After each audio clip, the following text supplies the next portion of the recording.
بسم الله الرحمن الرحيم.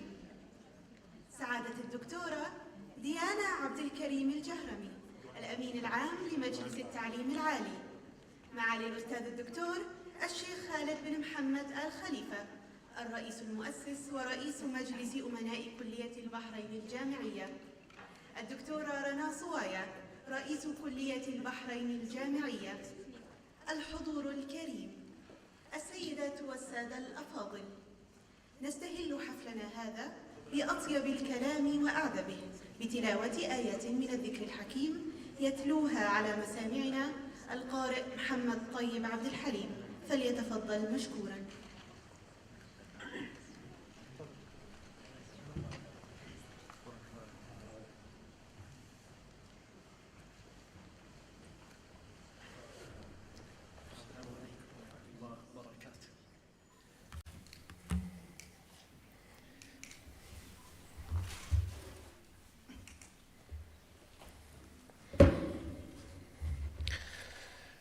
أعوذ بالله من الشيطان الرجيم. بسم الله الرحمن الرحيم. إن في خلق السماوات والأرض واختلاف الليل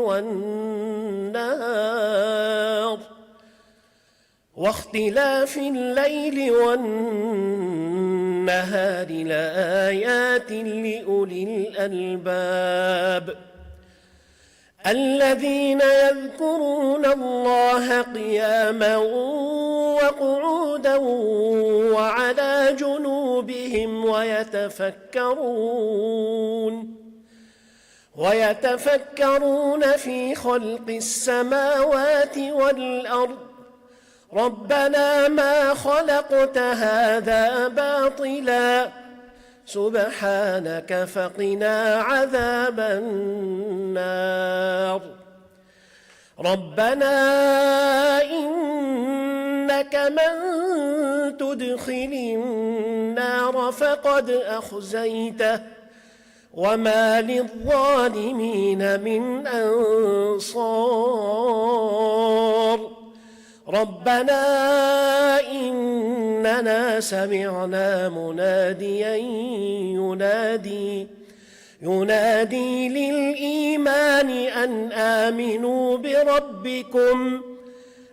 آمنوا بربكم فآمنا. ربنا فاغفر لنا ذنوبنا وكفر عنا سيئاتنا وتوفنا مع الأبرار. ربنا وآتنا ما وعدتنا على رسلك ولا تخزنا يوم القيامة إنك لا تخلف الميعاد. صدق الله العظيم.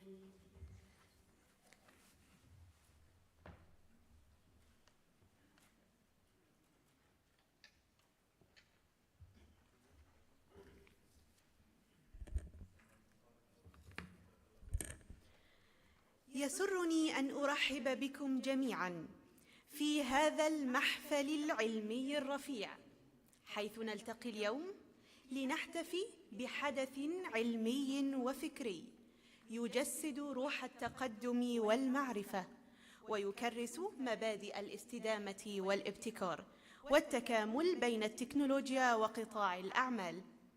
لقد بات الابتكار واستدامته اليوم ليس مجرد مفهوم، بل منظومة متكاملة تعيد تشكيل مختلف ميادين الحياة، وتمنح التعليم والبحث العلمي أبعاداً جديدة، وتسهم في إعداد أجيال قادرة على التفاعل مع المتغيرات بثقة وكفاءة.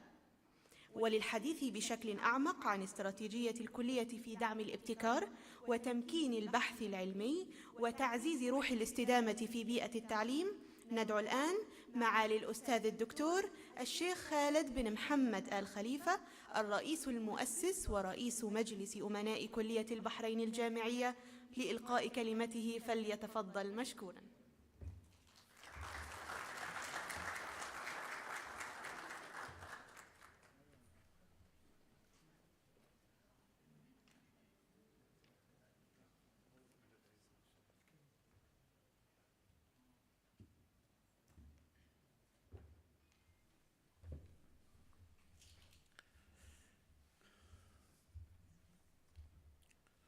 بسم الله الرحمن الرحيم. الحمد لله والصلاة والسلام على سيدنا محمد وعلى آله وأصحابه ومن والاه. Your Excellency Dr. Diana Abdelkarim Al-Jahrami, Secretary General of the Higher Education Council, distinguished guests, members of the Board of Trustees, scholars, colleagues, and honored attendees.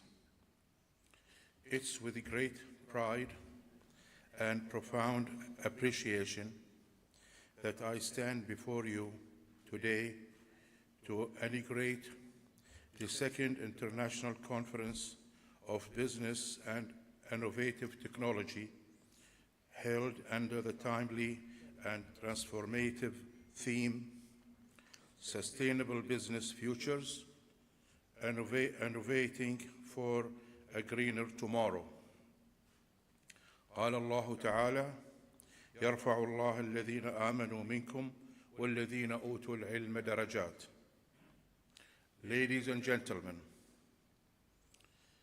we gather here not merely to host another academic event, but to affirm a bold vision, one in which knowledge is harnessed to serve humanity, where innovation fuels sustainability, and where universities act not only as centers of learning, but as engines of national progress.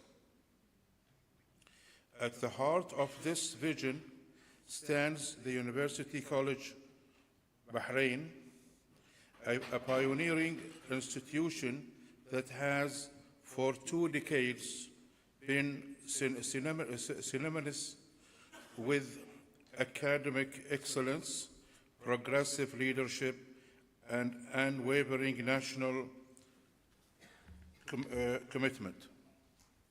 UCB is not just an academic institution, it's a mission rooted in values, powered by ambition, and driven by a belief that education must transform, elevate, and lead.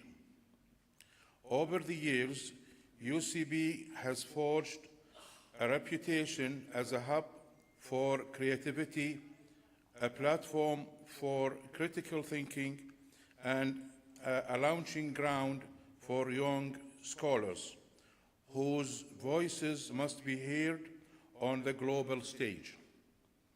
Through strategic initiatives and international engagement, we have proudly positioned ourselves at the intersection of education, innovation, and sustainable development. We are especially grateful for enduring support of His Excellency Dr. Mohammed bin Mubarak Jum'a, Minister of Education, whose vision and leadership have significantly advanced the Kingdom's educational landscape. His Excellency's continued encouragement for research and innovation has empowered institutions like ours to grow, excel, and contribute meaningfully to Bahrain's development. We are equally honored today by the presence of Her Excellency Dr. Diana Abdul Karim Al-Jahrami, Secretary General of the Higher Education Council. The Council's strategic guidance through progressive policy, meaningful partnerships, and a deep commitment to quality continues to lay the groundwork for a future where Bahraini universities thrive not only locally but globally. At UCB, we are proud to be fully aligned with this national vision. As Chairman of the Board of Trustees, I reaffirm our steadfast commitment to advancing research, empowering youth, and nurturing international collaboration that shape the future of industries, societies, and generations to come. To our esteemed guests, distinguished speakers, and global partners, I invite you to engage with purpose, collaborate with passion, and challenge limitations. Let this conference be the spark of transformative dialogue and visionary action. And at the organizing committee, and to the organizing committee, faculty, staff, and leadership of UCB, I offer my heartfelt gratitude.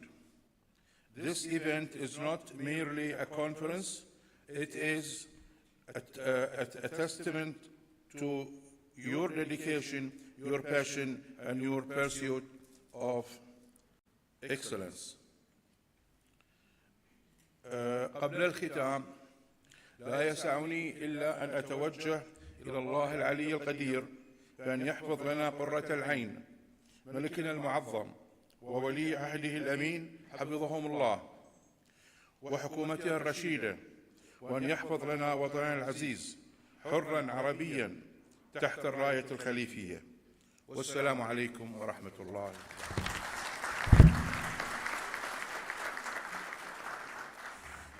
I think you have to thank me because I have read all this without my glasses.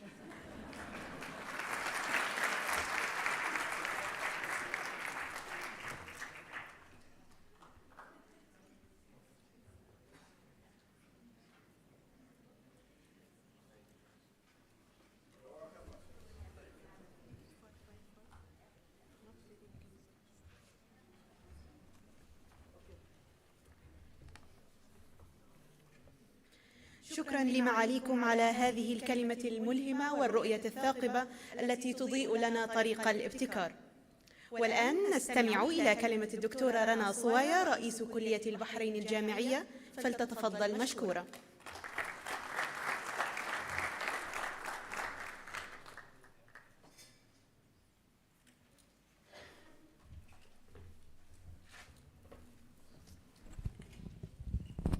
Assalamu alaikum wa rahmatullahi wa barakatuh.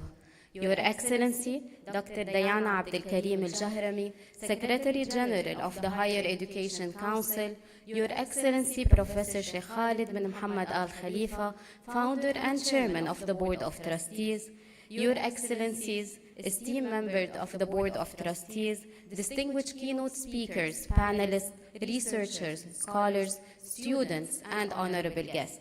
It is with immense pleasure and great honor that I welcome you all to the University College of Bahrain Second International Conference, Sustainable Business Future, Innovating for a Greener Tomorrow. It's truly a privilege to stand before such a distinguished gathering, one that reflects a collective passion for advancing knowledge, driving innovation, and shaping a sustainable future. Together, we represent a rich tapestry of academic and professional backgrounds, united by a shared commitment to research. As Albert Einstein said, we cannot solve our problems with the same thinking we used when we created them.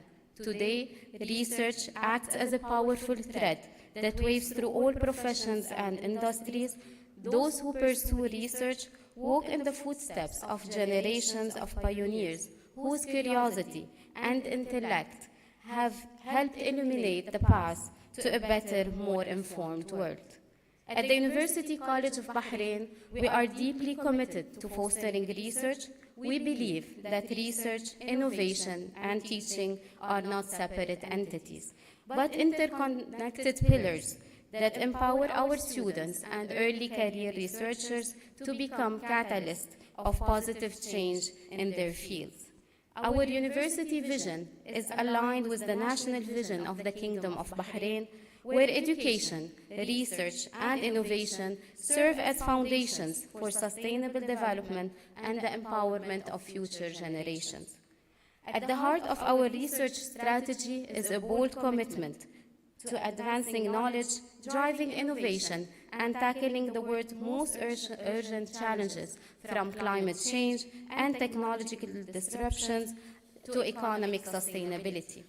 This year's conference theme, Sustainable Business Future, Innovating for a Greener Tomorrow, speaks to a crucial global imperative. As we convene here today, we find ourselves at a pivotal moment in human history where rapid innovation, climate urgency, and social transformation converge. Yet, with this great opportunity comes even greater responsibility. We must ensure that the innovations we pioneer are not only groundbreaking, but also grounded in ethics, sustainability, and inclusivity, serving not just industries, but humanity as a whole. This year, we are proud to share that the conference has received 233 research submissions from scholars and practitioners around the world, an inspiring testament for the global interest and commitment toward the future of sustainable business futures. These contributions, rich in diversity, embody our collective pursuit of knowledge and innovation. They represent voices from across continents, disciplines, and experiences, all converging here in Bahrain to engage in meaningful dialogue and advance research that serves the greater good of our planet and society. I would like to take this moment to express my heartfelt gratitude to our strategic partner, the Higher Education Council. It's through the Council's unwavering commitment to advancing research and innovation that the Kingdom of Bahrain has successfully cultivated a dynamic educational ecosystem, one that not only nurtures the aspirations of our youth, but also empowers them to contribute meaningfully to knowledge creation and scientific progress. This enduring support continues to elevate research as a cornerstone of national development, inspiring the next generation of researchers. I extend my heartfelt gratitude to His Excellency Dr. Mohammed bin Mbarak Jum'a, Minister of Education and Chairman of the Board of Trustees of the Higher Education Council, Her Excellency Dr. Diana Abdel Karim Al-Jahrami. Thank you for your presence with us today. To His Excellency Professor Sheikh Khalid bin Muhammad Al Khalifa, to the organizing committee and scientific committee, faculty, students, researchers, and speakers, whose hard work and passion has brought this event, this conference to life. As we embark on our conference today, let us embrace the opportunity to build bridges, challenges assumptions, and co-create solutions that will define a greener and more sustainable future for generations to come. Thank you, and I wish you all a fruitful and inspiring conference.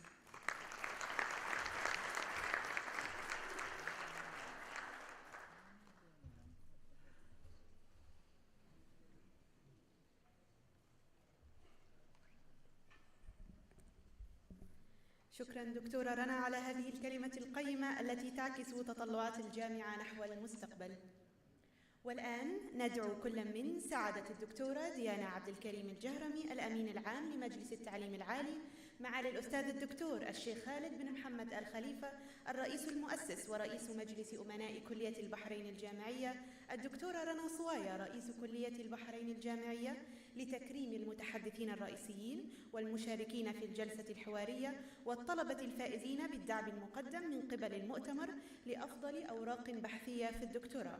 And now it's time to honor the keynote speakers, the panel session participants, and the PhD students who received conference support for the best PhD papers.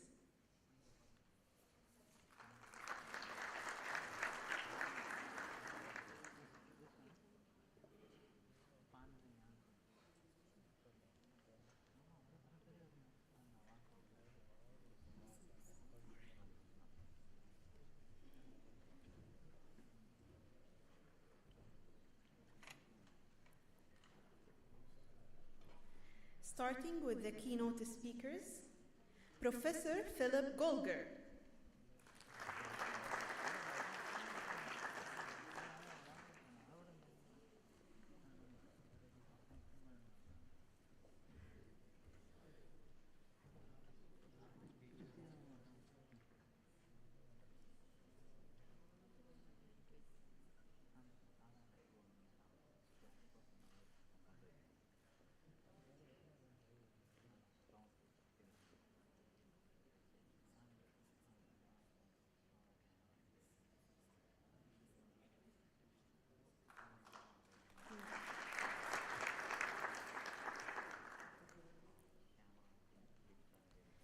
Professor Shireen Farouk.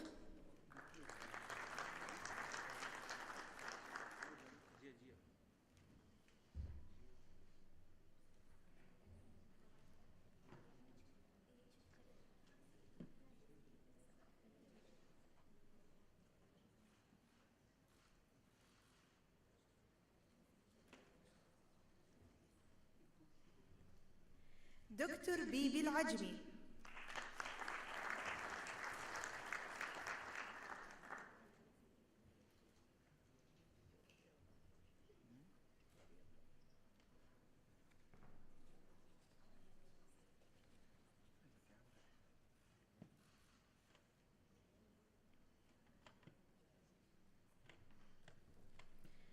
دكتور عبد الله عيسى العباسي.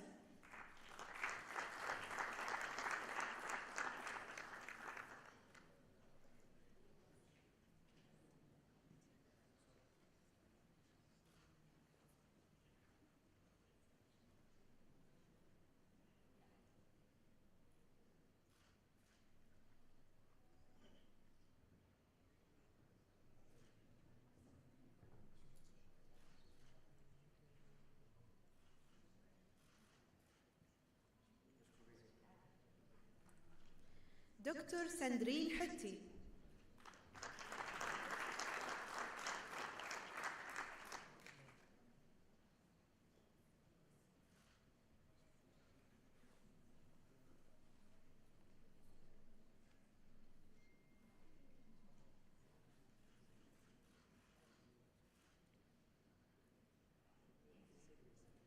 And now we would like to honor the panel members.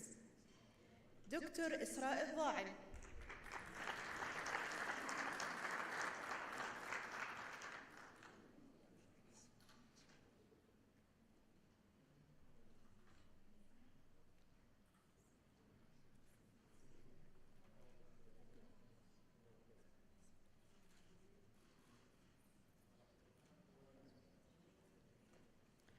دكتور ليلى الحلواتي.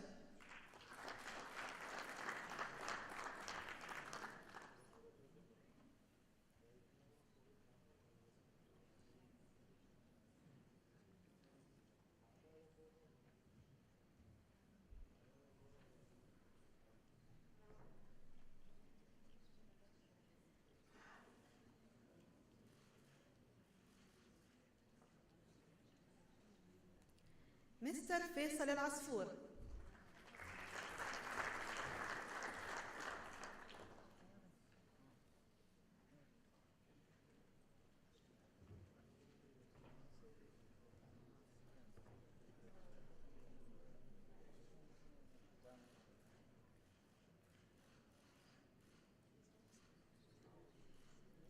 مسز شناين مهيبات.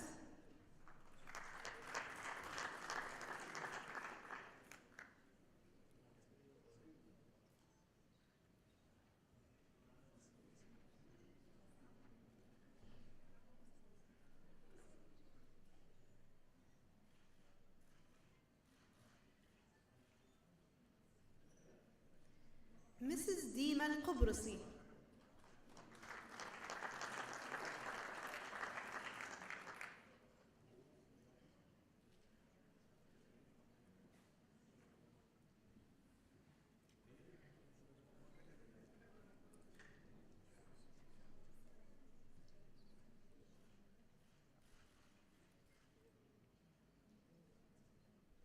And now, PhD students, Mr. علي الكلباني.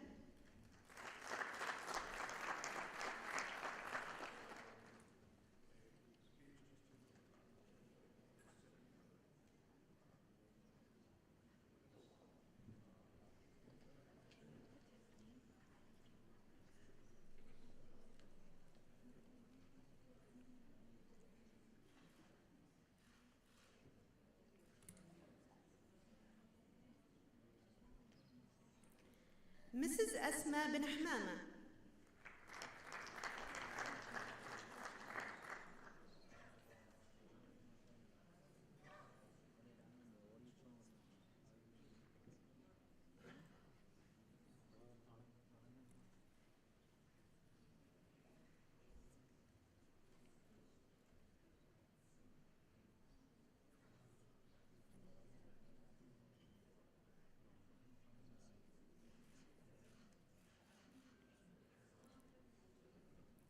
مستر صفي الله جنيجو.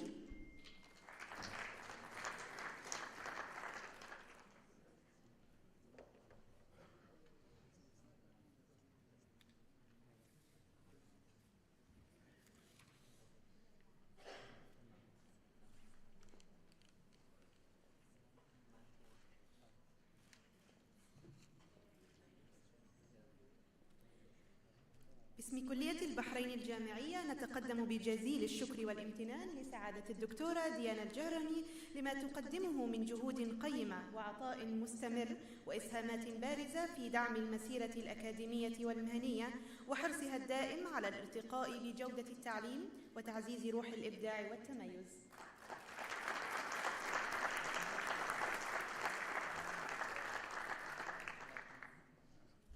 والآن ندعو الجميع لالتقاط صورة جماعية.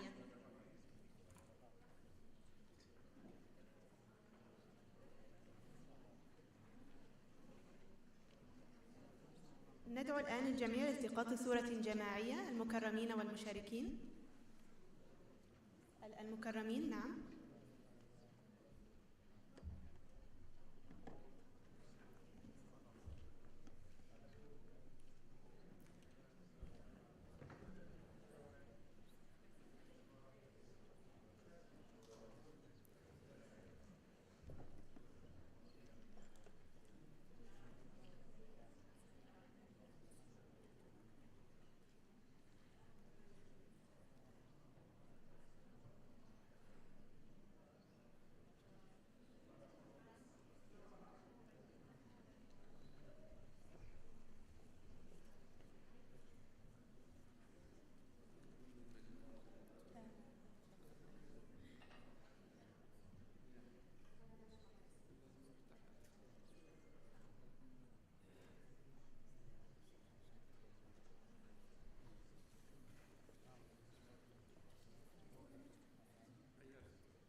استراحة قصيرة وبعد لحظات نبدأ مع أولى جلسات المؤتمر.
I have Mac, so I'm not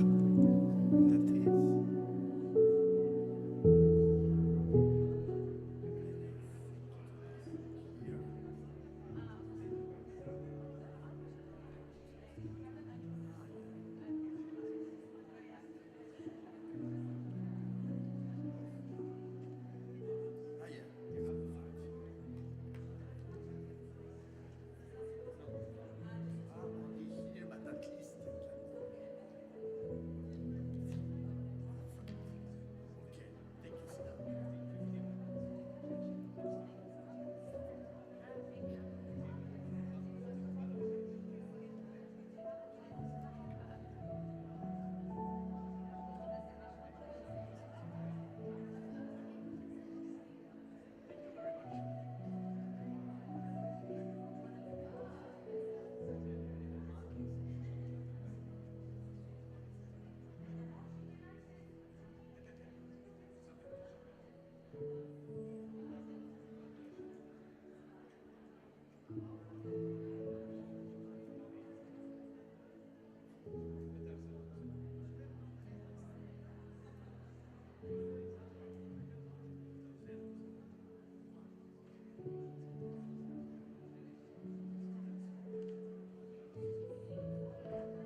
Which one is this?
Thank you so much.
Can we please take our places? We need to start.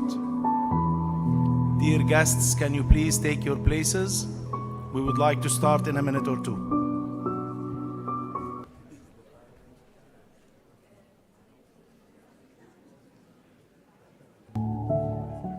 The time, yeah. Yes, time is. Okay. We will see. Thank you. Okay.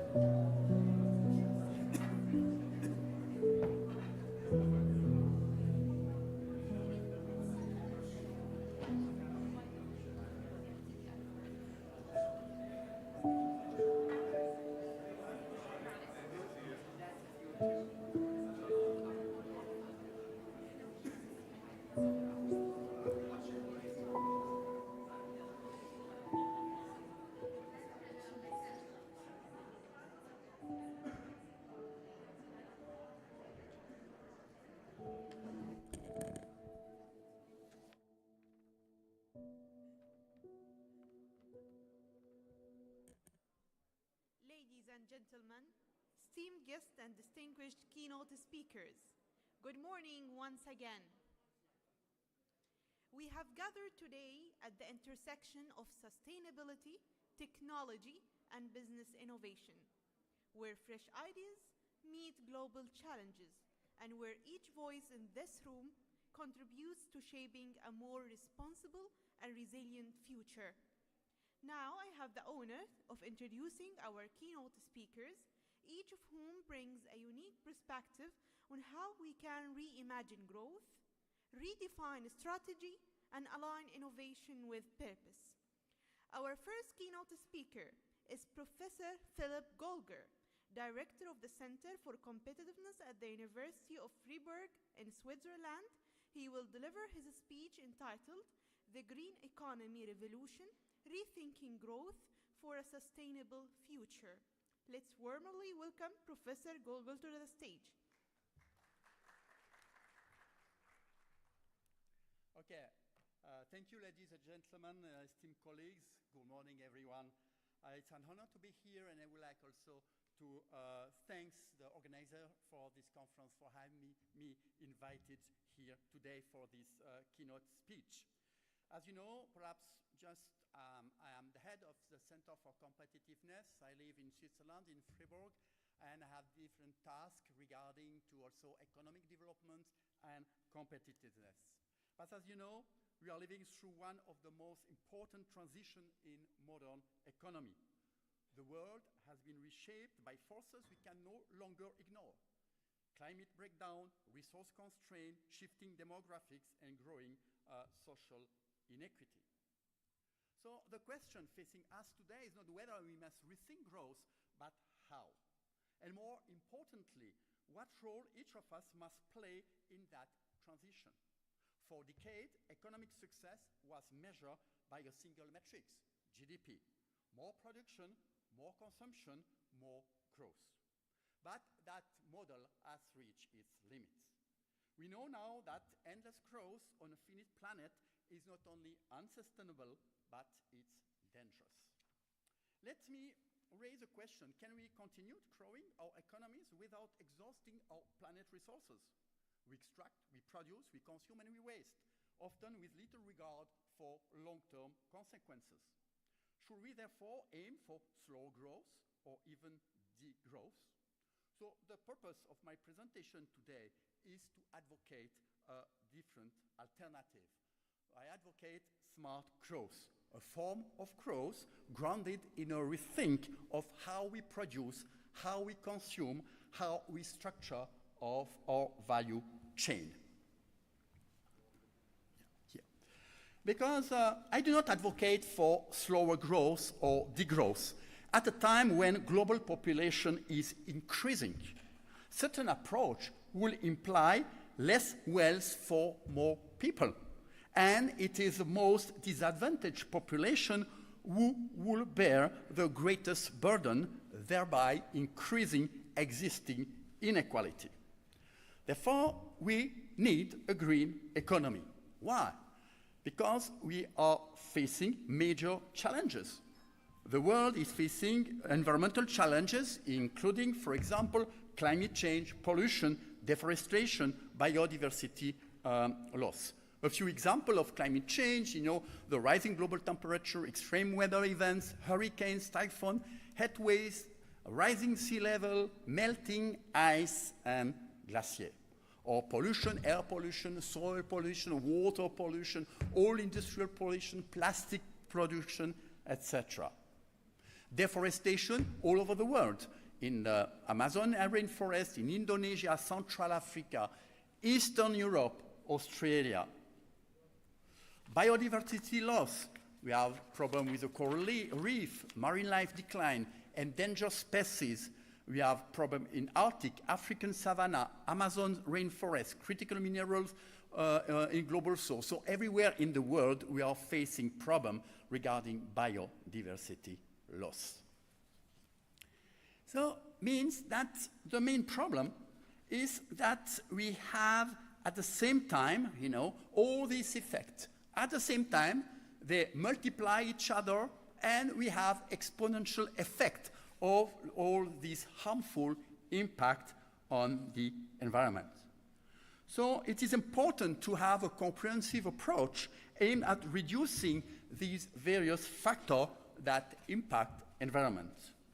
So a shift toward what we call the green economy is essential to ensure sustainable development, economic stability, and environment preservation.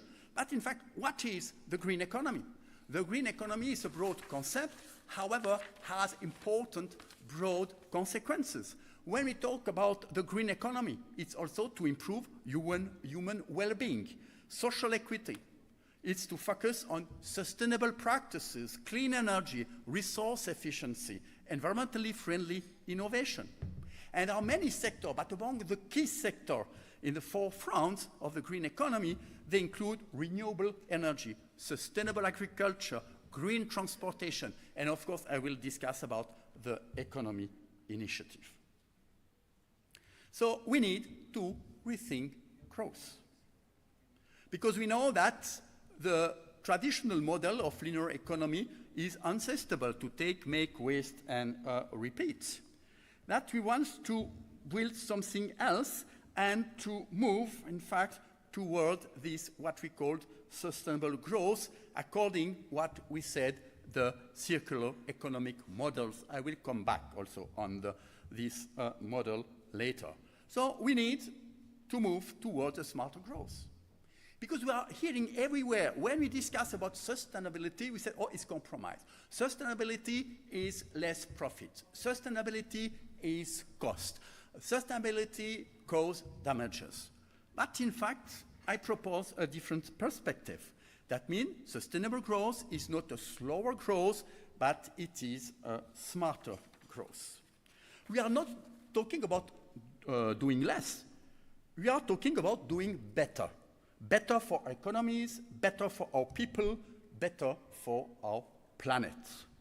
So of course, but to have a smarter growth, we need to have what we call enabler. That means that very important, first, innovation. I think that another keynote will also tackle the innovation, Professor Farouk, for example.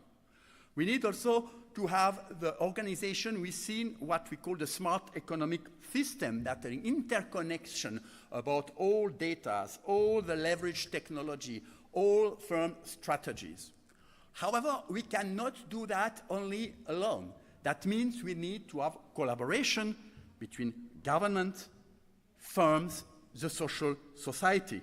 I think Dr. Alabazi will talk about this relationship, this collaboration later on. So it's always a question, sustainability, is it a cost or an opportunity? No. But for those who see sustainability as a cost rather than opportunity, let's discuss further what we believe. Because our approach of this topic has several angles. One angle, I will come discuss them. First is the consumer demand, pressure for the consumers, pressure from the investors. We have pressure from the government, national, international government, with new regulation. And last but not least, the competitive advantage of firms, because firms now are many firms now try to be convinced that in engaging in sustainable development will provide them competitive advantage in the future. Just a few words regarding the consumer demands. It's shifting. There are many studies showing that in many countries in the world that customers are even ready to pay more for sustainable products. That means that it shows also a very good signal to enterprises that even if it may be more costly from production organization, that we may find a demand. Regarding investment pressure and who wants to invest, that means there are also studies showing that there is an increasing part of investments, focusing on the ESG, environmental, social, and governance. That means, for example, a study showed that in 2020, the ESG asset surpassed $30 trillion and projected to exceed $40 trillion in 2030. It represents already 25% of the asset under management. Of course, we do not have to forget the role of regulation. And we can see that we did a study regarding, for many countries, perhaps it's a bit very small here, but for many countries, over the last decades, we can see that the level of strictness regarding environmental regulations has increased. And that means that firms have to comply with those regulations. And I will come back. The firms who comply with those regulations is also a way, in fact, to get competitive advantages. So let's talk about the firms, because they are also on the driving seats of what they are going to do, which produce to innovate, which service, how to organize the value chain. And first, the firm's competitive advantages. That means that those who embark as quick as possible in sustainable practices, they gain advantages, of course, energy efficiency investment, waste reduction. If they comply as quick as possible with the regulation of their own country, they will get competitive advantages when the firms from other countries where those regulations has not still been taken, they will have a delay to organize themselves. And you have the so-called Michael Porter hypothesis, showing in his book on competition that firms who had to comply with strict environmental measures gain competitive advantage because they were the first in the market to propose product services, in fact, online with the new regulation, in fact. So there are some opportunity also in the new strategy aimed by increasing firms' probability. If we look at strategy, of course, time is running now. Just a few words regarding, firm engaging what we call eco-innovation, creative shared value, blue ocean strategy, adoption of the ESG principle. The main core is that they can create more value. If you create more value, has an effect on the GDP, can increase, but more value differently. Just eco-innovation. Just look at the patents registered at the US Patent Office. We can see that over the last decades, there have been a huge increase of eco-innovation patents. And we do not have the data for Europe, but I think the few studies show that there is also an increase. So more and more firms are now doing research and development towards eco-innovation. We have the so-called created shared value. In fact, created shared value, it's a concept that has been created also by Michael Porter, with whom I'm collaborating, and I opened the Center for Competitiveness in Switzerland. And this concept is important, that firms can make more profits, and at the same time, because they want to respond to society problem, particularly environmental problem. So it's not a cost, so it's not philanthropy. That means that they will comply with some environmental needs, and at the same time, they will make more profits. So usually if we look at the firms, all the main big firms in the world now are contemplating or already in created shared value strategy. Of course, they have to reconceive the customer needs, to reconceive their product, to reconceive their services, for example. And just example, you have environmental impact, product for more safety, health, education, nutrition, housing, etc. And it's open also new market by serving unmet needs, because there are a lot of unmet needs, and important that if the firm can identify those unmet needs, particularly as far as the problem of environment are concerned, they will be the first on the market. And of course, they have also to redefine their value chain, because most problem of cost, of environmental problem and all, are in the organization of the value chain. Let me give an example just of one firm like Nestlé. They identify, a rising consumer demand for premium sustainable coffee. So with Nespresso, they created a product that not only may meet high quality standards, however, emphasize on sustainability and traceability. And they create shared value. Consumer receive high-end, responsive source products. At the same time, Nestlé get more profit. But they also redefine their market share, in fact, because to organize the farmers' production activity through the Nespresso AAA Sustainable Quality Program to offer technical training to farmers, encourage environmental friendly practices, etc. And they create more value. 5 minutes. Okay, I have to run. Okay. But that means that although that more than 110 farmers have benefited from this AA program, is only one example among now hundreds of examples of the main firms. They are not doing it, I repeat, it's not for philanthropy, because they will get at the end more profits. We have also what we call the blue ocean strategy. That means that firms, instead just to running in the red ocean, that means competition head-to-head, that here now they will create new market for new demand. And if we look at all the needs we have, opportunity we have to have new kind of product, new time of organizing the value chain, I think it's very important for those firms who engage is what we call blue ocean strategy, that's to take this opportunity now, in fact, not just to compete head-to-head with existing firms, but to imagine new markets, and those markets are, in fact, responding to the unmet needs of the customer, but of the population, of the government, for example. Example of Tesla, of course, it's not the same time of the year to talk about Tesla, but just to say that it was a company that entered in a new market. It was an electric vehicle, but luxury electric vehicle, for example. But you have also adoption of ESG principle. And then, of course, they need to, there are also ranking of which companies, in fact, are complying with this environmental criteria, social criteria, governance. You can look at them on the website. So that means that the main biggest company by industry, for example, pharmaceutical airlines, are in fact identified and are measured. Also, example of Nestlé, so they did a lot of things to comply with the ESG criteria.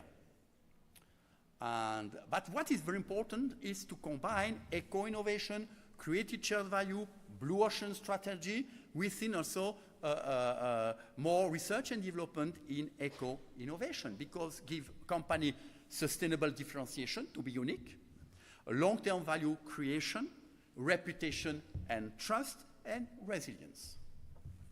Yeah. So just to conclude in the right time, so that means rethinking growth for a sustainable future. That means no choice. Join sustainable effort toward a smarter growth. So we're still talking about growth, but smart growth. Needed businesses, needed government, needed citizen, the social society. And a few years ago, when they were talking about climate change, most people, we did not believe on that. or sometimes even some problems were hidden, But now, in fact, we cannot say that we didn't know. We know exactly where we are, we know that we have to move, but we know how to find the right recipe. It will be too easy to say degrowth and then the problem will be resolved. Thank you very much for your attention. Thank you.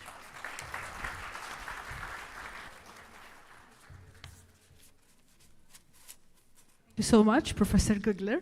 So we will be having one or two questions. The first question is going to come from me. So when we talk about sustainability, we combine this concept with large businesses and big businesses, same as the examples that you already mentioned. So what can you tell us about the mid and small businesses and sustainability? Yeah. I think it's the right question, because of course we give example of the big multinational enterprise. But I think in my country I can say that more than 90% of enterprises are small and medium-sized enterprise. Even people believe that in Switzerland you only have big enterprise. And here it's very important, because we have seen that many innovation, many firms entering in this new market are very small firms, particularly the startup. That you have a lot of startups starting now because they see that niche of marché. And most of the time, the big multinational enterprise is very slow to modify their organization. Instead, the smallest enterprise are like fishes, they can move very quickly. And it's also very important. Just a problem that we do not have measures, because of course we need a lot of resources to go behind each small and medium-sized enterprise. But it's the right question, because of course most effort has to be done by, and will be done by, the small and medium-sized enterprise. Thank you. Dr. George, you'll be having the second question. Thanks a lot. Basically, I've been living in the past 14 years with social responsibility. And my main concern was, as a consultant, not only as a university professor, how do you convince the companies that it's not a cost? It's going to be an opportunity. You mentioned something about it, but I was looking. Now, you chose Nestle. Nestle is a big company, as my colleague just mentioned. How would you convince small family businesses or small-sized businesses that it's not a cost, it's your opportunity to grow and to keep like a mark with the clients? Yeah. First of all, when we discuss about created shared value, for example, we need to find or to organize new type of product or to modify product. And we have seen that for a big multinational enterprise producing millions of items every month, it's more difficult to move. The big boats, go in one direction, and the small and medium-sized enterprise. But look at many startups. They started directly with created shared value. They identified a specific need, and they said, we will address these needs. Of course, some startup will die, but they will say that at the end, they will get more revenue. Because it's also a question to get less resources. If a company will reduce the water consumption, the electricity consumption, we reorganize the value chain instead to produce everywhere, or all organizing, there will also be some cost reduction. But I think a strategy just to reduce cost, we do not believe it. Because, you reduce your cost, another will be able to reduce more the cost. So you will be, never. That means, of course, we have to be cost sensitive, but more or less is you create value for the customers. And if the customers, if they get some values, they will pay for that. That means it's the difference between the value and the cost that is different, and not, just looking at the cost. If I have to stop, but I talk about Nestle Nespresso. In fact, Nespresso, if you buy an Nespresso cup, it's far higher than another coffee. And the production cost for them is also higher. But the difference between the price of coffee cups of Nespresso and the production costs, which are higher from the other producer, is the gap is bigger than the gap of regular coffee. Because the regular coffee makers, there are hundreds of coffee makers. It's very difficult to identify them in the supermarket. They will be just stayed at the lower range of the product. So that means, again, it's through differentiation, but you need to go, you start with the farmers and you end to the value you can offer to your customers. Can I just have one comment here to just trying to elaborate on this point? We can say that organizations who do care about sustainability and sustainable practices can be more attractive to the customers and to the stakeholders more than the others. This is number one. Number two, it could reveal long-term profitability rather than the short-term profitability. Number three, they can promote this through also dealing with suppliers, just only the suppliers who do also have sustainability practices in their organization. So it's like a chain. If they do believe on sustainability, you can find the chain which is completed from the supplier till the end customers, and it will be all will reveal a long-term profitability rather than a short one. Thank you so much. Okay, thank you so much. Thank you.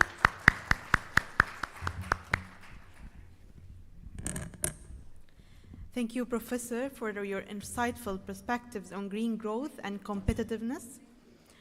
Our second keynote speaker is Professor Shireen Farouk, Associate Professor of Internationalization and Academic Projects at Abu Dhabi University. She will deliver her speech entitled Innovating for Employability, Green Skills, Sustainable Business, and the Technological Path to a Greener Tomorrow. Please join me in welcoming Professor Shireen Farouk.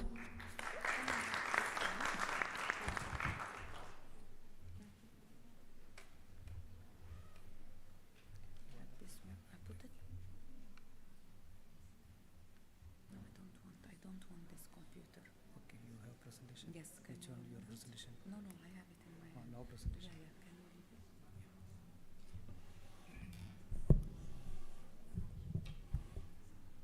It's fine, you can read it like this. I'm afraid to fall down.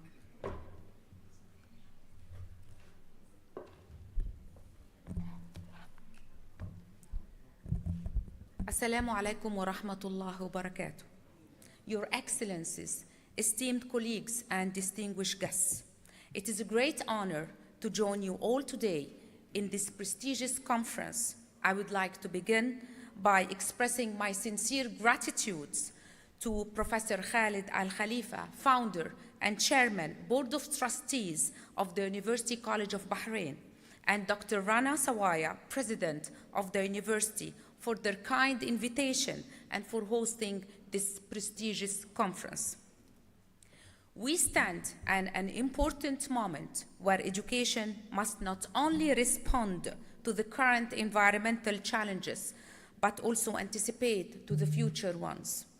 According to the UNESCO Futures of Education report published in 2021, we must rethink education as a global common good, capable of equipping learners with the tools to shape a just, sustainable, and peaceful future. This calls for visionary thinking, policy innovation, above all, collaboration among all sectors. We face accelerating environmental and economic transitions. We must ask ourselves, are we equipping the next generation with the skills, values, and mindset to strive and lead in a greener, more sustainable world? My speech today is both a reflection and a call to action.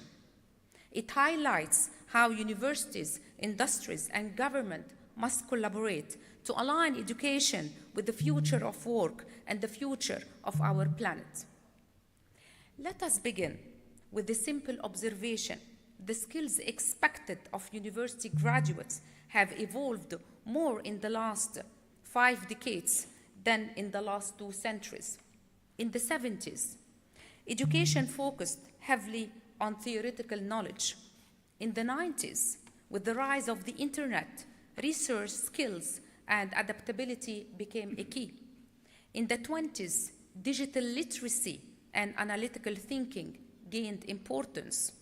And today, in the 2020s, success depends on an entirely new blend of technical fluency, global awareness, social responsibility, and adaptability. This transformation has not only reshaped higher education, it has redefined what it means to be employable in the modern world. According to the World Economic Forum's Future of Job Report 2023, employers rank analytical thinking, creative problem solving, and traditionally literacy as the top 3 skills most needed by 2027. The modern graduate must not only be a critical thinker, but a systems thinker. Someone who understands the interconnectedness of environmental, economic, and social dimensions. This shift is essential for employability in a world facing climate change, resource scarcity, and a rising demand for ethical business practices. All of this is happening within the increasingly technology-driven landscape where innovation such as AI, big data, clean energy tools, and automation are redefining how do we approach sustainability. A 2023 report by PwC estimates that AI could contribute up to 15.7 trillion to the global economy by 2030, with over 1 trillion directly tied to environmental and social improvements. These shifts underscore a key truth that traditional education models are no longer sufficient. We must foster lifelong learning ecosystems that empower graduates to continually adapt and upskill in response to evolving global challenges. According to the International Labour Organization, the green economy could generate up to 24 million jobs by 2030. But there is a challenge. Demand is rapidly outpacing supply. Employers today are searching for talent that understand sustainability reporting, carbon-conscious operations, green supply chains, sustainable entrepreneurship. Yet, many graduates still enter the job market without exposed to these concepts. This demand is particularly evident in sectors such as renewable energy, sustainable construction, environmental consultancy, and waste management. The International Renewable Energy Agency reported that renewable energy jobs will reach 13.7 million globally in 2027, and this number is expected to continue rising as countries scale up climate action. Moreover, the rise of green jobs is increasingly tied to technological literacy, particularly in AI, data science, and digital sustainability tools. A 2023 LinkedIn Global Green Skills Report found that posting for green digital roles grew by 23% faster than the overall green job market. Also, a 2024 QS Global Employer Survey revealed that only 1 in 8 university graduates globally feel prepared to enter a sustainability-related role. This is a gap we cannot afford to ignore. On the other hand, embedding sustainability across disciplines, not only in engineering or environmental science, but also in business, law, education, is no longer optional. Students must be exposed to real-world challenges through final year projects, cross-sector collaboration, and community partnership that link classroom learning with tangible impact. We must also ensure inclusivity in this transformation. According to the UNESCO 2022 Global Education Monitoring Report, learners from marginalized communities face the greatest barriers to accessing green and digital skills. Our strategies must prioritize equity and leave no learner behind.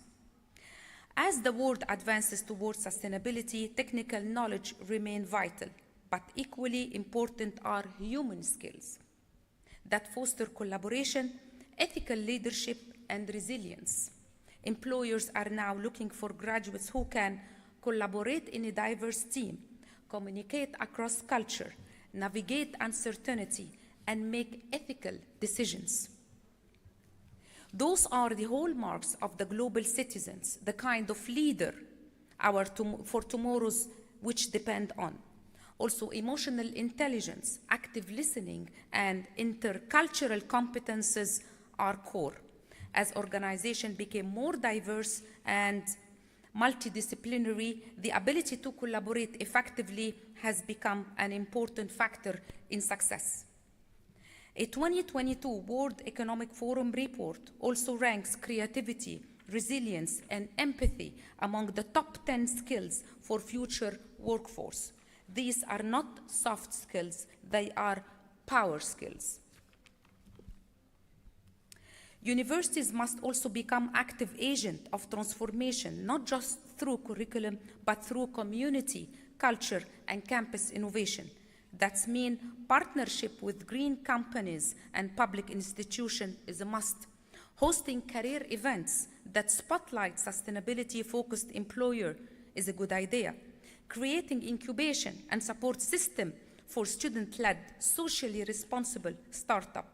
We must also lead by example, embedding sustainability into our operation from green campus design and waste reduction strategies to smart building technology and clean energy system. University must walk the talk. So, how do we move forward? How do we move together? For academic leaders, let's move beyond the traditional classroom and embed sustainability and employability in every part of the learning journey, to be in the DNA of our institution. Let's partnership, let's collaborate to help create learning experience that go beyond knowledge, empowering our graduates to lead in a greener, more connected world. For the industry, open more doors for young talent through internship, mentoring, co-design courses, and workplace exposure. We can ensure students graduate with real-world insights and confidence to lead for a day one.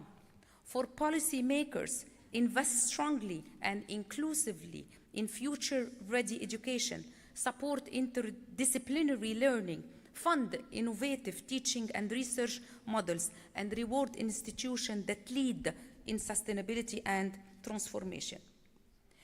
Because this is not just about preparing students for the job, it is about preparing them for a purpose that aligns with the planet under pressure, a purpose that empowers communities, transform and inspire hope, a purpose that begins with us, all of us today.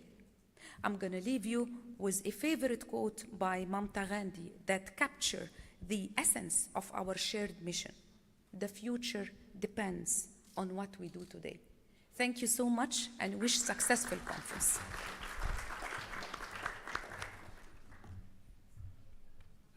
Hello, sorry, Professor. I have a question.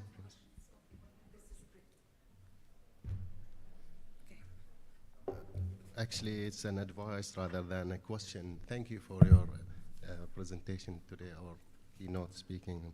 In your experience, what are the best ways to foster innovation and make effective decisions in rapidly changing industries? What would you advise us as educators, practitioners, and how could we embed this in the curriculum in your Jan, please, that's an advice rather than a question. Yes, so. No. Thank you so much. This is a great question. I think higher education institutions, they have a big responsibility toward embedding those values of innovation, of sustainability into the mindset of the youth of the future who will lead really the transformation economies in their countries. I think by not only embedding those values in the curriculum, we need also to take into consideration the co-curricular activities. I think those concepts should be in each single initiative inside the campus, whether it is a teaching or research or service as well.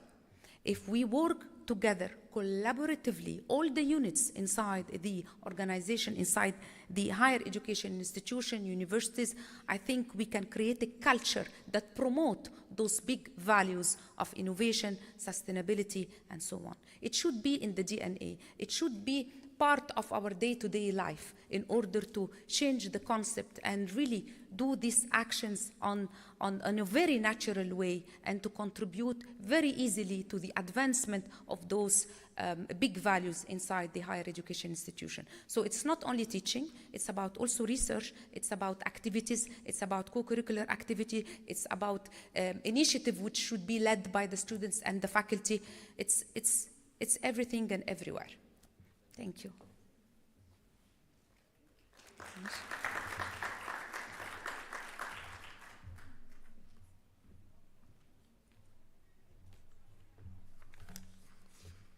Thank you, Professor Shireen. Our third keynote speaker is Dr. Bibi Al-Ajmi, Assistant Vice President for Institutional Development at Kuwait University. She will deliver her speech entitled Cultivating Sustainable Citizens, Bridging Education, Innovation, and Action. Please join me to welcome Dr. Bibi Al-Ajmi to the stage.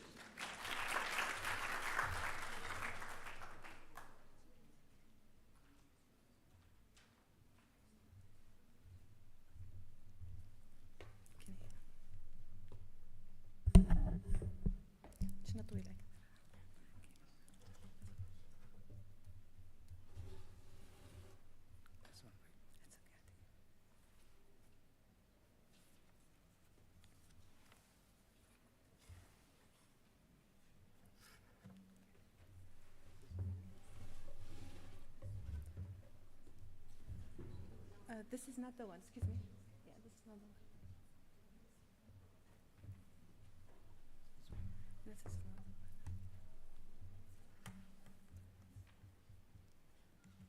Which one is this one? Yes. This one, right? Yes. Okay. Just on the first slide. Okay. Okay, thank you. Bismillah ar-Rahman ar-Rahim. It was a turtle. My conversation with my daughter was about a turtle.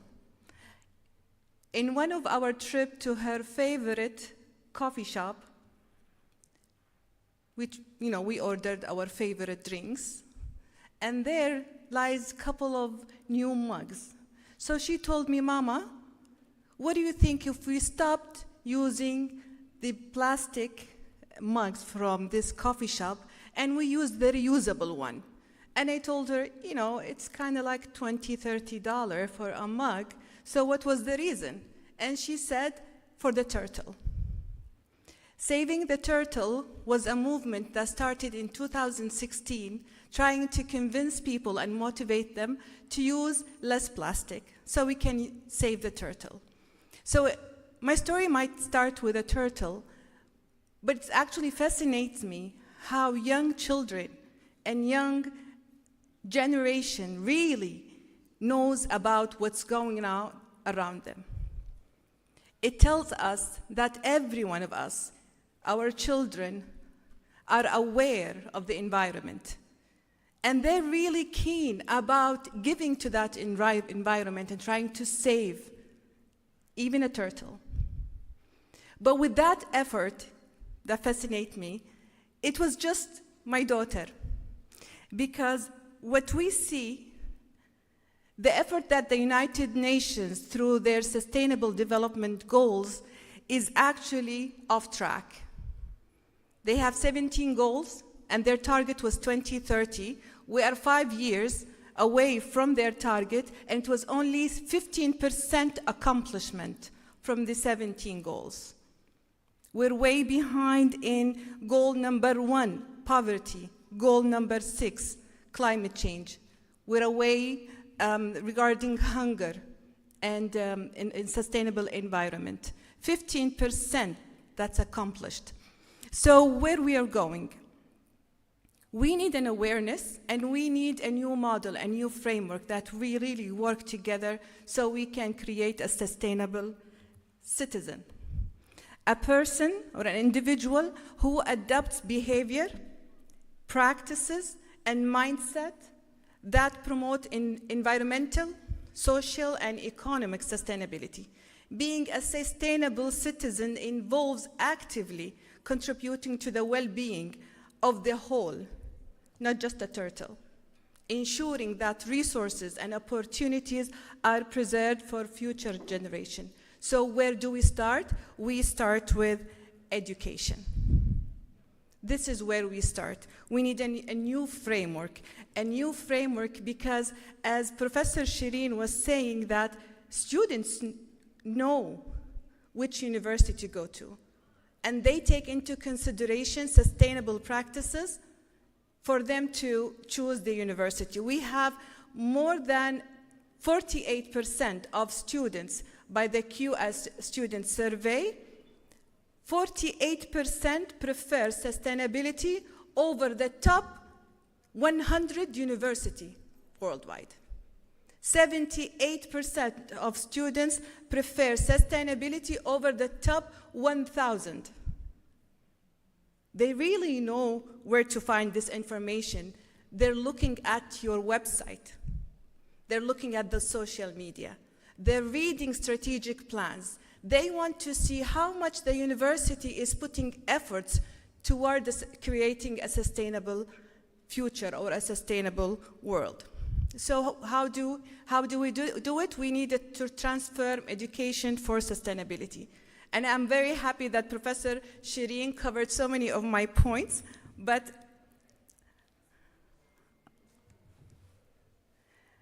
I will go quickly so we need to first integrate the sustainability into curriculum. The concept of sustainability has to be embedded in everyday work in the classroom. We need to develop interdisciplinary programs that combine not just environmental science, but actually values, like Professor Filippi was talking about, ethics, social aspect. We're always neglecting the social sciences, the humanities, and we're thinking about engineering and environment and science. But we have to take these into considerations even in an engineering classroom. We have to take the psychological aspect and the social aspect. We need to create a learning experience for the students. We need to connect them with the world. We need them to bring these ideas, but actually bring it to the world, not just to the classroom. We need to promote the problem-based learning, where students solve real situations. We don't want our students to finish the class and forget about us, forget about the university, and forget about the society. Our job is to create a social connection between the students to serve the society at the end. We need to promote the global citizenship, teach the students about the United Nations SDGs and their role as an individual, how to help the United Nations to increase the 15% accomplishments to a 100 accomplishment percentage. We need to create that culture awareness and of global perspectives on sustainability issues. We need to upskill and create the life learning individual. Students should learn how to learn. They have to teach themselves. It's not about the instructor anymore. And you know what? And I'm sure you all know that our kids know better than us. They know everything. Even if you ask them a medical question, they know. Even if the sources is TikTok, it doesn't matter. But they do know. Because there is a lot of information that we trust or information that we need at least to revise. So we need to create that sense of the learning within the individual to learn how to teach themselves behind the border of the classroom. Because in many cases, the students, they don't know how to define the skills that they need. They don't know what to expect from them. So we need to have this advisory practice within the university to tell the students this is what the market needs of skills. Maybe it's not delivered within the classroom or the university, but you have to go beyond that and teach yourself. The second pillar is innovation. We need to use the technology.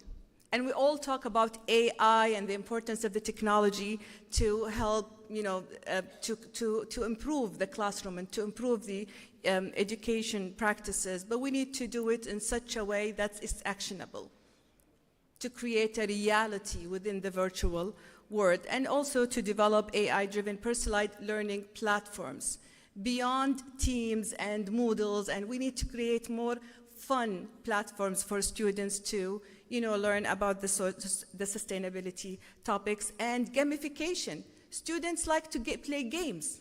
So why not create that gamification, platforms or website that they can actually use to improve their skills, but at the same time reflect on the issues that we want them to reflect on, issues related to sustainability.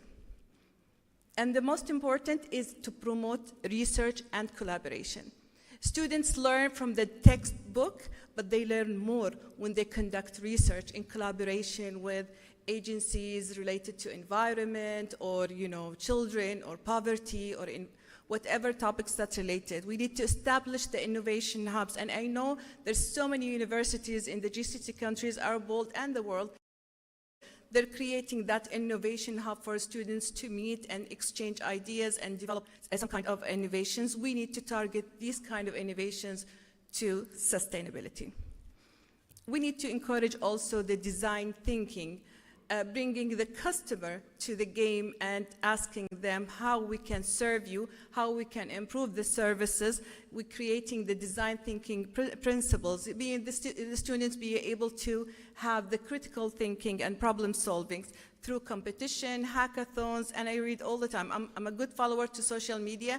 I know many universities who do these things, but we want to direct these efforts to improve sustainability in our society. We need also to connect entrepreneurship and try to adapt all the new ideas that students create to put it into action, to improve the idea, accelerate it, and make it an innovation, and sell that innovation, and let everybody benefit. And at the end, the society will be able to benefit. We need to also incentivize innovation in public policy by engaging students and creators in creating innovative policies that promote sustainable urban planning, energy use, and community. We need to put things into action. And this is the most important thing. Students actually, as Professor Shireen, evaluate universities based on their action, based on what you did for the society. They do evaluate coursework. They do evaluate faculty. They do evaluate that. But the most important, and now we're having a very intelligent generation, they do judge you by what you do and what you deliver. And this is a very important. 77% of students think that it is important that a university takes steps, real steps, to reduce their environmental impact. And this is how students pick their universities. We need to collaborate with the stakeholders, whether in government, private sector, NGOs, but we also need to collaborate with, similar societies. So GCC countries need to bring, efforts together, Arab countries, also similar countries. Countries that might not be in the Arab world, but we have similarities between them. So we can also collaborate and create that education initiatives to ensure there is some kind of relevance between us. And we're learning from each other. We need to promote the industry academia. We need to bring the industry to the educational context to help us bring the ideas into innovation, into services, into products. That kind of relationship is very, very important. We need to develop metrics to measure the impact. And in many cases, we do put plans, we execute these plans, but we do not measure the impact. So we are very proud that every year we have 3,000 students graduating from our universities, for example. But what's the impact of what they learned? How did they improve the society? How did they contribute to sustainability? This is something that we need. And it's very hard because, measuring impact is not an easy job. We need to put some indicators that actually evaluate the implicit impact of students joining the market. We need to share success stories. So if we have students doing their capstone were transferred into a product and services, we need to document that. And we need also to share it to the societies and tell them that this is a success story. And it started from maybe a classroom or a conversation between students and faculty. We need to do that. So I might started with a conversation about a turtle. But I'm eager also to continue the conversation about the whole, about the world, about the planet, about how we can change our practices and behavior to create a better, sustainable societies. Thank you very much. Thank you so much, Dr. Bibi. So I guess we have a space for one or two questions. Yes, Professor Munir. Yes.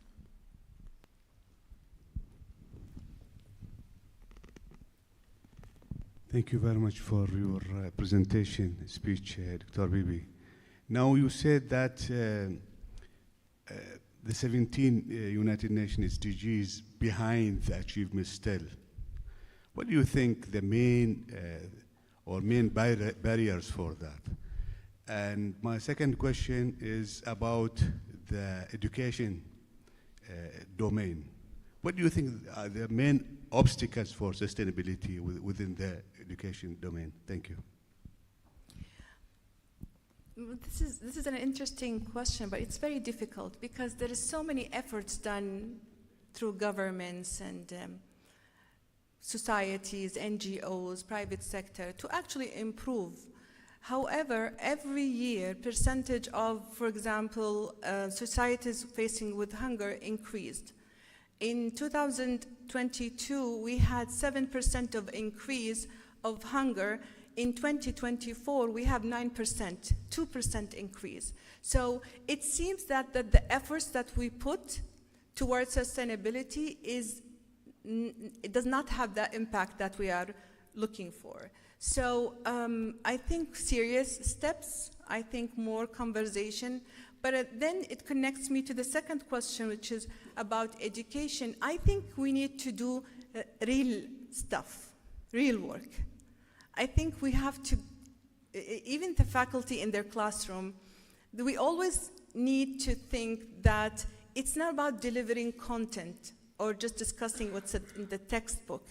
It's about saving lives somewhere in Africa, for example, or helping someone to join school in India, for example, or bringing ideas to be more products in Europe, for example.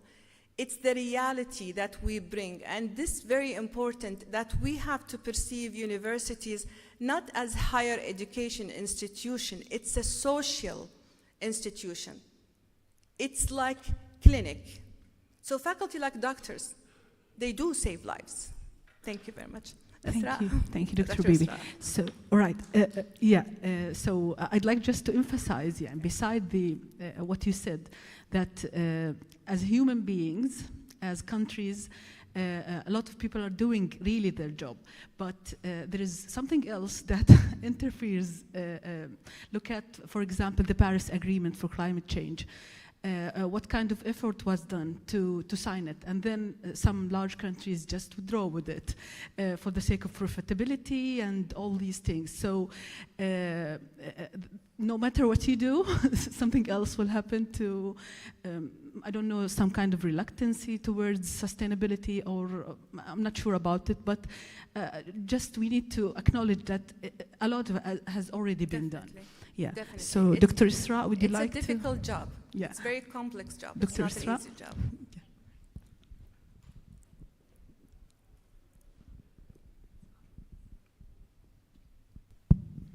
First of all, thank you very much, Dr. Bibi. It's amazing, and congratulations. I absolutely admire your presentation. We actually share the same interest of research. I just wanted to highlight that For example, in Ahli University, we have already integrated SDGs within the curricula. We have revised our strategy in 2016 to commit to these SDGs. But let me tell you our challenges, and then I'll ask you, in your perspective, what you think. Our challenges was mainly assessing these competencies that we wanted to integrate. Because as you know, like lifelong learning, adaptability, resilience, even connectivity, they require quite extra mile from the faculty, from the students, which is not only in the classroom, but also outside the classroom. So you need to have that holistic type of assessment that ensures that the students are really acquiring the right competency skills that you need them to have. So that was one. The second thing is, honestly, the culture was not there. So the graduate that we had, that they joined the university, they were not very much aware about the, their contribution towards these commitments. And the most important was also the contextualization. So they were not really aware that how their commitment could serve certain context. So in your opinion, what can we do differently in order to improve that situation?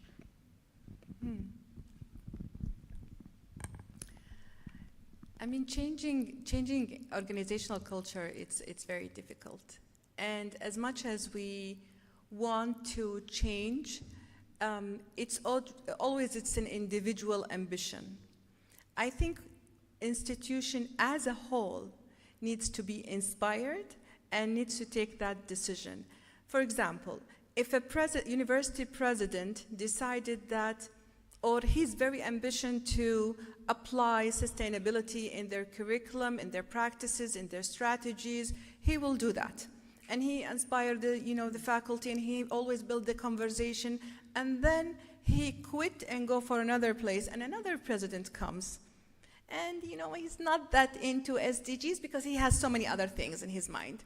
Things will collapse.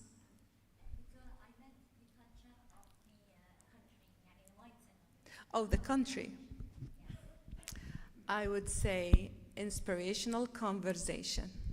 Leadership. Leadership, yeah. Inspirational conversation from the leadership, definitely. We need to be inspired to be able to change. We need to be inspired. We cannot be forced to change. We need to be inspired. And I believe there is a lot of promising within our society. Everybody is excited for change, if it's a positive change, of course. I have a comment, actually. Go ahead. Theory of change has been established recently in the American literature, maybe since 40, 50 years. But if you look into our holy book, the Quran al-Kareem, يقول الله تعالى إن الله لا يغير ما بقوم حتى يغيروا ما بأنفسهم. And this goes very well with the American theory, which says that change has to come within, from the inside. From the inside. إن الله لا يغير ما بقوم حتى يغيروا ما بأنفسهم. So if we learn of our Quran, and read it more, and benefit from all these wisdom, this is what we actually need. However, thank you very much, Dr. Habibi, for your comments and for your lecture. Wish everyone the best of luck. يعطيك العافية. شكرا لكم. Thank you.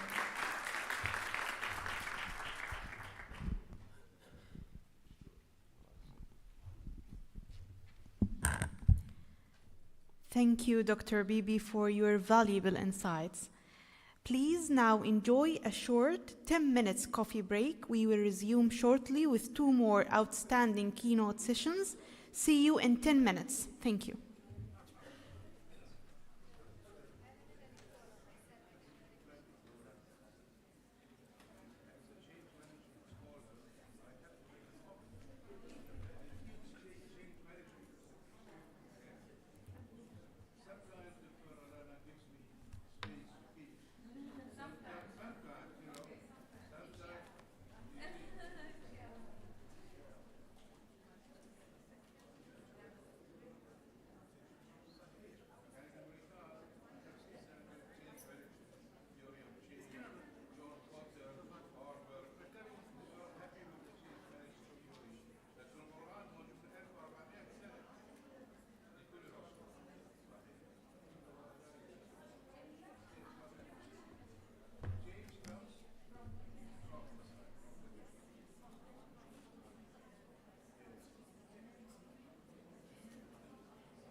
بس لازم يغيروا.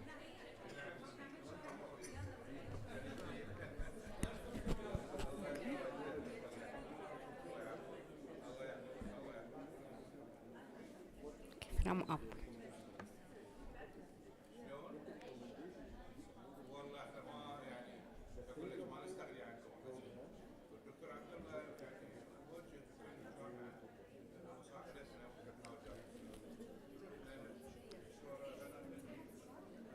من فوق يعني. ايه تسنيم بصورة بكاميرا.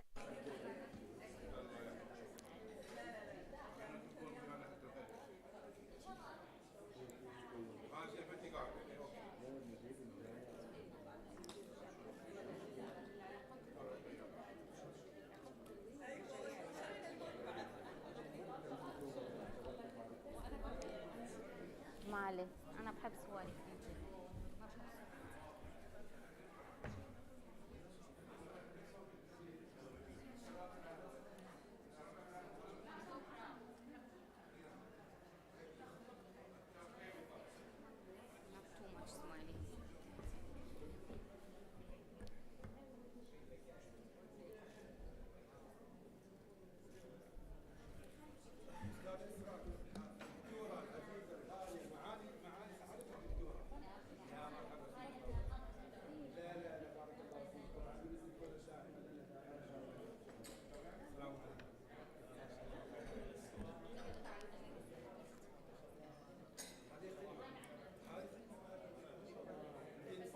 Thank you.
اليسار.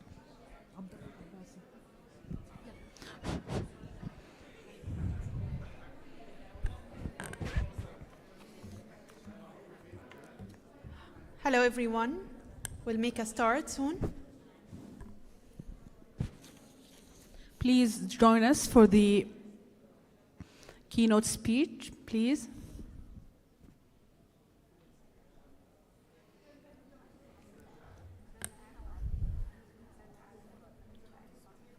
You want to keep it?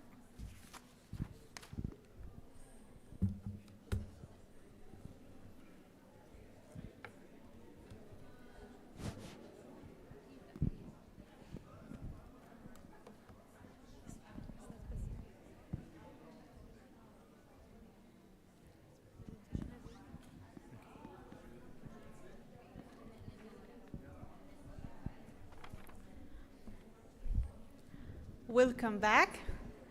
Our fourth keynote speaker is Dr. Abdullah Isa Al-Abbasi, Director of Strategic International and Energy Studies at Dirasat Bahrain.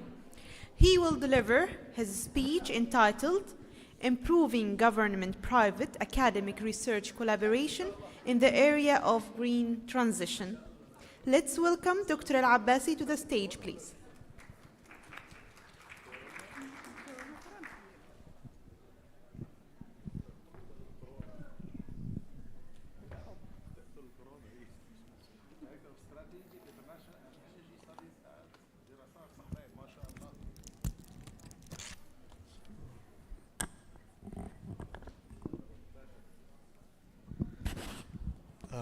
Good afternoon. Assalamu alaikum.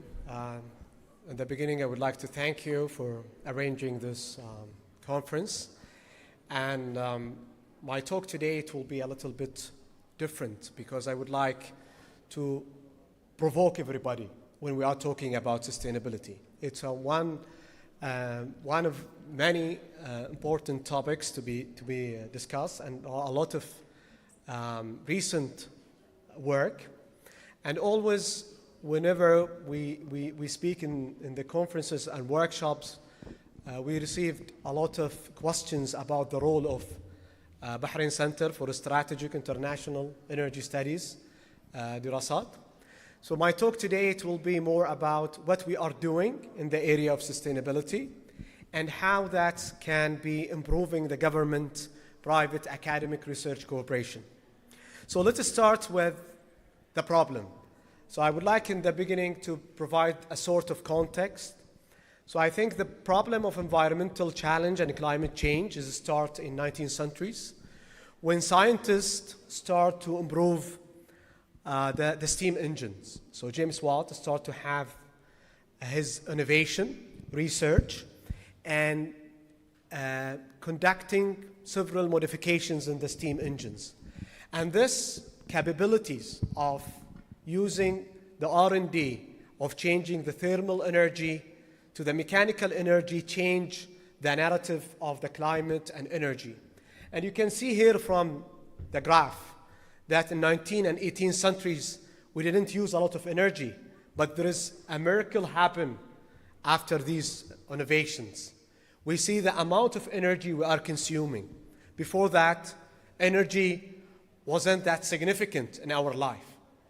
With the current style of living, we are an energy-intensive consumer. We are consuming a lot of energy.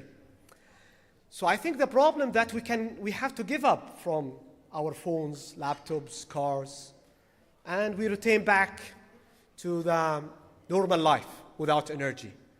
So, and this is the notion that the people of degrowthing they are promoting. And I don't think that's practical because people actually develop, they have a sustainable growth, but if you want to be honest about the problem, this is the problem.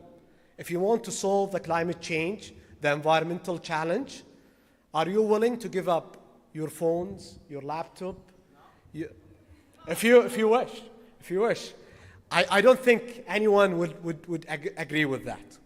And this also starts to show us a very true and hard evidence in we are talking about CO2 emissions and its relations to the climate change and the temperature.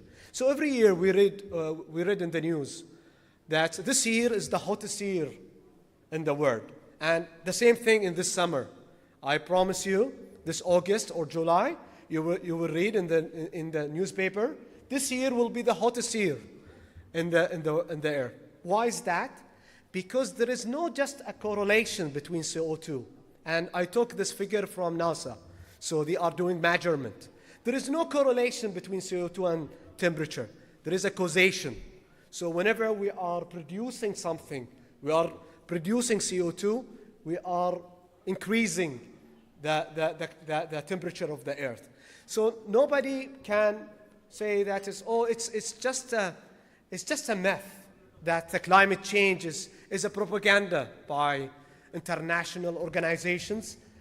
Thanks to NASA, they did a measurement. We know exactly that the climate change is not a myth. It's a real thing, and we are feeling that. So what's the solutions of that? We said that degrowthing is not the solution. So the word has to start about different things. Climate change mitigation, adaptation, technological advancement, a lot of economic factors, a lot of discussions about renewable energy we see in the GCC. We have the Vision 2060, Vision 2050, energy storage, a lot of discussions about changing the economy, which based in 19th centuries is based on fuel, energy, to have more efficient first, and then to think about alternative solutions. This is the purpose of my talk today.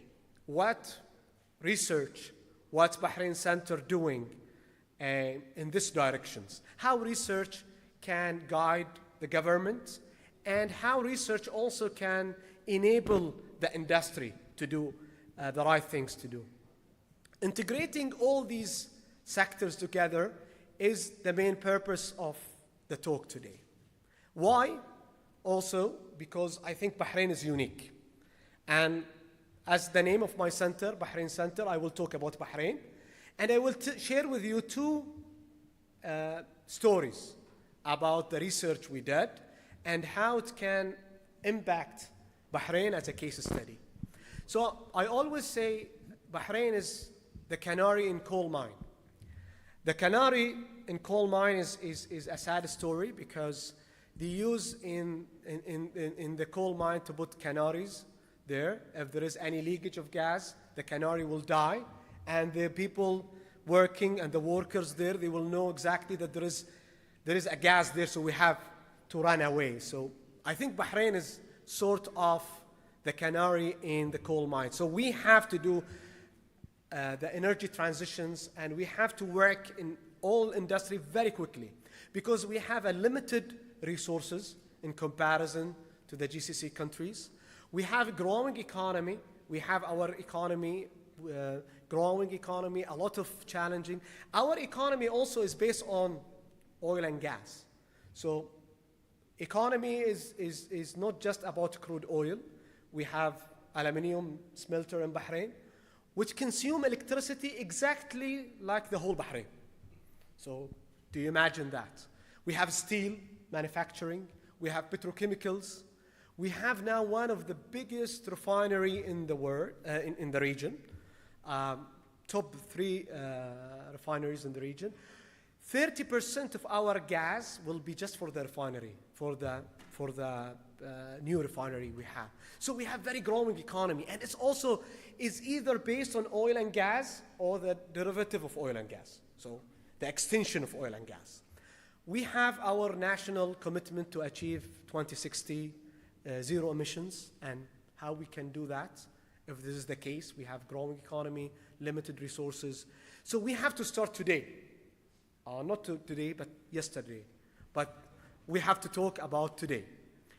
So, and the last thing also, we need to have there is economic implications on that. And achieving climate justice, it's a huge challenge for Bahrain.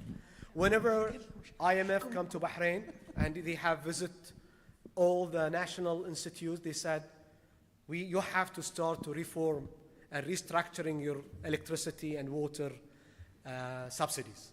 You have to do a lot of reforms. So there are a lot of financial challenge, environmental challenge, economic challenge. And how we can do all these things, I believe, and this is the main purpose of the talk today, is I think the main things to solve this problem is through research. Because the problem is start with research with the steam engine. I think the research is the solution for that as well. I will share with you 2 projects we work on them in the centers. And we work in several projects. But these projects are case studies, can show you how the research can guide the policymakers and how also incentivize the industry to work in this direction. The first work is called Accelerating the Transition to Sustainable Energy.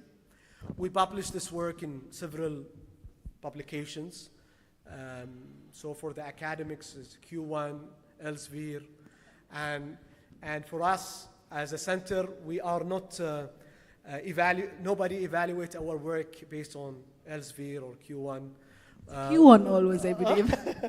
we try to publish on this journal just B1. So this work is about the framework. We developed in the center with different researchers a framework of having a sustainable planning for renewable energy. So people think that whenever we put renewable energy, that renewable energy is a green energy. We said no, it's not like that. Sustainability is more complex than just having renewable energy. If you have to look to the sustainable dimension, you have to cover the main pillars, which is the technical side of renewable energy, the economic, the environmental, and the social. And to do that, we invest in our mathematical modeling in the way that we use something called multi-criteria decision analysis. So we try to integrate different dimensions together. We add that to have artificial neural network, machine learning application, and then we integrate these together to find the framework. The framework is focusing about what is the criteria to be sustainable. There is no direct solution. So it's solar sustainable, is wind technology sustainable, is biomass sustainable. We cannot say, oh, one solution is sustainable. It has to be a mix of solutions. This is the first thing. The second thing also, how it's aligned with the government priorities. So if I am providing a sustainable solution and I am increasing the economic challenges in the government, is that sustainable? It's not sustainable. If I am doing wind technologies, important technology here, and I have a social dimension, which is I am crashing environmental or social dimension, is that sustainable? So we provide this framework to say there are a specific criteria which is aligned and align with the government priorities that to be considered. The third thing also, it has to be appropriate to the challenges Bahrain working on. So we identify the technical criteria for that, economic criteria, and social criteria and environmental criteria. For example, Bahrain has a land limitation. So having solar on the land, it's not practical. We have to think about how we can make the sustainable solution is a mix of everything with the right dimensions and the right weights.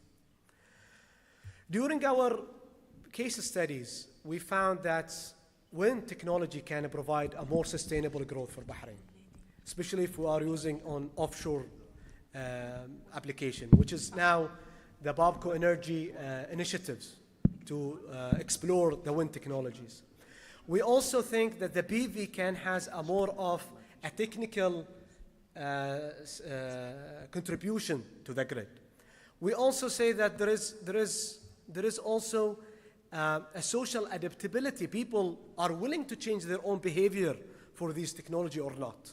Also, we take in consideration the employment creations for all of these technologies. And based on that, we found that all technologies has pros and cons, and we suggest that the investment will be in this technology with this percentage. What is also interesting that, as a part of our framework, we take the input from the policymakers, from the government, and most of the government see the challenge with renewable energies with the economic dimension.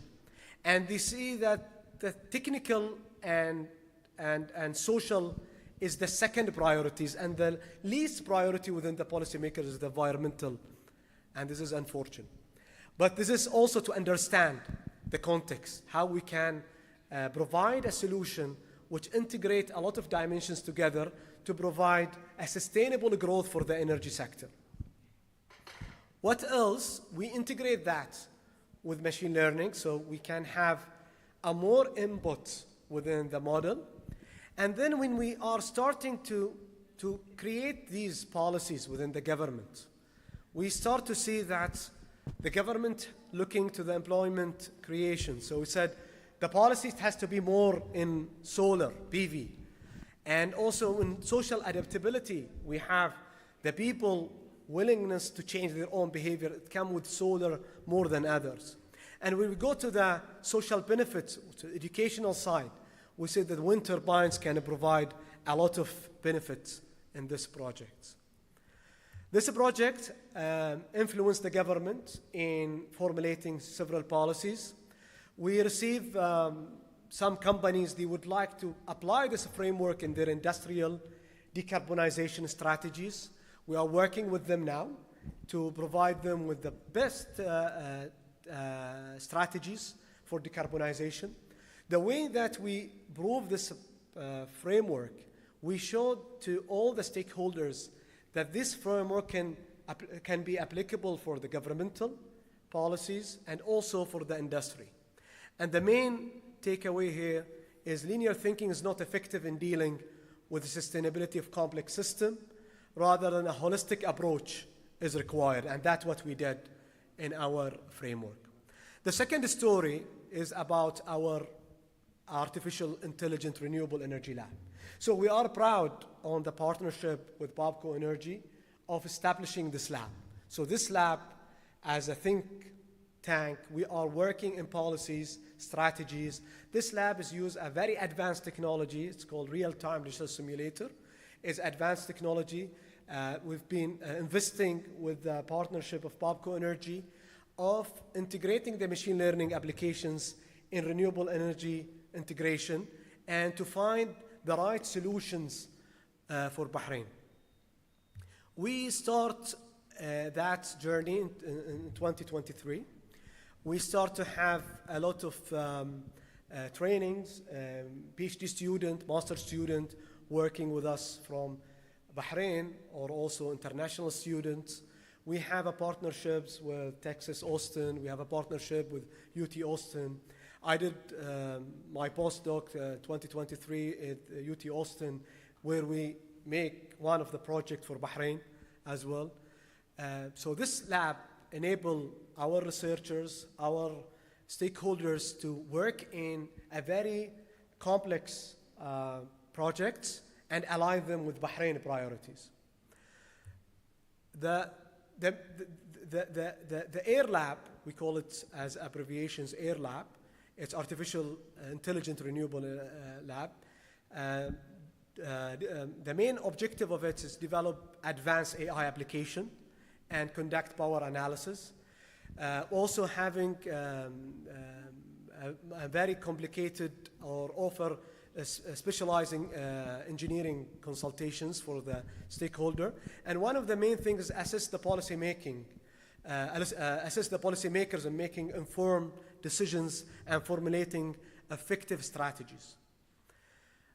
Within that, we start with one project here in Bahrain, is to show them a concept of smart parking. So the concept of smart parking, that we have EV cars, but EV cars, there is no incentives for people to have EV cars. Why is that? Because we think that applications of renewable energy, it required a lot of business model to be integrated with that. We start with this concept that we call it smart parking. So smart parking is whenever you have EV cars, your batteries is actually, you can use renewable energy to charge your batteries, and also you can use your batteries to trade with the government. So whenever you are traveling to another country, you can park your car, in the airport, and then within this platform you can have trading with the government. Whenever government have a need, they can take from your batteries, and whenever there is no demand on that, you can charge your batteries. And we did that with 2 master students at the University of Bahrain. We work with the algorithm there. We show that whenever you go to the work and you put your car there, you can have your algorithm using reinforcement learning, an algorithm called actor critic algorithm. He can make the decision in your behalf. So he can trade. And after you return back from your work or travel, you can see that, oh, you have $50, $60 without doing anything. Just you are utilizing your batteries to be storage and also to trade with the national grid. We formulate that concept and we provide several case studies, and we simulate that, and we provide these results to the government, and now the government is working in EV strategies. The last project we work it in UT Austin is to use the machine learning applications to understand the customer consumptions. By doing that, we start just by having your smart meter, the only installed one. We know exactly what you are doing at your house. And during the pilot studies, we see in the early morning some ladies, when they are using hair dryer, we can know exactly the amount of electricity consuming that. So we use the classifier to know exactly what's doing inside your house. By doing that, it's not just to spy on you, we need to understand your behavior. And we can do this algorithm to do for 50 houses, and that's what we did. And based on that, we can formulate the policies for the government and also for the startup companies to have a sort of solutions. So we incentivize the government to put policies, and also we show the industry that there is a potential of developing these new technology to be integrated within the Bahrain context. To end up, I think it's the key takeaways and concluding remarks. I think one of the main things that we learned through our international cooperations is a mean of bringing a lot of solutions within industry, academia, and government policies. Also, we have to align our visions together and to work together, because sustainability and climate change is not an isolated problem, it's an international problem. So we cannot solve it without having a shared vision and also cooperate together to solve the main challenging in that matter. Also, we need to leverage international partnership, Bahrain, Arab countries, GCC countries, expanding research projects, promoting wider sustainability initiatives, and that is very important. And I think it's very important also for the sustainability to have this sort of discussions and cooperations. So thank you very much again, and I will be happy to receive any questions. Thank you. Thank you so much, Dr. Abdullah. Actually, it's a pride to see a think tank in Bahrain doing real research that touch exactly what the country needs. So I have one comment. Basically, your research tackles the alternative energy or renewable energy. So I have a different idea about that in a capitalistic economy that we are all living out. It's more about not about the energy itself, but it's more about consumerism. I don't know if you really agree with that or disagree. So maybe changing the culture of people, the consumerism of concepts of people towards more minimalistic use for everything in their lives would be also something, I don't know if you could consider integrating in your framework. And the second point I'd like to emphasize as a researcher, what do you think about the disparity between modern countries and countries who are still considered as emerging economies and looking forward to reach the level of modernization like the big economies of the Western countries as well. Since we are in the Middle East and we are talking about emerging economy like Bahrain and the rest of the region as well, our problems, our challenges are totally different. So how would you look at that as a researcher? Thank you for the two questions. For the first questions, I think what you are promoting is right, but at the same time is not effective. And this is what the numbers show us. I can give you an example. Here in Bahrain, we've been promoting through the electricity and water authority for years. I work with them of energy consumptions, conservation of energy, of water. Nothing happened. Every year, whenever we sit with the electricity and water authority, they are putting 4% growth in the consumptions. When reforms happen in 2016, this is the first time in the history of Bahrain, we have less growth, we have degrowth. So whenever we put the policies toward the consumptions, we will have a benefit. So definitely educational system has to be promoting the most responsible consumptions. And we have to also promote a lot of energy efficiency applications. It goes without saying. But all the studies shows that human are human. Whenever you have the capability to consume, you will consume. And this is also when I show you the energy consumptions since 19th centuries. Every year we are going more and more. And by the way, we are tracking Bahrain electricity consumptions. This restructuring, people, just 1 year they have a shock and the consumptions go down. The second year they go more than before. So they absorb the shock. So I think we have to work in two directions, mitigation and adaptation. We have to educate them, we have to put policies, we have to target them in having more policies. The framework taking the social dimensions of that, but it's not assuming that people are ideal, because we are not ideal. We are always having the tendency of leverage of having electricity and that will change within. The second questions about, you mentioned about disparity between countries. Yes, the main changes between countries. This is also a lot of, I face these questions in different international conferences because China and India, they said, we are emerging economies and it's our turn to consume a lot of energy and emit a lot of.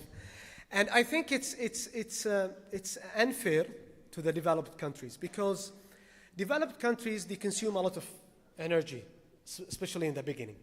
But if you think about R&D and you think about the advanced technologies, which we all leverage, it's actually from there. So, and not, by saying that is not just to say that they have exceptions of that. No, we said it's a mutual responsibilities for all of us. We are using the technologies, we are developing our economy, we need all of us to work in this problem. It's not a developed country's challenge, it's the world challenge. And either if you are willing to give up about climate agenda, you will affect your own people. Because climate change, either it's international, but their effect, it's for the local. I have just one example. I have worked with Professor Robert Bullard, which is the father of climate justice in Houston. And what he did, that he said for his student in 60s, that's let's find the landfill in Houston. And Houston it's a horizontal land. So they start to map the landfills in Houston. And when they start to map them, they found that 88% of them it's in a black neighborhood.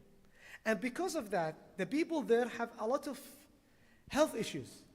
And he formulated at that time in 1969, the frame of climate justice. We need climate justice. People are dying of that. And you are utilizing that. So the impact there, it's for the local itself. So whenever emerging countries said, I will not do that because it's my turn now to consume energy and polluting the earth, you are killing your own people. And this is your responsibility to take care of that. Thank you. Thank you so much. So fruitful. Thank you. Thank you so much.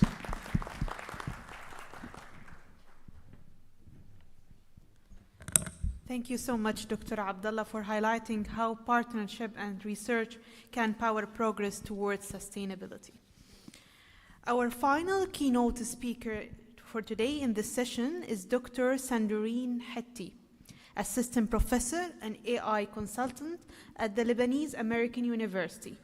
She will deliver her speech entitled From Data to Decisions, Using Predictive Analytics to Win in Digital Marketing. Please welcome Dr. Hetti to the stage.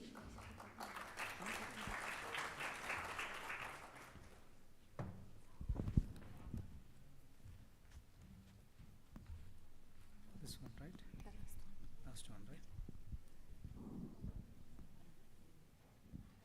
Guess I need to move.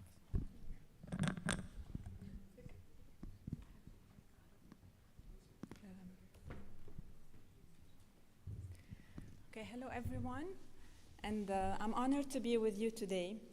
We're going to speak about how we use data and digital marketing and try to link it to sustainability.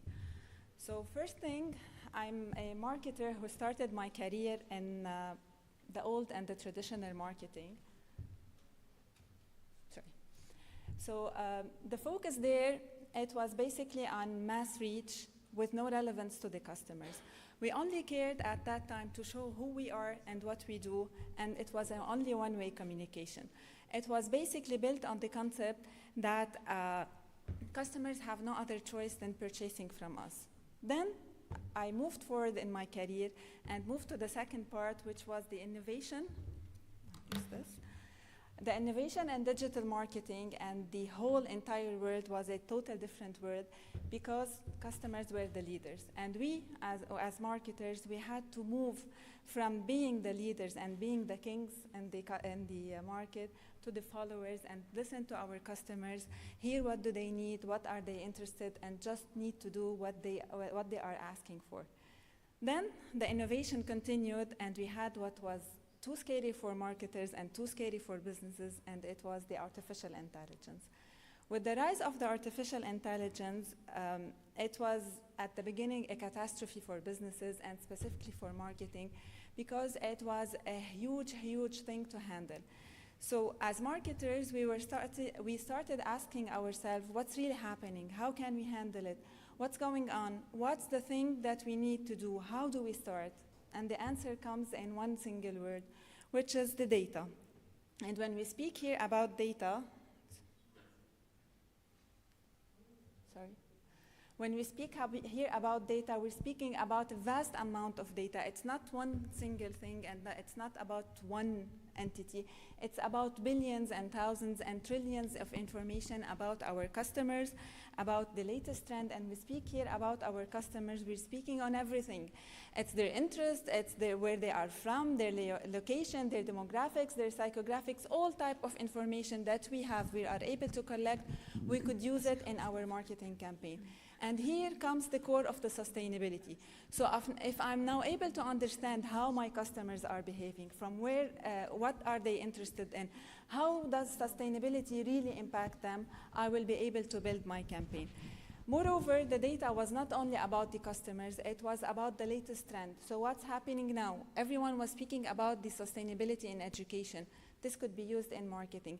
Everyone speaks about the SDGs and sustainability. This is another latest trend that we as marketing people, we should consider it in our campaigns, in our marketing, for us to be matching the latest trend and to be matching the industry. And the last most important thing that we could get information about, it's the industry itself. So if we're speaking about sustainability, if we're speaking about the UN, about the SDGs, it's a total whole industry that we could collect endless number of information about, and again, build our campaign accordingly. Despite that, for several years, people are speaking about AI in marketing. There are several debates about the marketing. So as we can see, the founder of the American AI institution, he said that yes, the AI, it's very important and very relevant, but unfortunately, it's too detailed. We need to understand the target, we need to know how to build our campaigns, and it's very hectic for the employees. So it's very hard to go into every single detail, every single segment, every single data that you are collecting. It's very hard for the customers to take it, for the businesses to take it, build the advertisement accordingly in order to make sure that we are reaching the high end. On the opposite side, we all know the famous Bill Gates. He said that it's the age of AI has just begun now for marketing people, for every person. When we speak about sustainability or everything, it's just the age for us that helps us to reach our goals. We have the computers, we have the machine learning, we have the AI models. All we need to do is use it to enhance our productivity and in order to build our communication, which we're gonna base it about the sustainability. What I said now, it's a really big debate. And people sometimes say artificial intelligence, it's really amazing. Artificial intelligence helps us. And others say, no, it's an overhype. So is it really an overhype? Do we think that the artificial intelligence is there to destroy us or to help us? I'm speaking from a marketing perspective. The answer goes by going first to redefining artificial intelligence.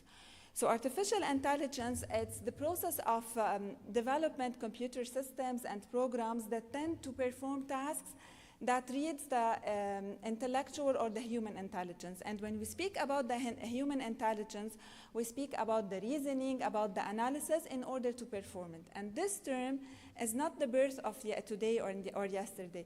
It has been there for almost 70 years.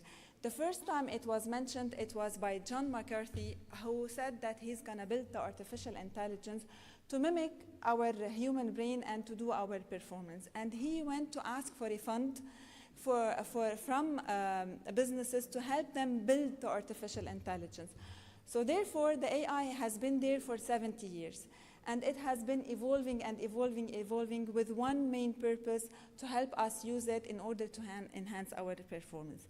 Businesses have been using it for multiple and several years, but unfortunately for the mass consumer and the mass audience, the first time they know about artificial intelligence, it was through ChatGPT. Unfortunately, it was 2-3 years ago, but the AI was there for 70 years. And when John McCarthy spoke about the AI, he spoke about efficiency. So it's there to enhance our efficiency. It's there to understand our consumers' behavior. When we speak sustainability, we really need to understand how our customers, how do they understand sustainability? What triggers their behavior? How am I going to change this behavior and push it to become more sustainable? And by there, outperform our competitors because we are in the sustainable environment right now, and therefore enhance our business. Going back to the data, which is the core, the data, all businesses use it for one basic and most important thing, which we call it the predictive analytics. When we speak about the predictive analytics, I'm over forecasting the customer or the audience behavior before it really happened. So for sustainability, how does this really happen? I guess one of the esteemed speakers spoke about that we have only reached 15% of the SDGs. But the AI, if we use it in our marketing campaign and use these valuable data, we are now able to predict why these consumers, they are not behaving in the proper way. What helps me to stop this unwanted behavior and push them to become more sustainable. So according to another study, we can find that companies who use the predictive analytics and by there analyze the consumer behavior, they have the tendency to overpass their competitors by 23 times than the normal thing, which is a very huge number. And more than that, they have the ability to overpass them, also the competitors, through the customer loyalty with 10 times. So this is a remarkable data. This is a valuable data that we could use and we need to understand for us to know how to use these predictive analytics. So if we're gonna build a campaign that's directly related to the sustainability, the first thing, we use the predictive analytics to understand the segment of the audience who are interested in sustainability or not. How will they react to the campaign that I'm gonna launch? So accordingly, I overstep these audience to make sure that the campaign that I'm gonna build, it's gonna hit them directly. We can take an example of the universities that we have mentioned here who spoke about sustainability in education. We need to build a campaign, AI campaign, about this sustainability in education. We know that Gen Z are number one generation interested in sustainability.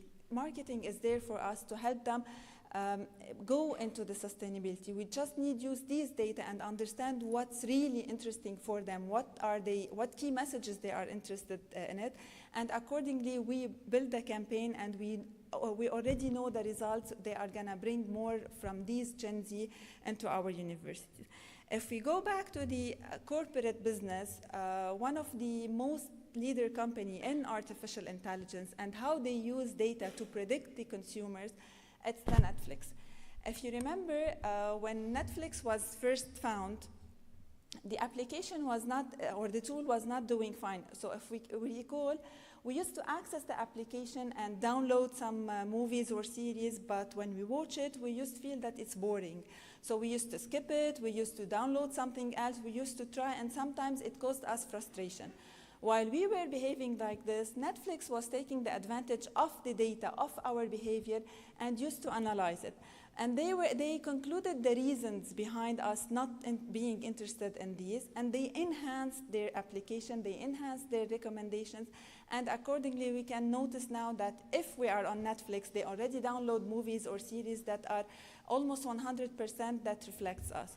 So according to Netflix, this use of the data in the predictive analytics helped them build the recommendation program. And from this recommendation program, 80% of the content that is being recommended to the audience is being watched by them, which is a huge amount. And they say that this also helped them to avoid loss of customers, which is known in marketing as customer churn, which could have costed them around $1 billion per year. So again, the data, it's the core. The second thing we could do, it's the predictive analytics. Another example, it's Spotify. Spotify, they were also worried about their customers because they noticed that the retention level, it's going down, and they have a high percentage of customer churn. So what did they do? They also used the data to understand the performance of their customers, and that they noticed that the customers, they are skipping songs because they were not able to find the playlist that they matched them. So what they did is they had a marketing engaging campaign that showed the audience their interests, and accordingly they built such playlists, and this helped them in enhancing their retention by 15%. The last example, it's about Nike. Nike, they introduced their application a couple years ago. But last 2 years, they did an amazing job, again, because of the data and the predictive analytics. So what did they do? They took the consumer behavior in terms of how they are scrolling on the application, what do they purchase, what are their athletic interests based on the shopping, and they enhanced their push notification, and they made it based on recommendations. So every time I receive a notification on the application, it's directly personalized and recommended based on my behavior. And this helped them to increase their click-through rate by 40%, and by that, it increased their sales, and they say that in 2023, the sales through application, it overpassed the sales through the stores. If we go back to sustainability and through Nike, they have also mentioned in one of their studies that the inventory, because of the predictive analytics, they are able now to understand the specific style of shoes, what's the percentage of sales that they're gonna have. So accordingly, they produce the quantity, and they save places in the inventory, and they save waste. So by that, they are helping sustainability directly and indirectly. So going back to predictive analytics, as a brief summary for predictive analytics, it's when we use these data, these statistical algorithm, for them through the machine learning in order to help us predict the future. And when we speak about predicting the future, it's really predicting the behavior of the customers in the future, how they are going to react to my campaign, to my product, to my messages. And accordingly, I take this information and I adapt to them, and I create my content accordingly, which we call it hyper-personalized content. That's why if we notice on my phone and or on your phone, the performance or the ad or the things that we see, it's totally different. It's based on my character, based on my historical preferences, and based on your search at the same time. And this, again, we go back to two things: the data that I'm giving from scrolling, and the predictive analytics that they are using the data that I gave about me to give me this hyper-personalized content. And this personalized content helped me as a customer in having high level of satisfaction. So the more messages, the more content it's relevant to me, the more satisfied I am, the more loyal these customers will get to me, the long-term relationship I will have with them, and finally, it will lead to a business growth.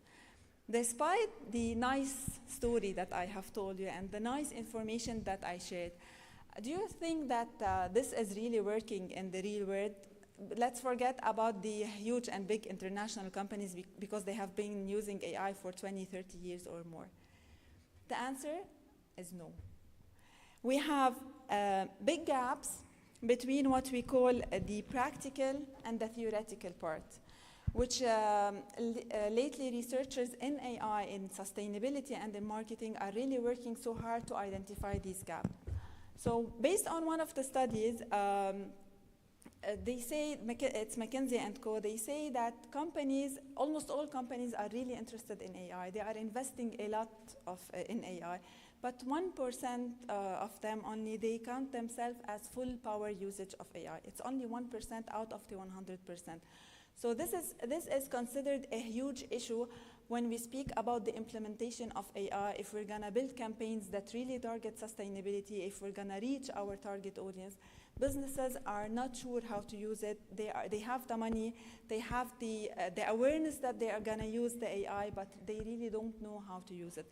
Another study says that, again, almost all companies are aware of the importance of usage in AI, and we're speaking about marketing, but 70% announce that they don't know from where they have to start. They don't know how to use it, and they don't know what's the next step that they should move to in it.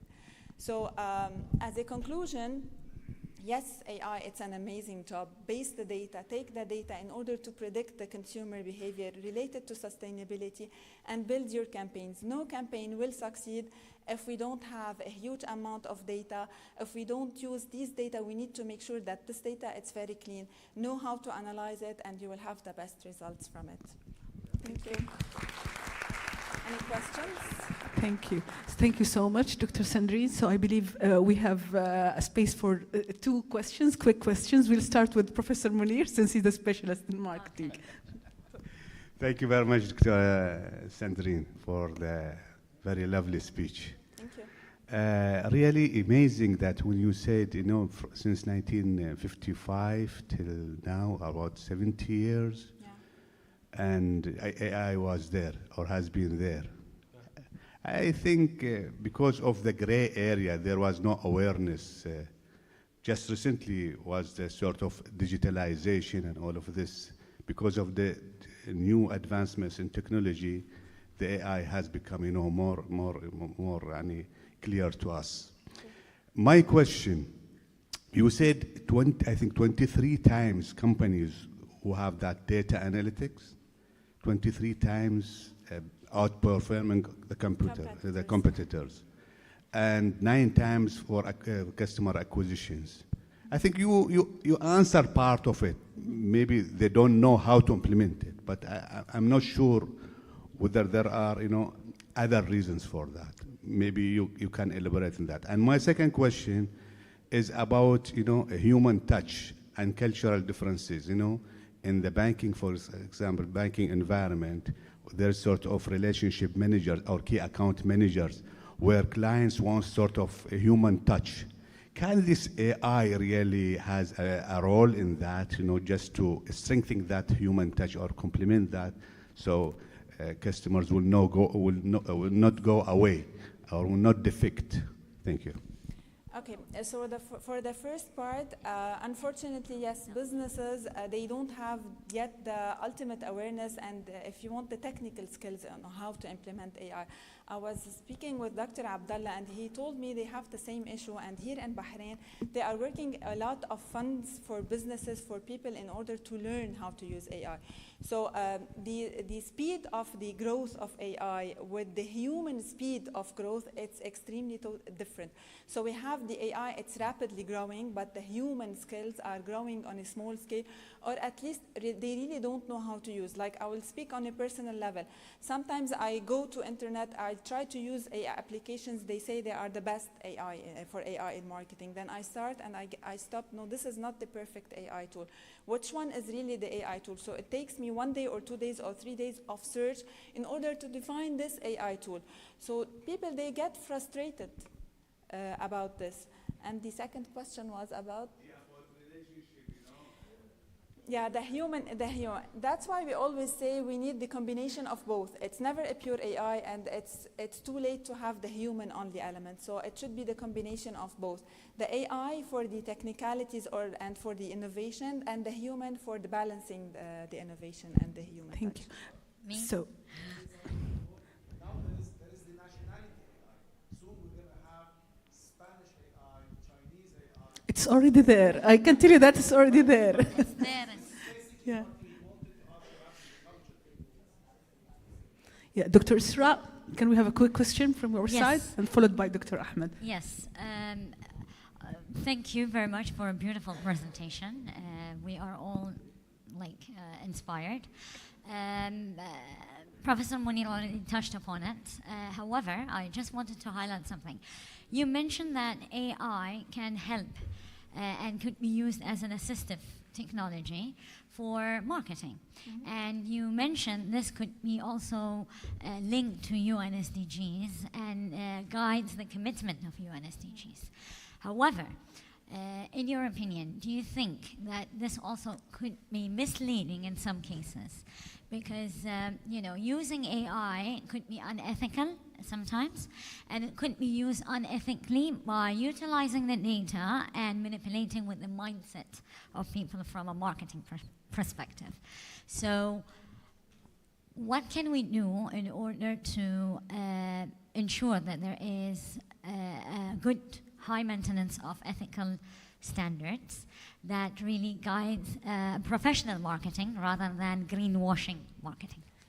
Okay, when we speak about the privacy concerns maybe and the ethical concerns, the first thing we say it's divided into two parts. Sometimes it's intentional and sometimes it's unintentional. So we're speaking about the cultural difference. Sometimes the cultural difference might lead to a bias in marketing or in campaigns, which cause this unintentional ethical issue. But on the intentional level, this goes to the awareness stage. So there should be a huge and massive work, and there are many rules and regulations for businesses that they intentionally bias their programs or bias their models for the end results. So for the unintentional, both ways we need to monitor, but for the intentional part, we need to make sure that the government is following these corporate businesses and their implementation to make sure that they follow the guidelines or the rules in AI implication. Hello, I would like to say something out of marketing. It's related to AI and using of AI. When we use AI, I'm specialist in the domain of renewable energy. And I know every time we use AI, we consume a huge quantity of energy and we produce heat. And we are talking about climate change and we are talking about environment, I mean that even this aspect of using AI, we must think about using it ethically from this point of view if we talk about sustainable development. Because really, I see not long time ago an analysis about the quantity. Imagine 1 hour of using AI needs the equivalence of 1 million gallon of water to cool the system. This means that we produce using this system. What I would like to say that we must think this also about this side, this negative side of using AI. It's not related to marketing. I'm sorry. No. Yesterday I was reading an article about the same thing. It was called "Being Polite is Unsustainable." So ChatGPT recently they announced mentioning that people who go to ChatGPT and tell it, please, could you do this? This is consuming lots of power from us. So this is unsustainable and it's causing them billions of dollars and it's impacting our climate. So yeah, when we speak about the AI, there is a huge challenge exactly between AI. Even though we have plenty of AI tools that could help in sustainability and climate change and detections and everything. Thank you.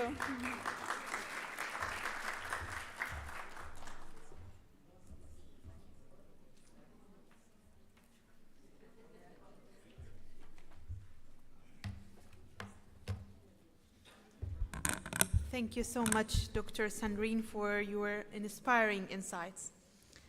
Now we turn our attention to a stimulating panel discussion titled Integrating Strategy, Health and Education for Sustainable Development, a multidisciplinary dialogue. This session will be moderated by Dr. Joja Rahbani, Assistant Professor at the University College of Bahrain. We kindly ask you for your patience for just a few minutes as we complete the setup for our upcoming panel discussion. We will be starting shortly. Thank you.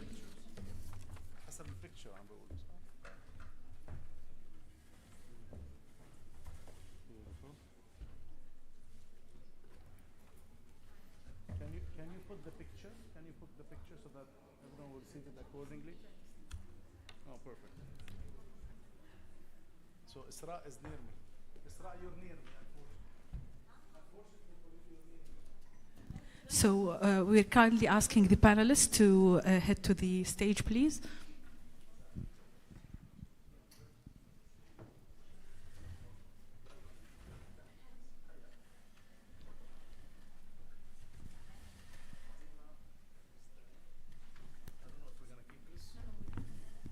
Remove this.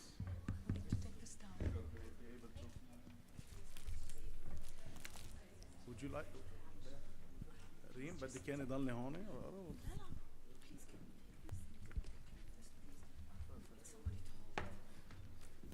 So have a seat, please. Let's sit. Okay. Ready? So that I will be able to see you. Can we have the microphone? Test it. My microphone, and then I'll try to start. خلينا نعطي مايكروفون، خلينا نبلش من هونيك من الآخر.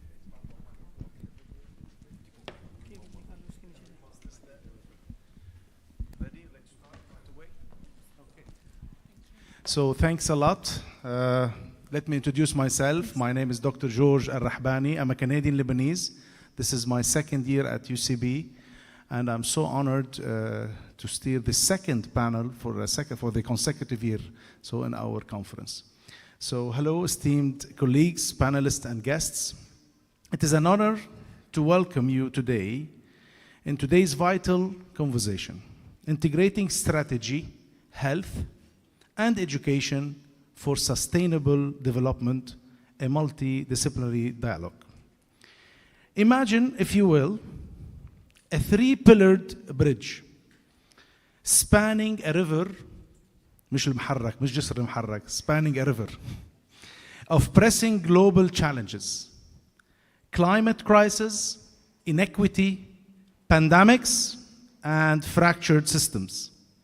Each pillar, strategy, health, and education, holds the weight of our collective future. But only when these pillars are interwoven can this bridge carry humanity towards sustainable progress. Today, we confront a critical question, and I'm now talking to all of you in the panel. How do we fuse these seemingly distinct domains into a cohesive blueprint for resilience and equity? Strategy without health overlooks human well-being. Health without education ignores empowerment. Education without strategy lacks direction. Together, they form the DNA of sustainable development. Consider this. By 2030, Vision 2030, since I came here, I'm hearing about it. The United Nations Sustainable Development Goals urge us to eradicate poverty, ensure quality education, and promote well-being for all. Yet, siloed approaches risk leaving these ambitions unfulfilled. The COVID-19 ينذكر ما ينعاد pandemic laid bare this truth. A health crisis that disrupted education, exposed strategic gaps, and reminded us that progress in one sector cannot thrive in isolation. Our panelists, they are visionaries from policy, public health, academia, and social innovations, and some of them I call them friends. So basically, we will explore how cross-disciplinary collaboration can turn fragmented efforts into symphonic action. Where might a healthcare initiative amplify educational outcomes? And how can strategic frameworks embed equity into classrooms and clinics alike? And what lessons can we draw from communities already weaving these threads into transformative change?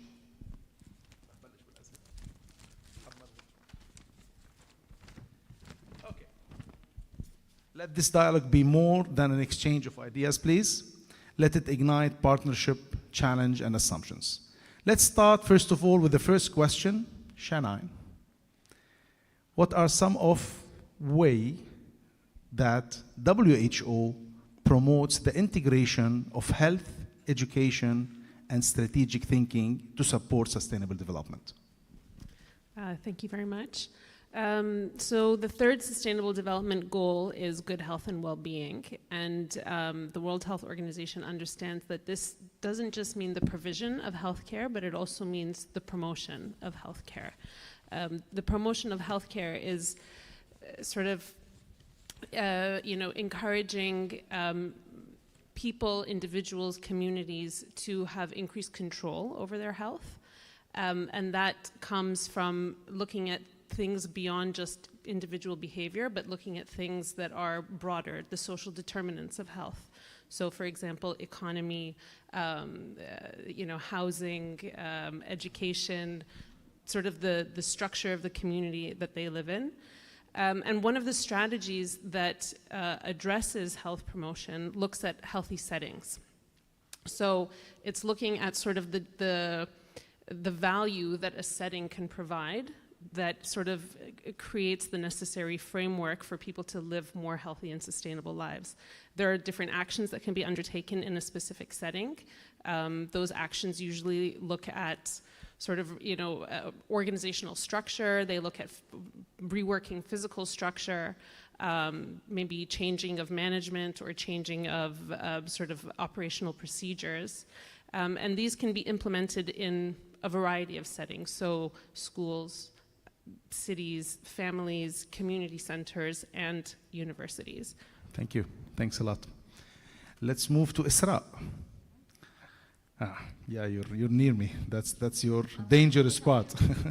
How can education systems be strategically redesigned to prioritize health literacy and empower communities to drive sustainable health outcomes, particularly in marginalized regions? Okay. First, I believe that the education system in general needs to be rethought of, meaning that we need to redesign our curricula. We've been hearing a couple of speeches earlier about redesigning our curricula to be more sustainable related. It needs to be focusing on certain SDGs. And of course, as she mentioned earlier, that SDG 3 is one of them, which is related to health and well-being. So what we need to do is not only integrating these SDGs within the curricula, but also we need to integrate certain activities that is outside the classroom that promotes health and well-being, and it promotes the education of such good life and well-being, which also promotes healthy lifestyle. I mean, we all have seen a high percentage of, school kids with, sorry to say, with obesity, because they have been, working on their computers, and nowadays it's all the electronic games and so on. So they are more into, sitting and not movement, and zero movement actually, and which will have an impact not only on their body shapes, but also on their mental health in the future. So it needs to be promoted from not only the higher education sector, but it also needs to be promoted at an early stages, which the kids could be able to select their appropriate food, appropriate activities that they like, and so on.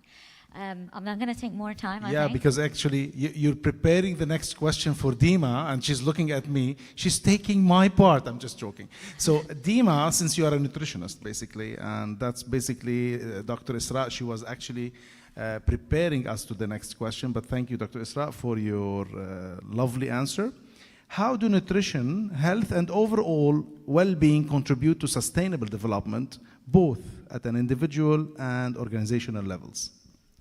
Thank you for your question, and thank you for the insightful interventions by my esteemed colleagues.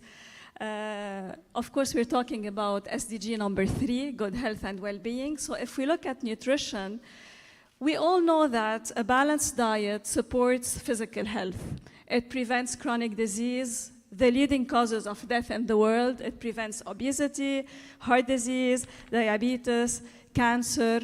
But many of us would be surprised to know how big of a role nutrition plays in mental health. in preventing mental health disorders, not only preventing, but also managing mental health disorders such as severe depression, bipolar, schizophrenia. So there are specific diets that play a huge role in mental health. So there is this link between physical, mental, emotional. And you would be surprised to know that if we adopt a more plant-based diet, this would not only support physical and mental health, but it has a huge impact on the environment. In order to produce 1 kilogram of beef, for example, there is like 60 times more greenhouse gases than when producing 1 kilogram of lentils. So plant-based foods are much less land intensive and require much less water compared to animal foods. So we're seeing this link between physical health, mental health, emotional health, and environment. At an organizational level, of course, when individuals are well physically, mentally, emotionally, socially, then productivity would rise. Creativity would rise, engagement would rise. And this can lead to long-term sustainable development. And this touches upon sustainability SDG on decent work and economic growth. For the environment, we can also mention SDG on responsible consumption and production. Thank you. Thank you, thank you. Thank you. Now let's go back away from health. Let's stop. I mean, Leila, let's talk a little bit about finance, you know, because eventually we're talking about sustainability, but at the same time we care about making money. What mechanism or financial models are critical to scaling integrated education initiatives? And again, we're not going to be repeating the sustainability concept, so I'm skipping this so that you have more time to answer. Well, to scale integrated health education, we need to consider these mechanisms and financial models. The first one could be public-private partnership. That could be done by collaborations between government entities and private sector organizations, and can pool resources, expertise, and funding leverage, and diverse funding sources, and enhancing innovation and research. The second could be by social impact bonds. The third, outcome-based funding models. Then community-based financing, integrated budgeting approaches, and capacity building and training. Thank you. Thanks a lot. To continue on that, let's go to Mr. Faisal. Mr. Faisal, to build on her answer, I mean, strategically speaking, since you are a professional, in the business world, how do you think we can effectively apply health procedures that they were just talking about in our education system for long-term sustainable development? First of all, thank you very much for the opportunity. Building on what my colleagues have said, strategic management is the core and most important element within the business concept. It helps organizations align their expectations with the company's vision, limit resources, and or maybe optimize the use of resources for that matter. However, in order to ensure that that goes into the right direction, it is always recommended that leadership plays an important role through training people, through making sure people have access to such knowledge. And as we continue to say that, repetition builds a habit. So when people have the habit of doing something better, just like when recycling first started, people are not knowing about it. We skip the awareness now. We're more into the action part. Yeah. So training is the way to go, making sure that people have the right skills and equipped. Thank you. Back to Shanain, please. I'm going to ask you, because I work in a university and we're always anxious for that. How can universities become more healthy and more sustainable nowadays? So just building on what I mentioned earlier in terms of a healthy settings approach, there is, sort of an extension of the Healthy Settings approach and the Healthy Cities initiative, there is health promoting universities, where universities work towards being recognized officially as a health promoting university.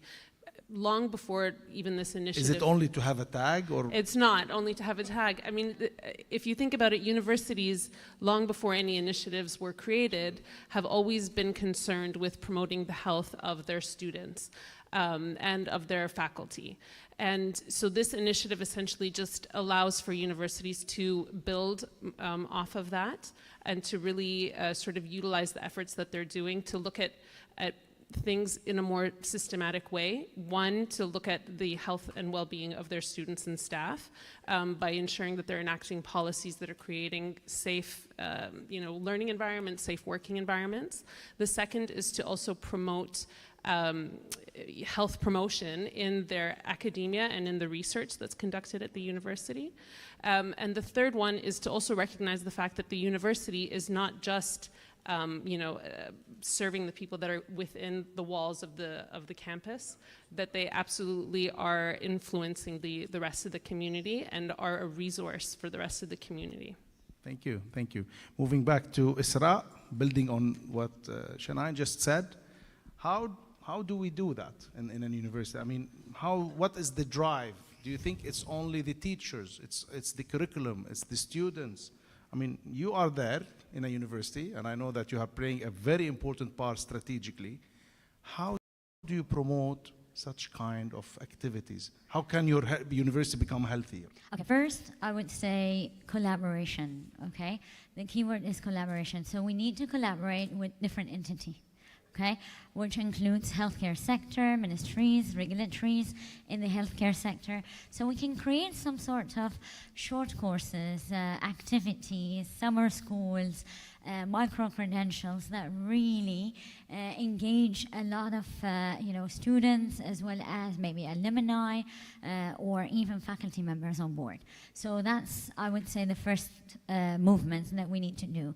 It could be some sort of a co-creation between us and the regulatory, like WHO, which we can develop some sort of a short course or an activity that will create more of capacity building, and it can be then adapted on the long run. So that's one of the ways that we could do that. The second one is related to research, for example.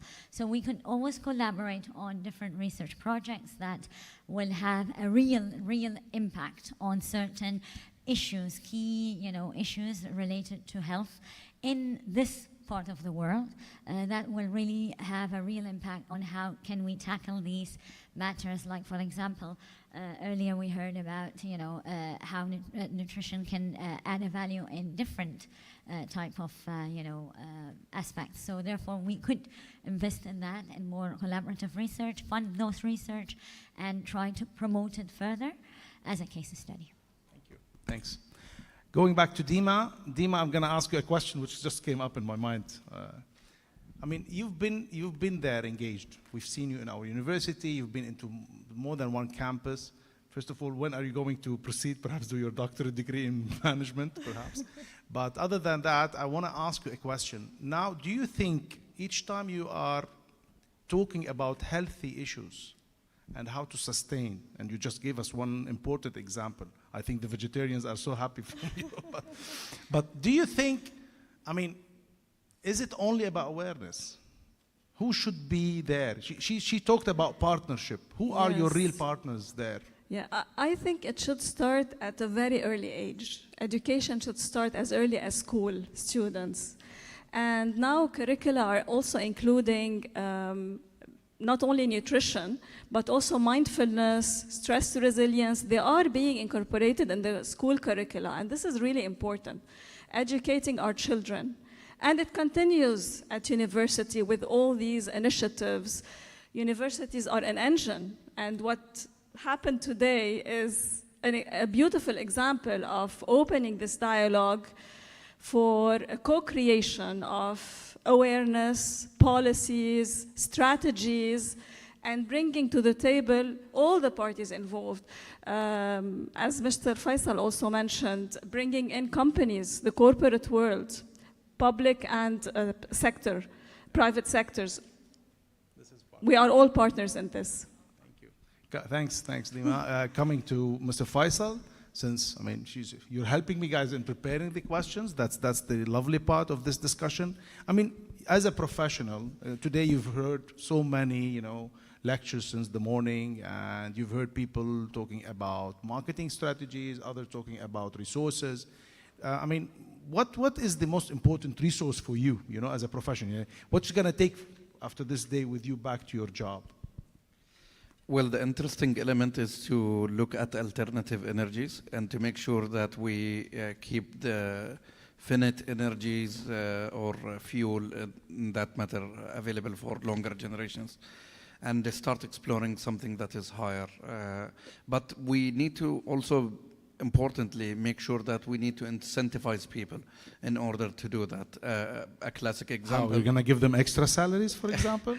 Not necessarily extra salaries, but I'll just give you a quick example. Our company now started selling electric vehicles, and we have noticed also electric vehicles are not incentivized. If you want to, I'm a professor, I'd love to drive your cars, so if you, I can be your prototype. Happy to do that, Doctor. But the idea, what I meant with that, is to make sure that people do have, when they are taking a decision to buy a car, then that should be one of the factors to influence them, either by availability of charging, maybe charging becomes free, maybe some sort of subsidy here and there. Same thing goes also on the other elements, like electricity, powering houses, and so on and so forth. Happy to report that our company have invested a lot in solar panels, and with selling cars, we are on the path to moving toward more sustainable. Excellent, thank you. Position. Moving to the question to Layal, building on the policies. I mean, it's very important because they all mentioned training, partnership, awareness, but what about policies? How much do you think policies are needed? And we want to talk, let's say, to the policymakers. Is there enough? What is already there, is it enough? Well, to align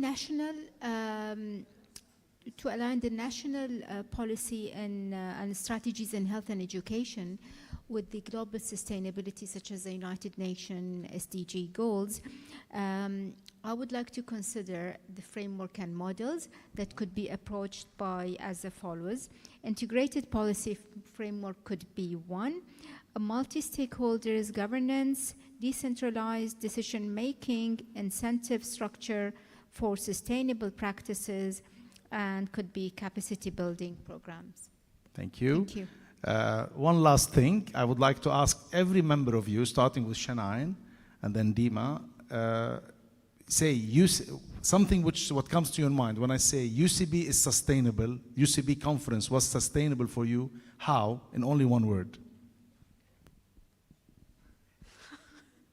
I have to go first, Yanni. So the question is, the UCB conference is sustainable. Sustainable, how? In one word, it could be. What comes to your mind? Participation. Thank you. Dima? Education. Dialogue. Thank you. Layla? Innovative ideas. Nice. Mr. Faisal? Evolving. Wow, that's beautiful. Isra, take a breath, think, and then speak. Recommendable actions. Wow, thank you. Thank you everyone for this lovely panel. I'd like to thank you all for being open for questions. I twisted some of your questions, but you were marvelous. I really thank the university again for this and the conference preparation. Thank you all. Yeah, I've worked excellent on time. Huh? I'm great in time management. Ladies and gentlemen, it's time to go and eat. Let's take a photo first.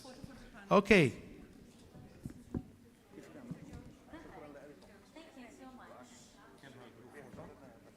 You want us to come to the front? Yes, fine, please. Can I be in the middle? Sure. I think you should be in the middle. You should be in the middle.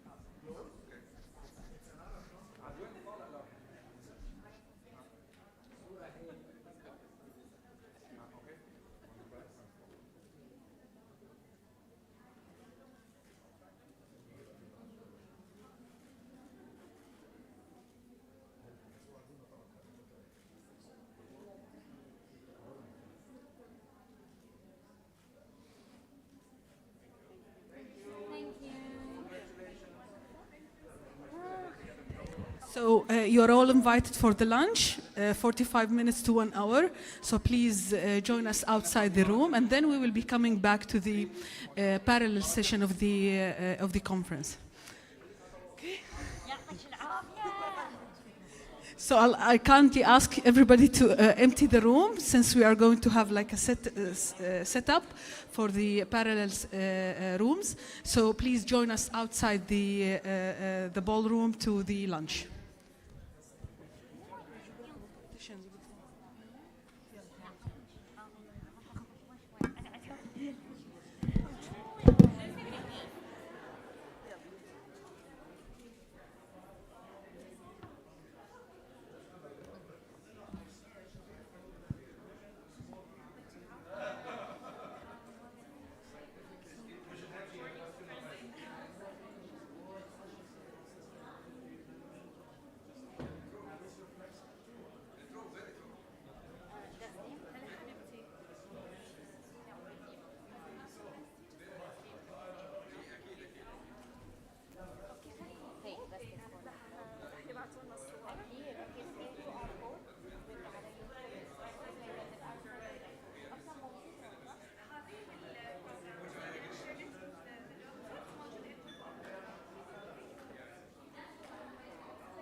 حسب نهار عليك وصلوا المهم وصلوا مرات تسرق تتوتري وين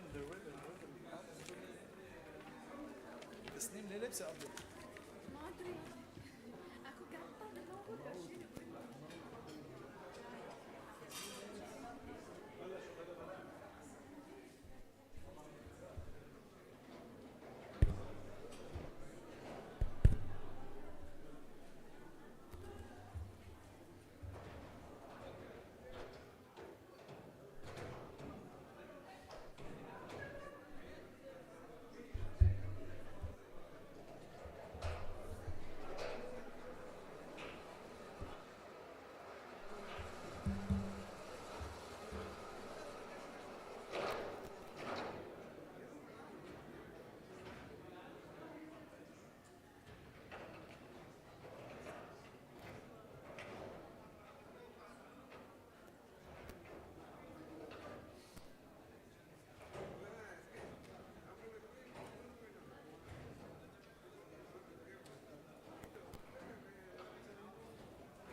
In here? Yeah. Ah. This will be one room, that one will be other room. And that only we can come to know where it is. Okay. And You have your presentation, your Can I use Mac? My Mac? You have it in USB? I do, but the fonts will change and everything. It's better to use Mac. You can connect. I can connect the Mac to my computer. You have a C adapter? No, I use your USB-C. I have one. Only one I have. Same time. You know, like Type C to USB, HDMI. Yeah, most, like I think all projectors now. No, here I think all HDMI. Really? Okay.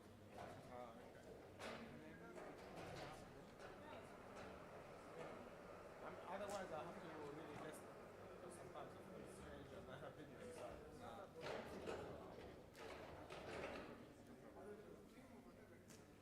We still have time, yeah?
innovative technology integration.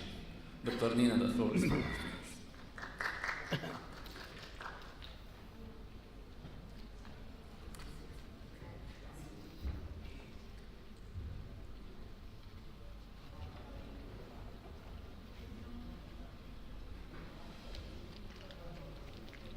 Full screen camera ഇല്ലേ, full screen audio അല്ല മറ്റത്. ഈ ക്യാമറയുടെ 18 dB മാറ്റി 14 dB ആക്കി. ഇതിന് number ഇവിടെ number വന്നിട്ടില്ലല്ലോ. Full wide, full wide.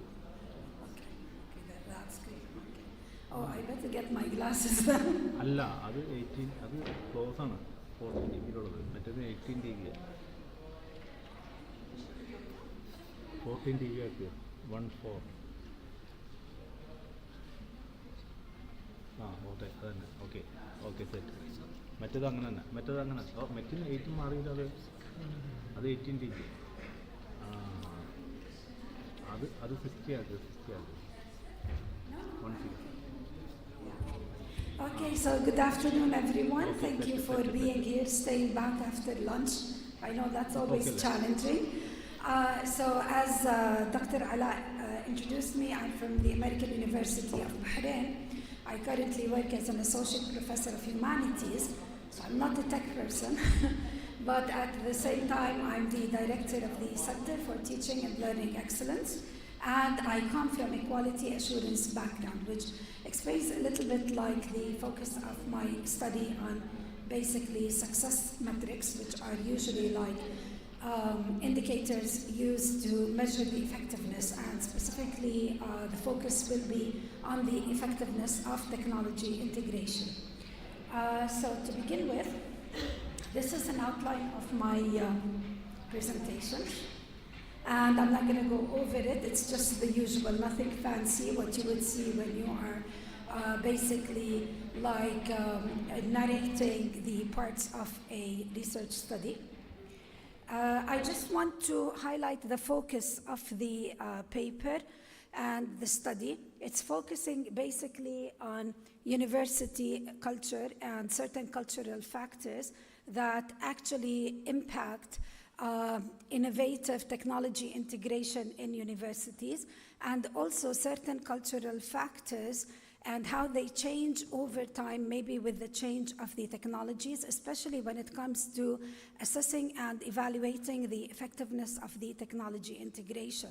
So I was really interested in seeing this, like over the last years, now that we have new innovative technologies coming up like every day, how much are we doing the same things when it came to implementation of technology integration, but also how much are we still doing the same things when it comes to measuring effectiveness, or how have things changed? And has there been any kind of cultural shift in how we measure effectiveness of technology integration? And if yes, if there is any kind of shift that has happened, what implications does that have for higher education, especially for sustainable excellence at that level?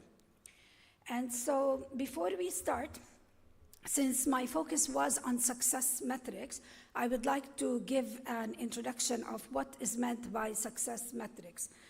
First of all, success metrics is related to a specific kind of culture. It is the quality culture of a university, and it basically refers to the things that we use to measure effectiveness of anything or anyone when they are performing a certain task. So the success metrics, they can be quantitative in nature, they could be descriptive or qualitative, but they are really very important. And in education, when researchers talk about success metrics, what they are usually talking about are things, let's say, like student achievement in terms of the grades that they're getting, or the GPA, or retention rates, like the number of students withdrawing, the number of students failing, the number of students staying. So these are the kinds of success metrics we see in education. And more recently, what we've been noticing is that data mining is being used, and it's being used to actually like predict student success. So we are not just looking at student success in the past is something that has happened and we're studying it, but now what we are doing is we are trying to see like what are the prospects of students succeeding or progressing in a certain program that they are in, program of study. And data mining and AI and all of the new technologies that are coming up associated with that are really playing a role in how we are beginning to look at technology integration and how we are beginning to measure its effectiveness.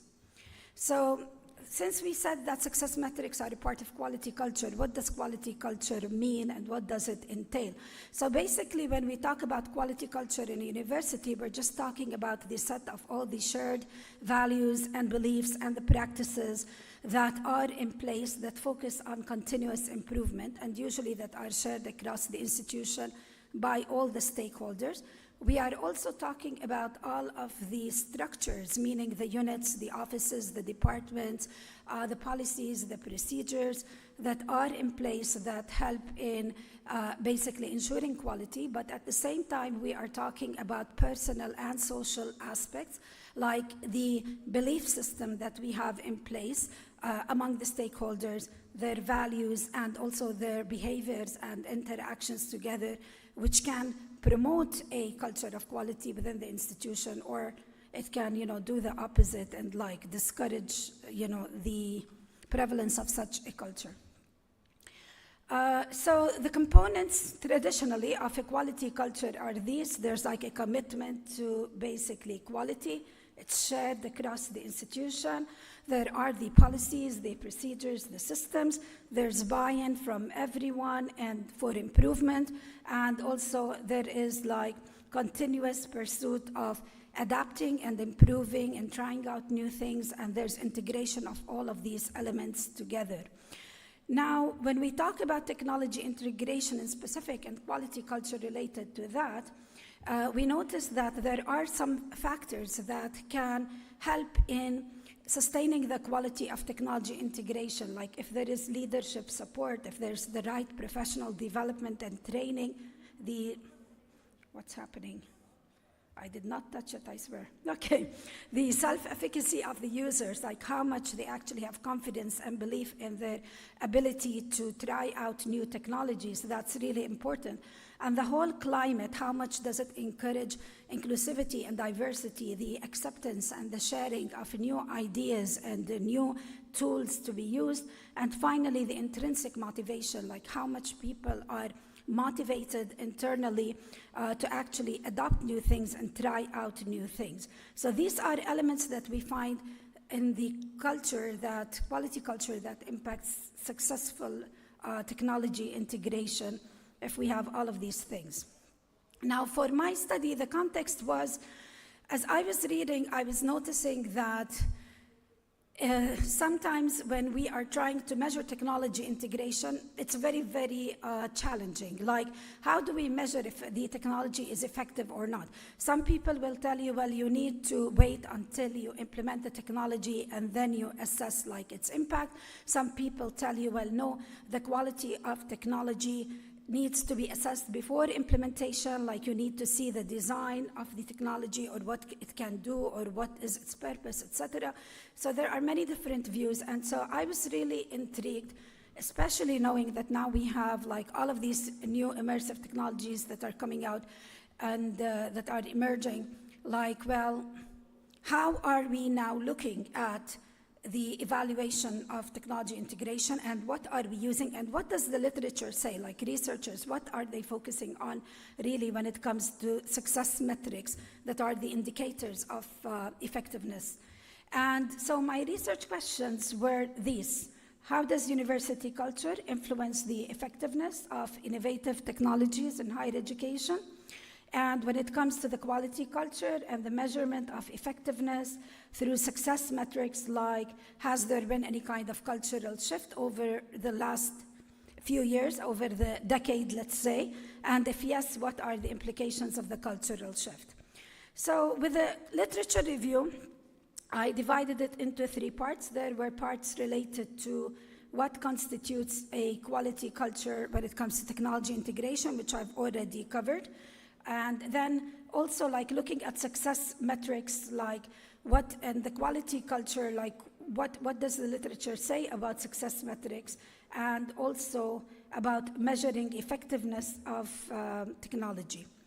So I'm going to skip the university culture, but maybe I'll just say something. We did talk about the enablers of basically successful technology integration. At the same time, the literature highlights challenges, mainly like resistance to change. There are always people who don't want to try new things. They're afraid. There's lack of sufficient training. There's a digital divide where you have people having access to the technology and others not. There are cybersecurity concerns, privacy issues, and of course these sustainability considerations, like how do we maintain a balance between advancements in technology at the one hand and other things like, let's say, health and social aspects and the environment. So all of these are challenges. When it comes to quality assurance, the literature, of course, points to continuous reviews. They can be internal quality reviews that are done within the institution and assessments, reviewing the curricula, reviewing assessment, reviewing self-evaluations, and also there are the external reviews which are done by other parties, like for accreditation purposes or for just like adherence to standards. And there are good practices now where they are doing meta-analysis. So they're not just satisfied with collecting data, but also looking at the higher picture, basically collecting data from so many different sources to get deeper insight on whether a technology is effective or not effective. And they are involving more stakeholders in the process, taking their feedback with respect to implementation. With respect to success metrics, the literature tells you that the traditional metrics that were used to measure technology integration and other things were things like student retention rates, graduation rates, academic scores, satisfaction surveys, but now there are new metrics that seem to be revealing themselves through the use of predictive analytics, behavioral engagement, like looking at how much the students are engaged and measuring that, looking at their behaviors, things like equity and biases, like in algorithms, fairness, and the longitudinal outcomes. So we're not just measuring the impact right now on the short term, but we're looking at, let's say, students' preparedness for their career and for success later on in life. So all of these are becoming like more, if you want, trendy, or they are being discussed more in the literature.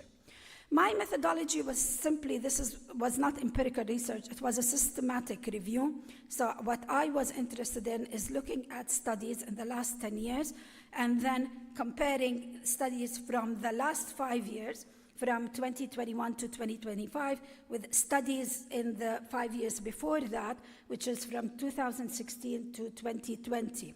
And so I looked at studies and I did my search using only one main database, which is ERIC.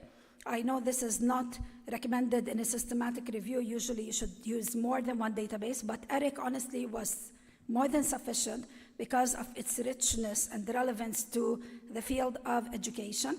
And I focused on only peer review articles. The inclusive criteria I used when I did my search was that I'm interested in studies that focused on innovative technology integration, on success metrics and higher education.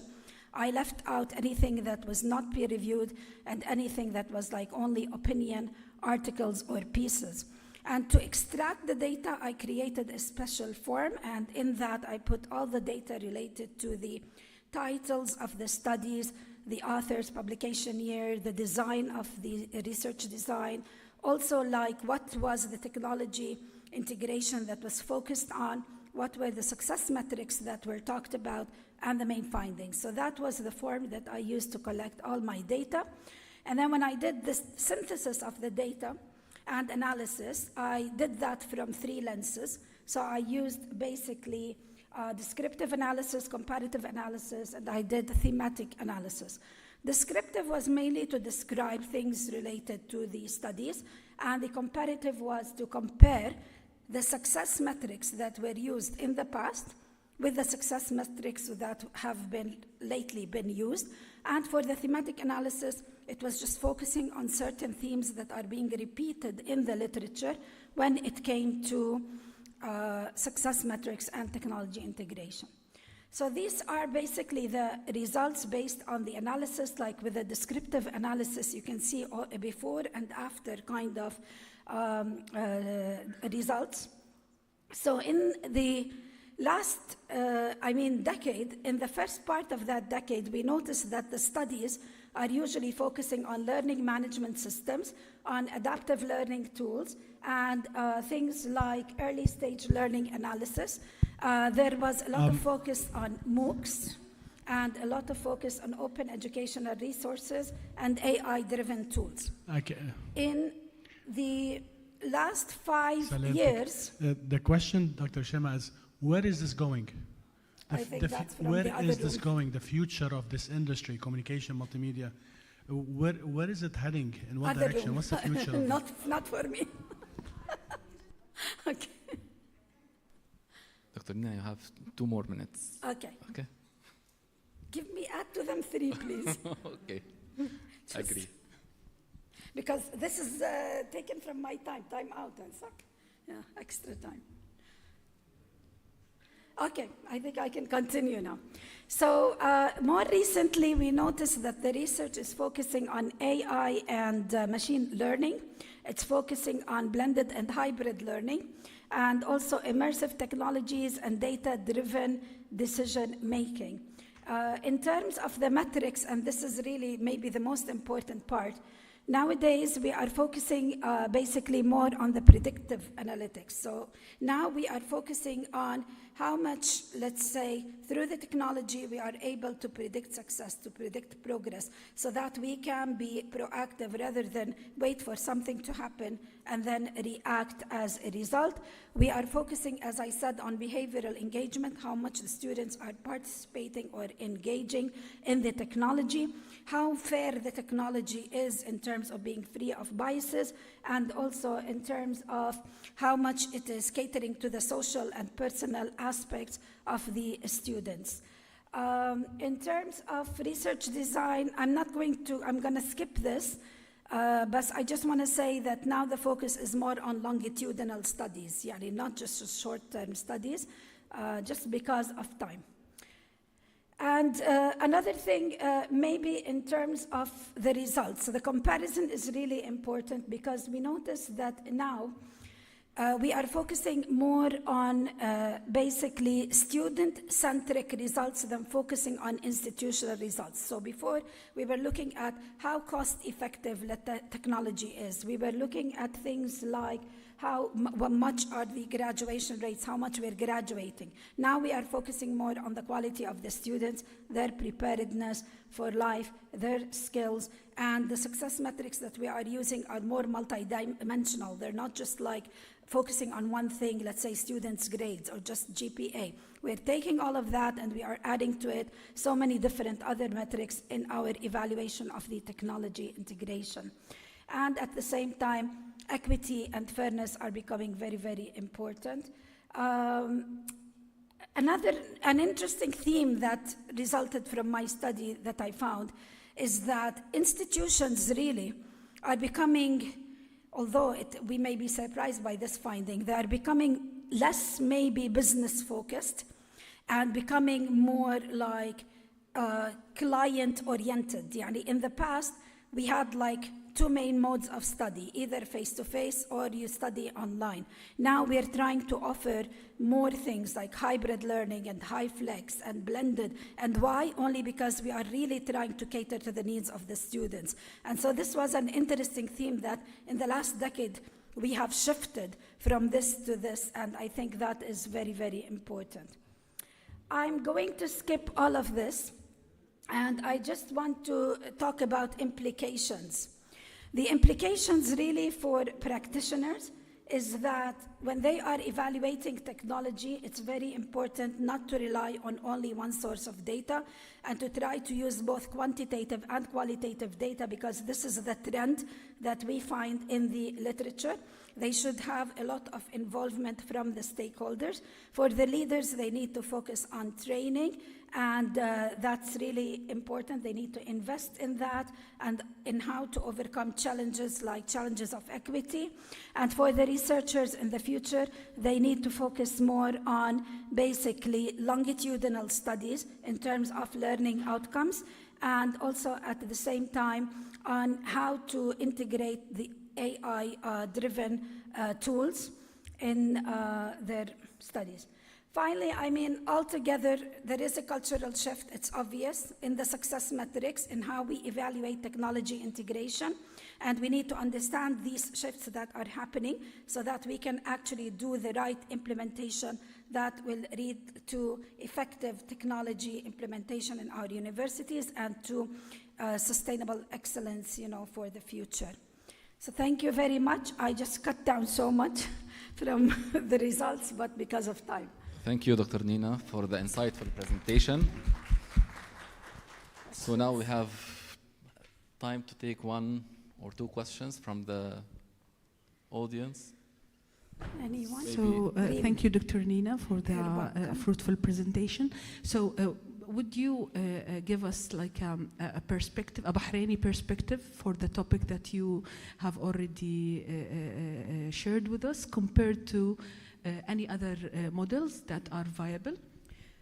Yes, so from the Bahraini perspective, I think although some of the findings were maybe not expected, but I noticed that they're already happening in Bahrain, like in terms of being more like oriented towards clients' needs. We already are seeing this in our universities.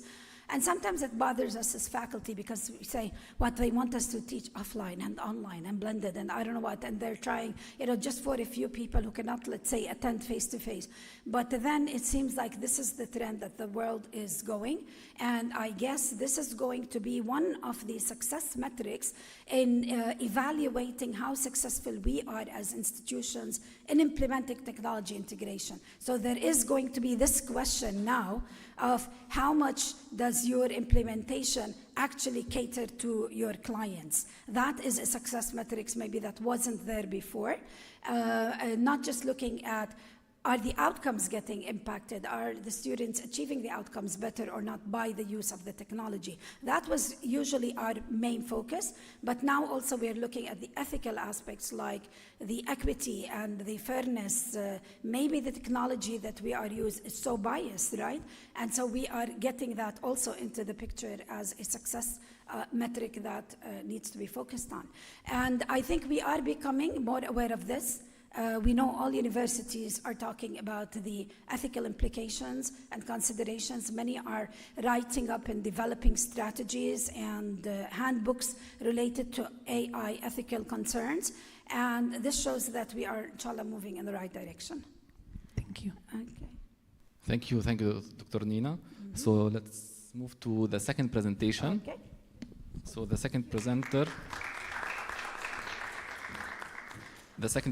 Ms. Lina Ali, will present engineering innovations in aluminum dross recovery, transforming waste to resources. I think I did it also. I asked the question.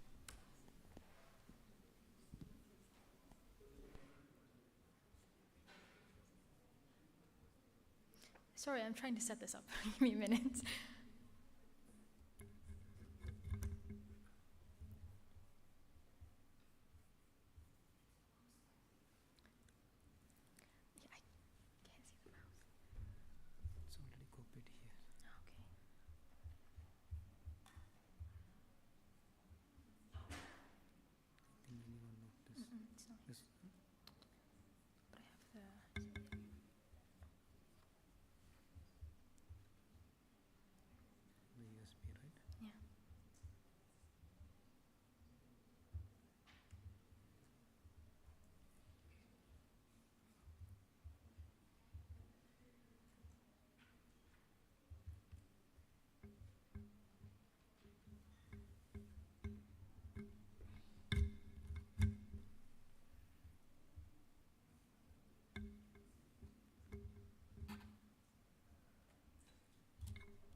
Good afternoon, ladies and gentlemen. I'm really happy that you decided to stick around after lunch, so thank you for that.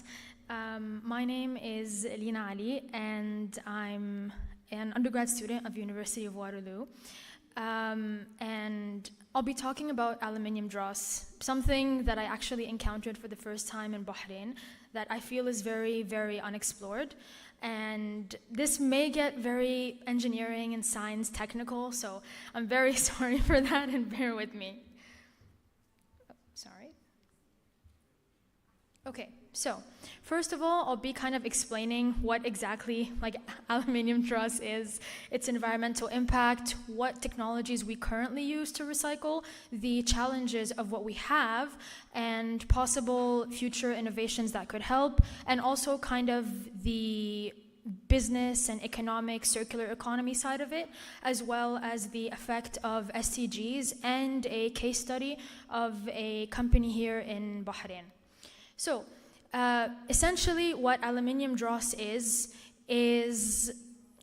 I'll get a bit technical here, but essentially what it is when you have aluminium and you heat it at very high temperatures and it interacts with impurities, and what I mean by impurities is oils, other metals, alloys, debris, yada, yada, yada, all those things.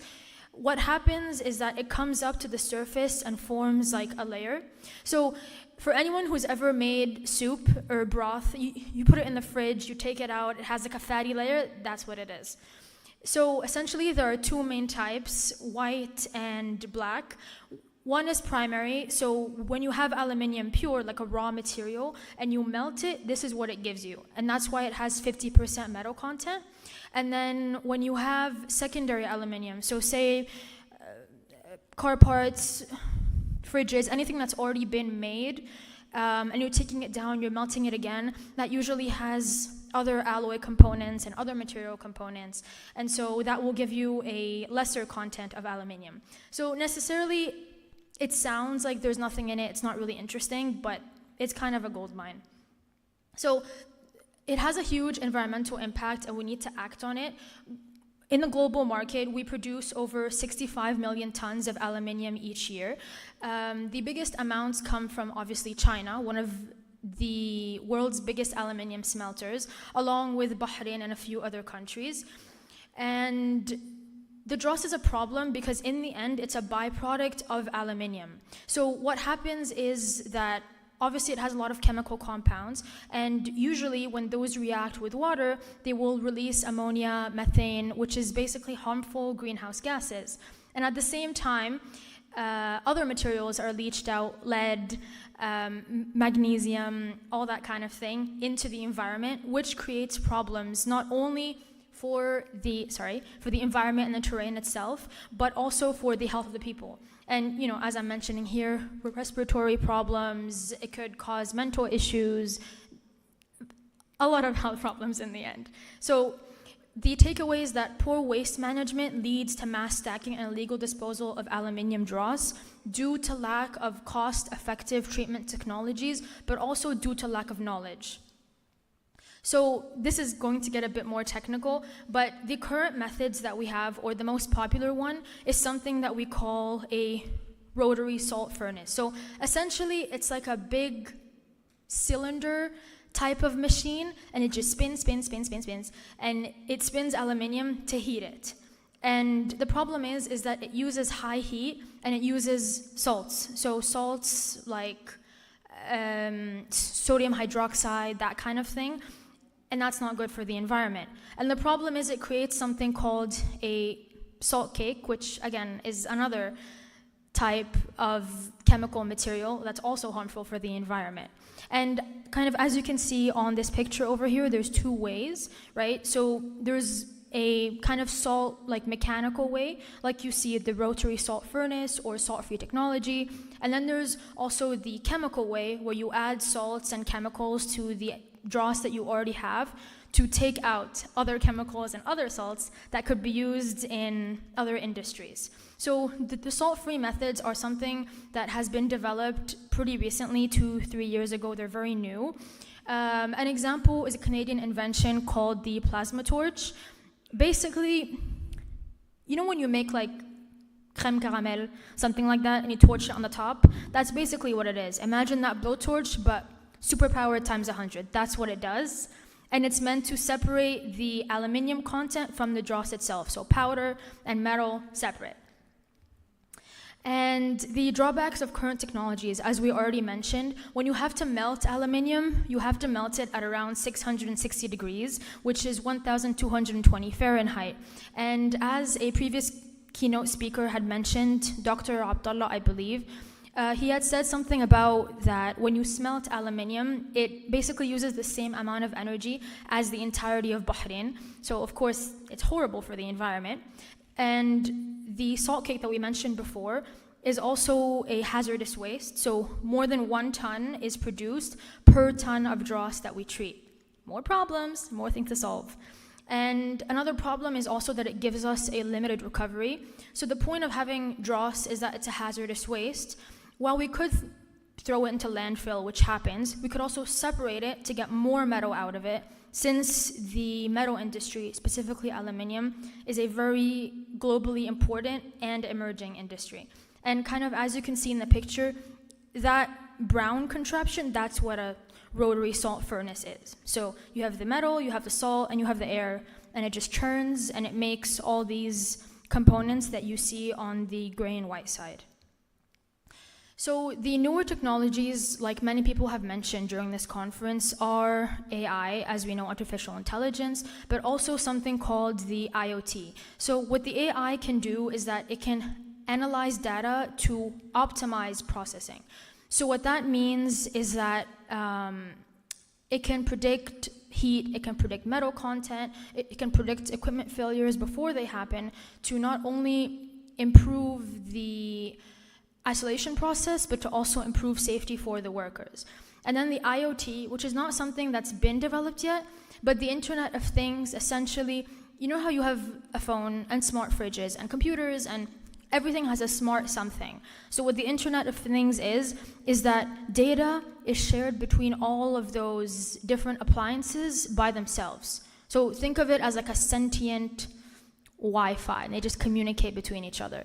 So that obviously is with the use of sensors, which can help to monitor dross composition, temperature, and other factors in real time that may affect the process. And the benefit is that it gives you higher efficiency and better safety and reduced environmental impact. And this picture is kind of an example of what the Internet of Things is. So everything from Wi-Fi to microphones, anything that you can put Wi-Fi to or AI to, you can do this. So the key of this paper is that it has an economic potential, and that's why I thought it important to write about it. So the aluminum industry contributes over $176 billion to the US economy and impacts 523 sectors in that same country. And of course, we know that one of the biggest economies in the world is the United States. So of course, if it impacts them on a large scale, well, then there could be a possibility for application in other countries.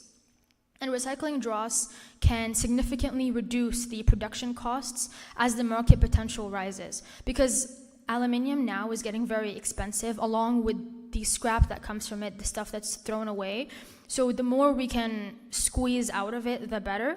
And the total cost of production, this is according to a Chinese study, the total cost of production of 1 ton of alumina from the traditional process of bauxite is $262, while the cost of getting the aluminum from the dross is $130. So it only accounts for 49.5% of the traditional way, and it also gives way for a lot of profit if mass applied.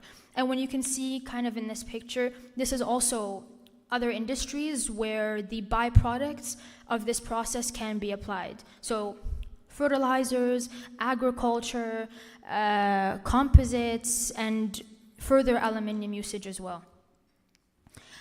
Actually, the thing that inspired this paper was this company.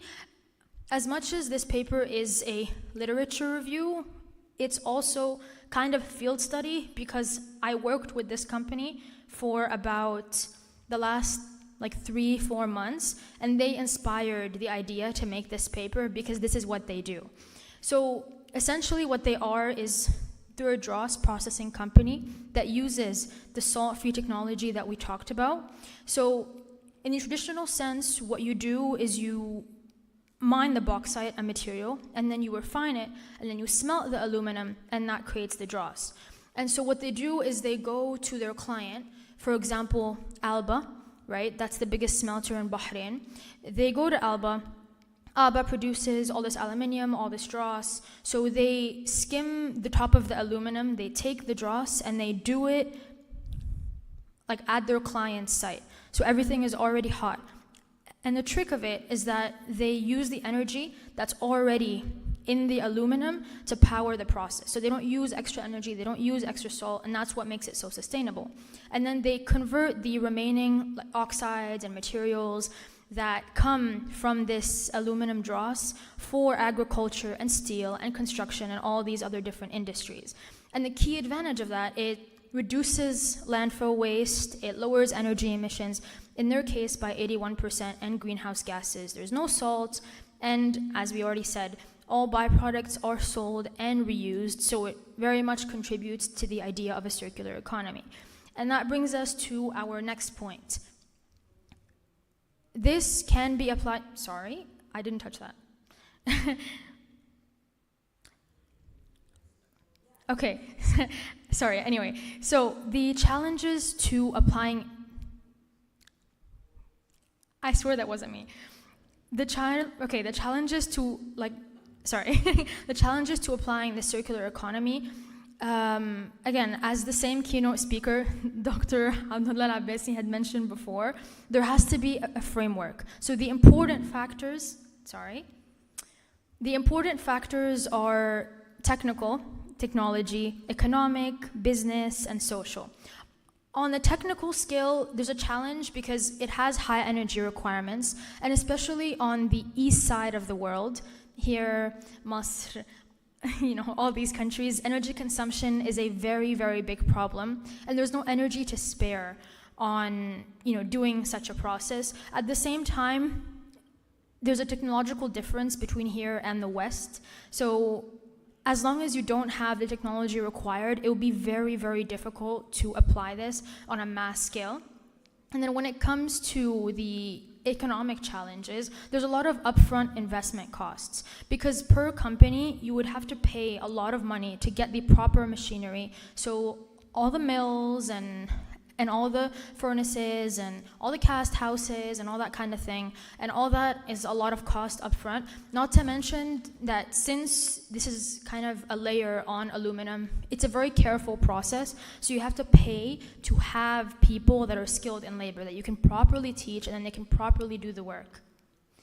And so at the same time, again, because of recent geopolitics, post-COVID, economic recession, current wars around the world, there's a lot of geopolitical issues which affects not only economy but also business, and causes, of course, supply chain issues. There's a lot of policy barriers, technological limitations as well, and also on the social scale, there's just not enough awareness. And the reason why I wrote this paper is because there's a huge literature gap about this topic. No one knows about it, no one talks about it, because no one has explored it enough. Finally, to finish, all of this goes into multiple SDGs, SDG 12, which is the proper consumption and production of materials, or SDG 17, which is the one that I prefer to talk about, partnerships for the goals. The only way that this can work economically, globally, is to collaborate between governments and industries and research institutions and whatnot. So share knowledge, technologies, policies, regulations, investment in research and innovation. Policy, big thing. That's the thing that's holding everything back. There's not enough international policy about the topic for anyone to even want to start the idea, because they don't know what to do. Not to mention that you would have to get very complex permits and permissions depending on the country and the government. Thank you. Thank you, Ms. Lina, for the great presentation. So I have two questions. First question is more technical question. So you mentioned using AI and the Internet of Things. So AI is for prediction. It's used to predict and the sensors in IoT, it's used to detect any pollution level. Okay, how you combine both AI technologies and Internet of Things in your project? Okay, well, I will admit I don't specialize too much in that yet. But, well, technically the IoT is sensor technology, right? So if we were to take the RSF, for example, like the salt furnaces, right?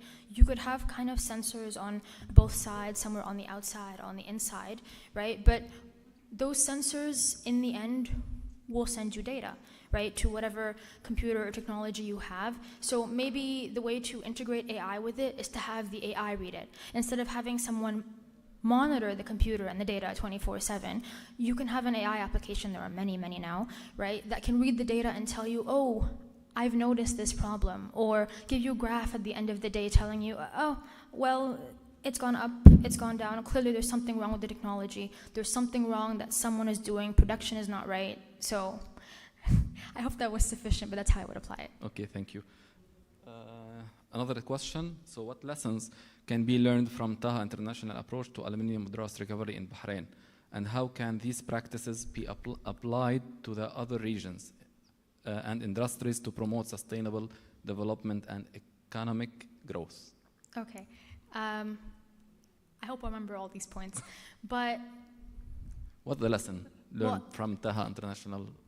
Essentially, incentive? I learned that it's possible to combine environment and economics, or better said, it's possible to combine environmental consciousness and economic gain. See, a big problem these days is that those who care about the environment, who strive to help it, to fix it, are those who are younger. And this company is 20 years old, which on a global scale is very young. But in Bahrain, I would say it's been here a while, right? And so in that case, I would say that the biggest thing is that it's possible to make an environmental impact and to be environmentally conscious, but at the same time to have an economic gain. Because a lot of companies, SMEs, or even bigger companies don't apply this environmental consciousness because they're afraid of the economic aspect, and they're afraid that, okay, well, if they apply it, it might flop, or we're just putting a lot of money into thin air, something that's not important. And as for global markets, I think they're honestly a shining example of this. It depends which market we're talking about, but I'll stick to just aluminum and metals in general. I think this could be applied globally, especially in bigger countries, here, China, like companies that smell a lot of aluminum. If all of them applied this, oh, and I forgot to mention that in the US and in the EU, they dump dross in landfills all over the world, so much. So if they actually properly took care of it, they could have a lot of economic gain, because there's such a big literature gap that there's so much potential for growth. And at the same time, it would mitigate environmental impact and help the environment. That's it. Thank you so much. Our next speaker, Mr. Ali Al-Kalbani, so from Sultan Qaboos University. So the title of presentation, Building a Culture of Sustainability in Hazmat Response, a National Training Framework for Oman.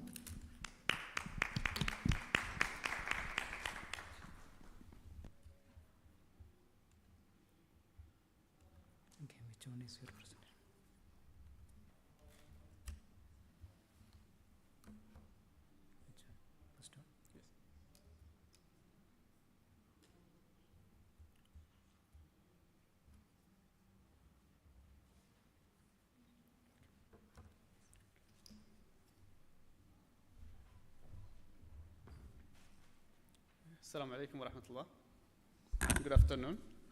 My name is Ali Kalbani. I am a PhD student in Sultan Qaboos University, Sultanate of Oman.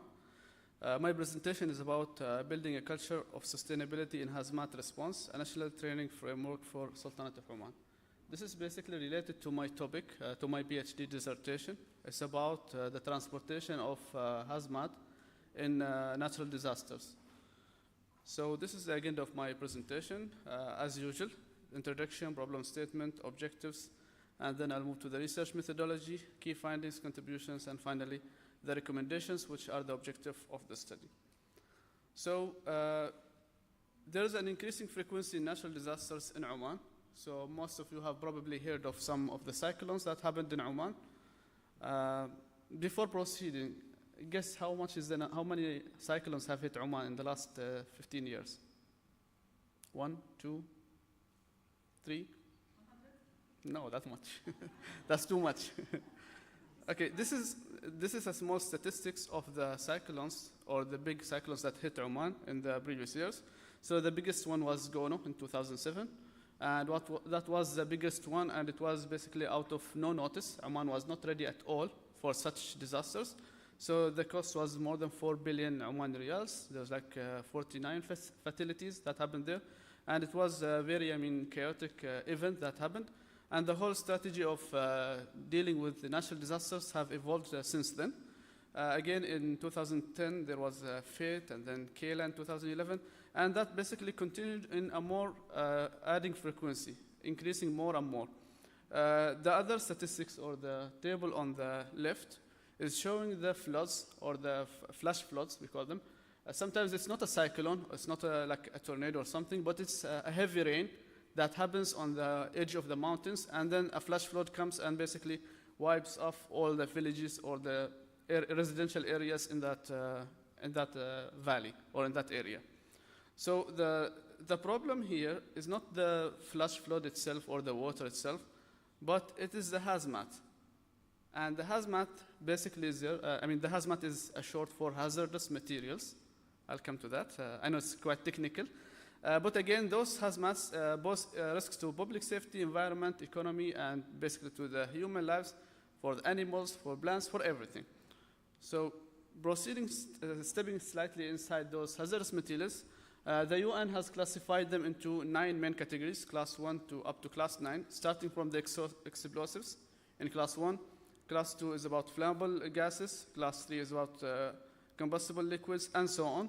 So all of those are basically hazardous materials that cause harm to either human, plants, environment, or even the properties themselves. So the issue here is that if we combine both the effects of the natural disasters and the effect of hazardous materials, now the risk is not only combined, but it is duplicated hundreds of times, because those hazardous materials can cause even more harmful, because like the liquids or those solids can be buried under the soil, and therefore they will affect the plants in the future when they are harvested, or they might be deployed in the sea, and basically it will affect the fishes and the sea life and so on. So the current focus of the emergency speed compliance is basically usually on the speed. We try to evacuate the people, we try to have some compliance, but the sustainability is not mentioned. Nobody considers sustainability when there's a cyclone coming. We try to focus on evacuating the people, removing everything, and basically surviving. So the sustainability is not there. So the idea here is there's a need for training that motivates the sustainable hazmat management, and basically this is aligning with Oman Vision 2040 and the global best practices. So this is the idea, or where the idea came from for this paper. The problem statement has those bullet points. The existing hazmat frameworks focuses on the procedures, again, not the sustainability. The trainings that are done usually we have a lot of oil companies in Oman, but the training for the hazmats is usually for the work accidents, for human errors, and so on. But it's not encountering the sustainability for natural disasters, and it's basically lacking the environmental integration. So most of the drills, most of the trainings are done for the human safety and for reducing the economical risks and the operation risks in the oil fields and in other companies. There's an absence of a nationally unified model for sustainability-focused hazmat trainings. So as I said, some of the companies are working on the oil field, some of them in the material handling, some of them in cable industry, and others. So each one has their own training programs that are aligned, or they are tailored for their operations. The final point is that there is limited evidence supporting sustainability-focused training effectiveness in Oman. So the objectives of the study is to assess the stakeholders' perceptions of sustainability integration in hazmat training, validate the National Hazmat Sustainability Training Program. That's basically the abbreviation I have chosen. Conceptual framework through empirical analysis. Explore the relationship between the policy, the training, collaboration, digital tools, sustainability culture, and response effectiveness. And offer, of course, actionable recommendations for the policies in the future. For this study, I received a late notice, so I had to prepare it very quickly. I didn't have enough time for conducting interviews, surveys, and so on. So I relied heavily on the secondary data from the GCC databases, Oman databases, and basically the Oman Vision 2040s, the targets, and so on. I used the Smart BLS for analyze. There were reliability, validity, and hypothesis testing for the models and the conceptual framework. So a total of 60 observations were coded from journal articles, government reports, and industry case studies. This basically came out to have this conceptual framework. So we have 4 independent variables: the policy integration, training programs, public-private collaboration, and digital learning tools. We have the mediator of sustainable culture, and finally, the dependent variable is hazmat response effectiveness. So after this model being tested in Smart BLS, I got out with those key findings. The training programs, they have the strongest positive effect in both sustainability culture and response effectiveness. And this basically makes sense because these are the crucial parts which basically happen to affect the sustainability culture and the response effectiveness. Along with them, the policy integration have significant positive influence in both of the outcomes, training programs in one hand and the policy integration in the other. The public-private collaboration, direct positive effect on response effectiveness, but there's limited impact on sustainability culture. Because in here, in the public-private collaboration, and mainly speaking about Oman, the private sector and basically the civil organizations and so on does not have enough or sufficient power to be compared with the government policies and the rules that are set there. And that's why we have the effect more in the response effectiveness, but not in the sustainability culture. For the digital learning tools, there is no significant or direct, indirect effects. And for the mediation, the sustainability culture mediates the relationship between the training policy integration and the response effectiveness. With regards to the contribution, this study validates the National Hazmat Sustainability Training Programs empirically within Oman context. Of course, having the future direction of the study to have primary data instead of the secondary, like interviews, surveys, and so on. It confirms the critical role of training programs and policy integration, identifies the gaps in digital learning effectiveness for hazmat scenarios, and supports the alignment of Oman Vision 2040 and Sustainable Development Goals, which is Sustainability Goal number 13 in the United Nations about the climate change, and offers evidence on sustainability culture as the mediating rules. So for the recommendations, this study basically recommends to prioritize continuous role-based hazmat training with embedded sustainability. Nowadays, as I mentioned earlier in the presentation, the hazardous material training is mainly focused on operations and for human safety and for operations continuity in the companies, but not for the sustainability. The other recommendation is to integrate sustainability into national policies and accountability mechanisms, facilitate stronger public and private partnership for co-designing trainings. There's a lot of training companies that provide specialized training, but most of those trainings are only specific for the goal or the objectives of the training, but not including the sustainability. Redesign digital training, learning using AR and VR gamification and mobile platforms. And finally, institutionalize sustainability culture through KPIs, reward systems, and campaigns, not only in the companies or the industrial areas, but also in universities, colleges, and other education institutes in order to have this culture of sustainability within the youth generation. So that's all for my side. Thank you very much for listening.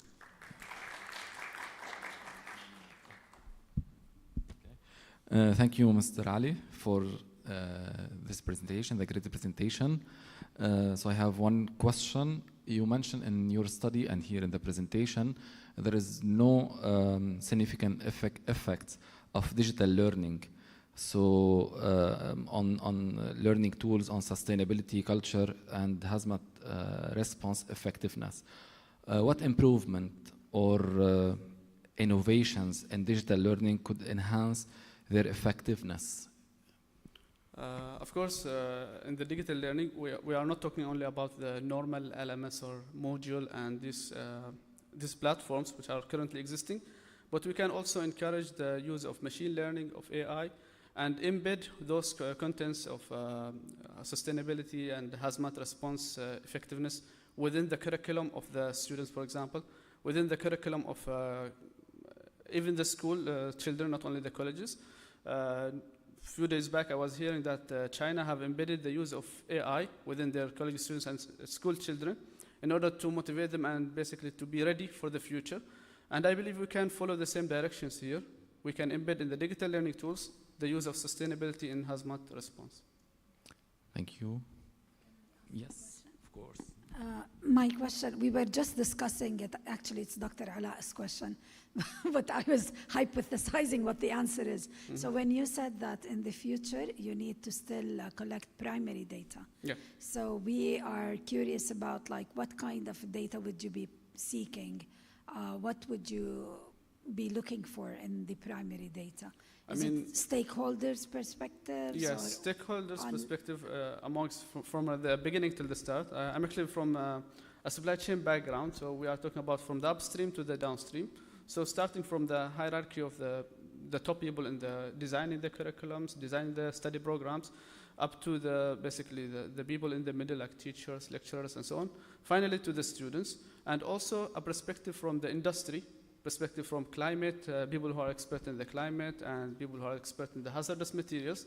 So this basically will lead to a whole new design of the training programs for the hazardous material. Not only looking at the operations, not only looking at the safety of the people and the safety of the economy, but also looking for sustainability. Okay, thank you. Thank you. Thank you, Mr. Ali. Thank you, sir.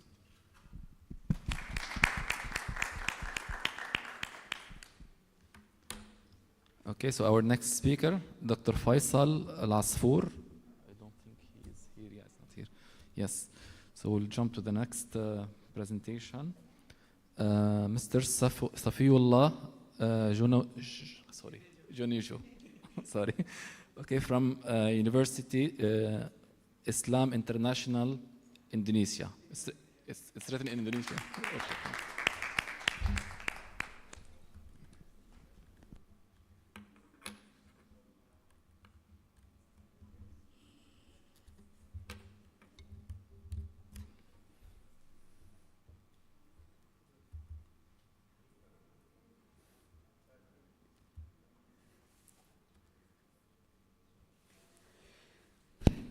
Okay, Assalamu alaikum warahmatullahi wabarakatuh. It's a great pleasure to be here, even though it was a bit complicated to arrive here and be in such a prestigious conference.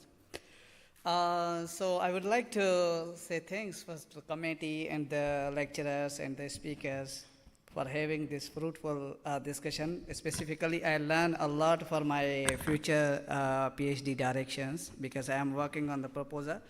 So this became really wonderful for me. So today, actually, I'm gonna present about the trade liberalization. We have been hearing since morning about the AI sustainability. So I'm trying to a little bit change because this is going to be a little bit different one. And we see these days this trade and tariff impacts are huge and it's a hot topic nowadays. So basically, this is a motivation from my class fellows. We were discussing about the developing countries. And we see that why is still developing countries are not being on the level, what can be the cause? So later on we can see that, okay, let's see about the perspective of trade, even though they have resources, their agriculture is developed, but yet why they cannot take benefits from themselves, why they are relying on others. So we try to look at the big data set to analyze comprehensively in the developing nations. So basically we have seen that our generation has seen the decade of from 85 to 95 that really swallowed the economic boom. It became completely recession that is a really huge impact on the global market. So that market, how can we recover that combinedly? That's our main theme of the study. So we have seen that the trade liberalization since the beginning has been a key component of the economic growth for the most of the nations. So that's why it is specifically focused on to see how economic work in the developing countries in the context of trade liberalization. Most of the studies have already shows the mixed and inconclusive results. Some said that, okay, trade liberalization has a positive impact on the economic growth, while the other are disagree with this statistics. So we tried to look at how and which hypothesis or which theoretical foundation is accurate. So many LDC have liberalized trade policy over the last few decades. Yet, expected economic gains remain elusive. That's why this study aims to explore why trade liberalization has not consistently led to growth and what underlying factors might be responsible. This is the main question that this study is trying to answer it. So we can see the theoretical and institutional framework. We see that classical and neoclassical view is that trade liberalization improves resource allocation, efficiency, and comparative advantage, which is mostly expected to boost economic growth and economic openness. While in contrast to this, heterodox and structuralists believe that emphasizing systematic global trade relations is structural constraint in the LDC. So therefore, liberalization may deepen dependency on deindustrialization. We can see from the both perspective. One, that liberalization can boost the economy, and the same liberalization can make a lot of uncertainties in the economy. So that's very big problem nowadays. We have seen that if we are too much involved in a trade and we try to completely depend on one nation, this is going to be really tough for us to recover, like we can see the issue of China and USA. So the key argument is trade liberalization is not a one-size-fits-all solution. Its success hangs on institutional, political, and socio-economic context. While we argue this, but let's see what our study suggests. And then we can see that most of the studies had mixed findings, as earlier I mentioned. Some said that trade liberalization is favorable for economic boom, and some said it's not a good option. Why the divergence is important? Divergence from the methodological perspective and theoretical perspective may be caused on the results from the different studies. So this cross-country regression will help us to understand that how are the actual results. That's why we found a gap in literature, that a lack of comprehensive empirical models. Mostly, we have found a lot of studies have used the static model or the qualitative analysis in developing countries' context. So we see that based on the literature, we found that these are the key factors that influence trade liberalization. While we see that the new classical trade theory, which possesses that openness, enhanced allocative efficiency, and technology diffusion. Therefore, we build that this hypothesis and the plus and minus shows the relationship between the dependent and independent variables. This conceptual framework is built based on the previous literature and findings. These all variables are collected from the different studies in different contexts. So here we can see the data description. We have collected 10 variables from WDI. Mostly we try to include all the representative from the different contexts so we can answer our question comprehensively. We collected data initially for 53, but lack of data, so we summarize, we conclude to 37 countries. And data is collected from 1990 to 2023. So we can see when this a huge data we fit in the model, we face a lot of challenges. So that is the art of economics, that how we can fix those challenges. The same way we try to develop, to analyze, to organize, to diagnose our data, that it gives a proper answer or not. That's why we developed the first model that is served as a base model. And later on, when we are going to analyze the cross-country data, we need to see the interdependency. Interdependency means we can see there is an integration or not. One country rely to another country within the data set or not. So that's why we applied CD test. From that, we came to know there is an interdependency in the data set. Means in developing countries, these 37 countries, they depend on each other.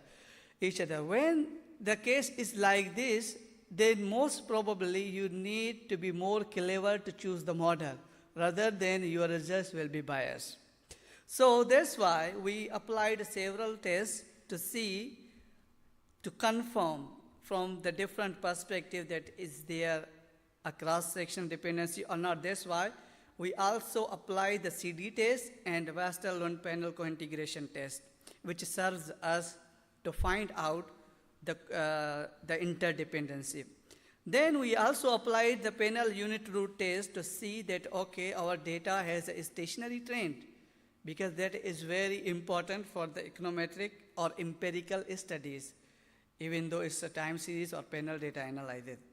While we also applied the panel causality test, the base model that serves us, we applied the FMOLS, fully modified ordinary least square model, and the DOLS, dynamic order least square.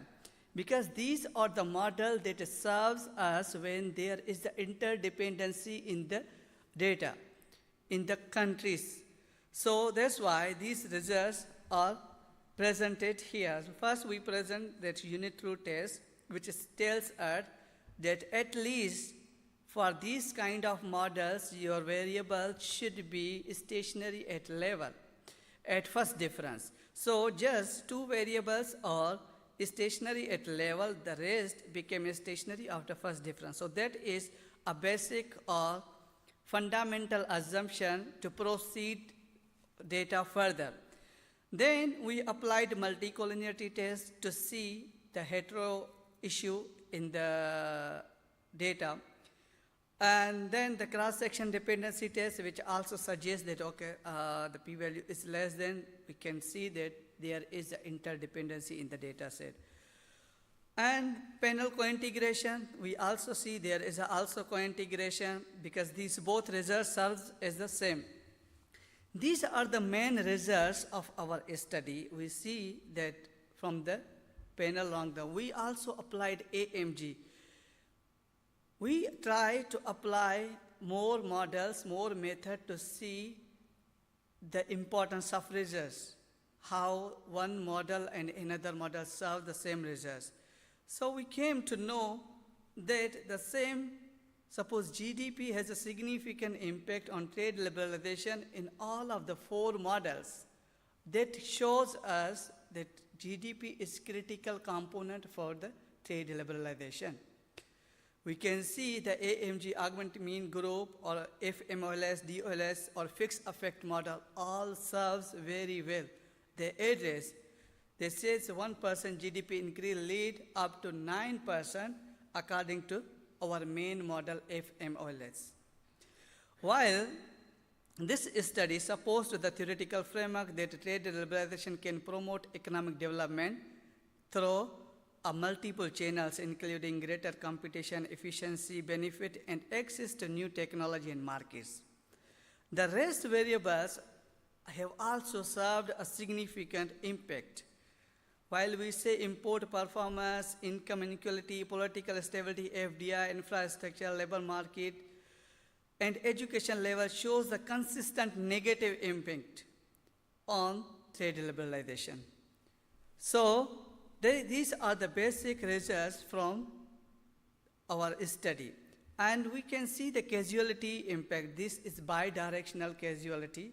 This serves as accept just trade liberalization to other dependent variable. We can also see the causality impact between the different variables. So that's why this study provides a nuanced analysis of the relationship between trade liberalization and economic growth in less developed countries, challenging the assumption of universal benefit from the trade openness. As I already mentioned that many studies have suggested dual results. So some we have put in the discussion part that this study agrees with which author and which results. So dual impact of trade liberalization, positive effects, economic growth and export performance significantly drive trade openness, which highlight the potential for the trade liberalization to enhance competitiveness and market access. While the other factors, including import reliance, income inequality, political stability, labor market, FDI inflow, they hinder trade liberalization negatively, which persist inequality and institutional fragility in the less developed countries. So this study underscores that trade liberalization efficacy is contingent on pre-existence institutional quality, equitable resources distribution, and socio-political stability. Therefore, weak institutional and unregulated liberalization can amplify adverse effects such as rent seeking and social unrest. So policy recommendation is based on the institutional reforms, adaptive policy, and equitable growth strategy. Based on the results, we conclude that these pyramids of the recommendations and takeaways suggest that institutional reforms are very important to diagnose to hinder the trade liberalization issues, which is very important. While the policies, adaptive policies, in developing countries, they should have more flexibility in the policies.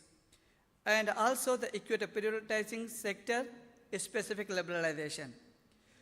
So this study contributes from the perspective of methodological and perspective of theoretical. Trade liberalization is not a one-size-fits solution, as I already mentioned my last slide. So sustainable growth requires a tailored policy that addresses structural constraints, institutional weakness, and distributional challenges, which ensure that trade openness translates into broad-based prosperity. So that is the results and findings of my study. Thank you so much. Thank you, Mr. Safiuddin, for Safiullah, yeah. Safiullah, sorry. Yeah, it's okay.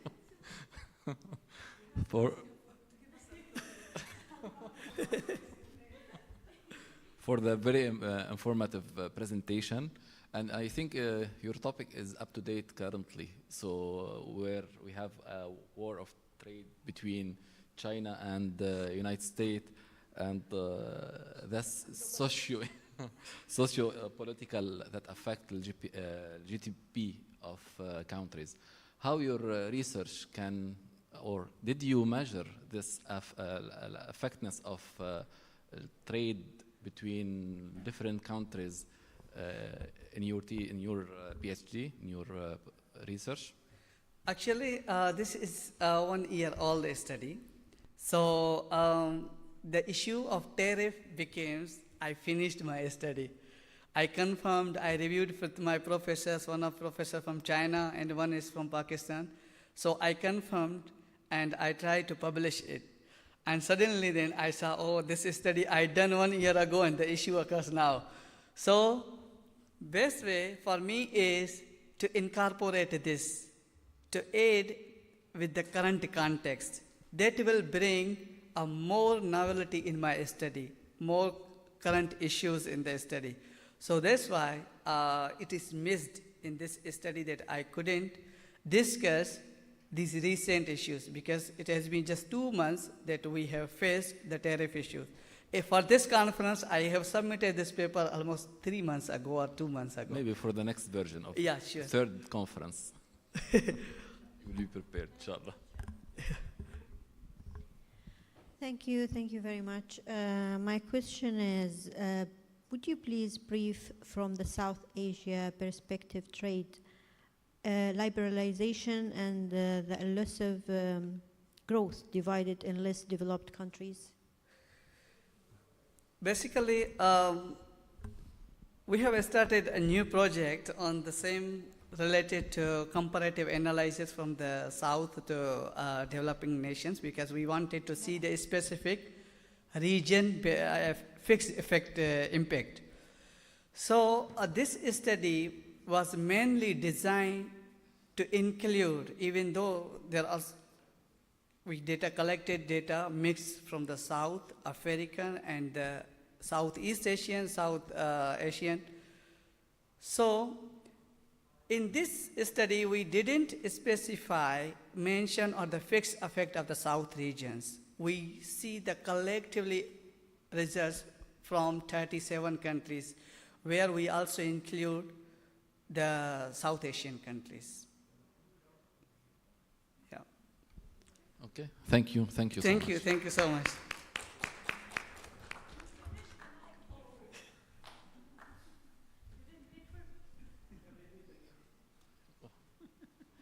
So our next speaker, Dr. Suhail Dahdal from American University of Sharjah. So the title of presentation, Transformative Learning for Climate Action through Immersive Virtual Reality. The stage of yours.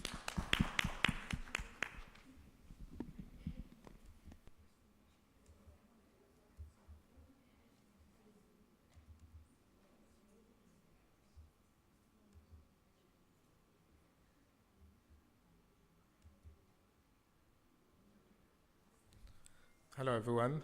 Thank you for sticking around.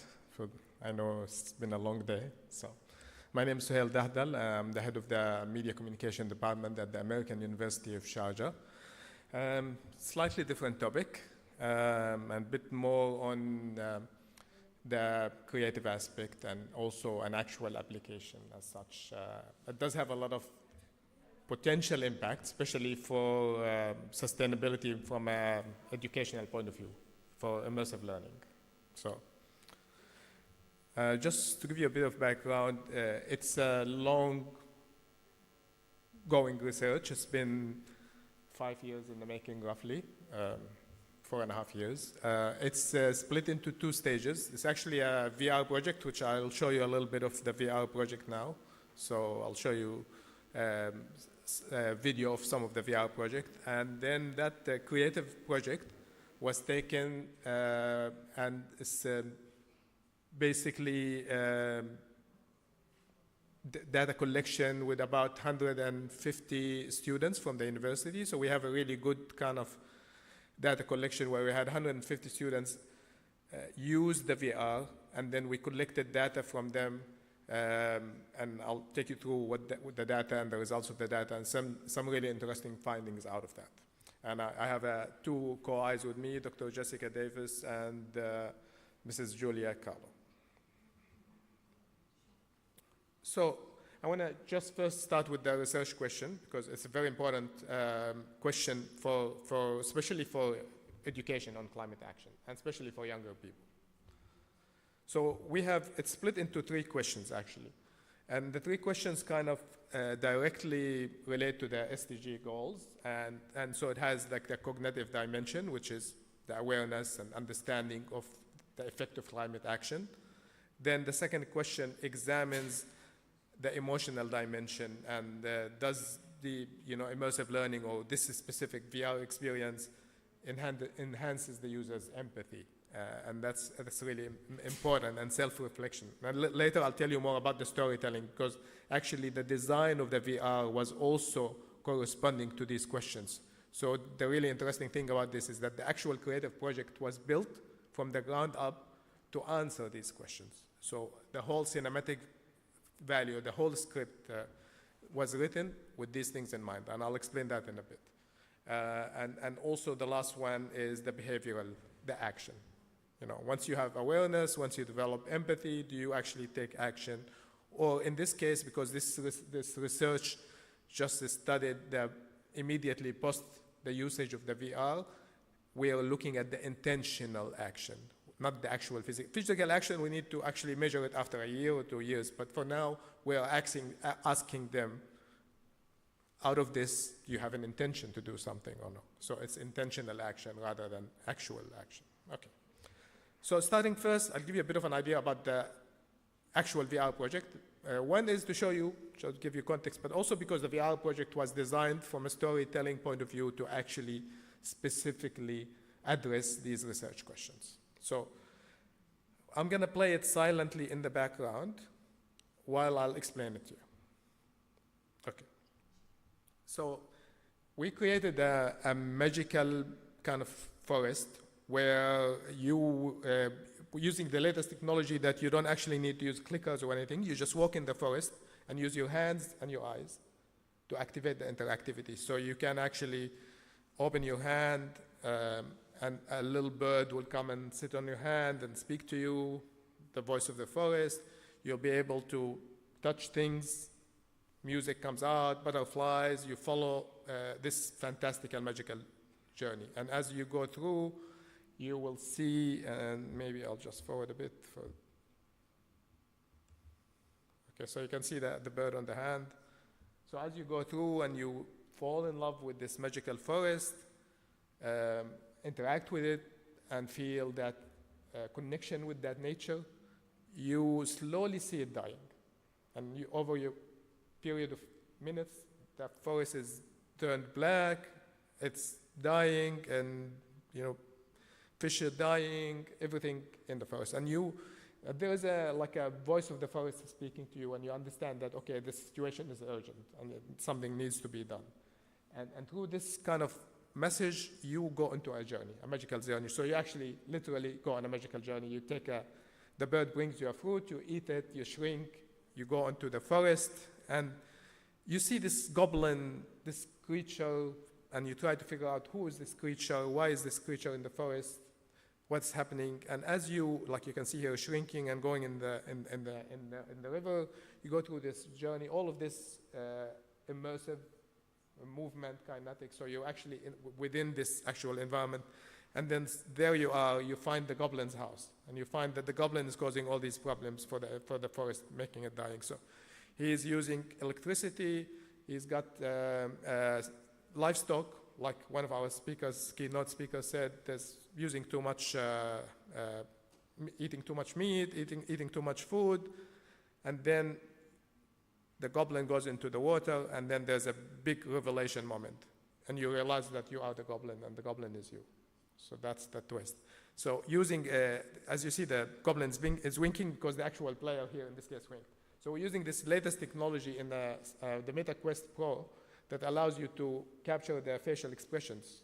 So you will see that eventually the player, whatever they do, the goblin does in the reflection. So you realize you are the goblin, and then you have to solve the problem and bring the forest back to life. And so this is the kind of journey that goes through, and you literally get a magic wand that you have to undo things and try to, realize to use less water, eat less food, use less water, use renewable energy, less petrol. So you go through this process. Now, just to tell you a little bit about what's important in the storytelling that we did. One of the things we did in the storytelling is, because also directly very important to the research is that you give tangible actions that can be done easily. So this was focused, there's so many things that affect climate action, but this was focused on wastage that younger people can actually do. Less electricity, less petrol, less wastage of food.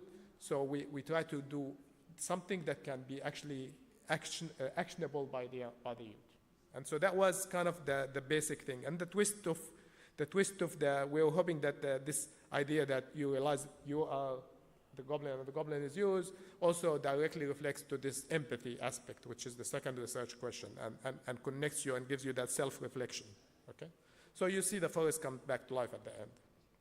So basically we went in and did a whole extensive survey with each participant, 187 participants.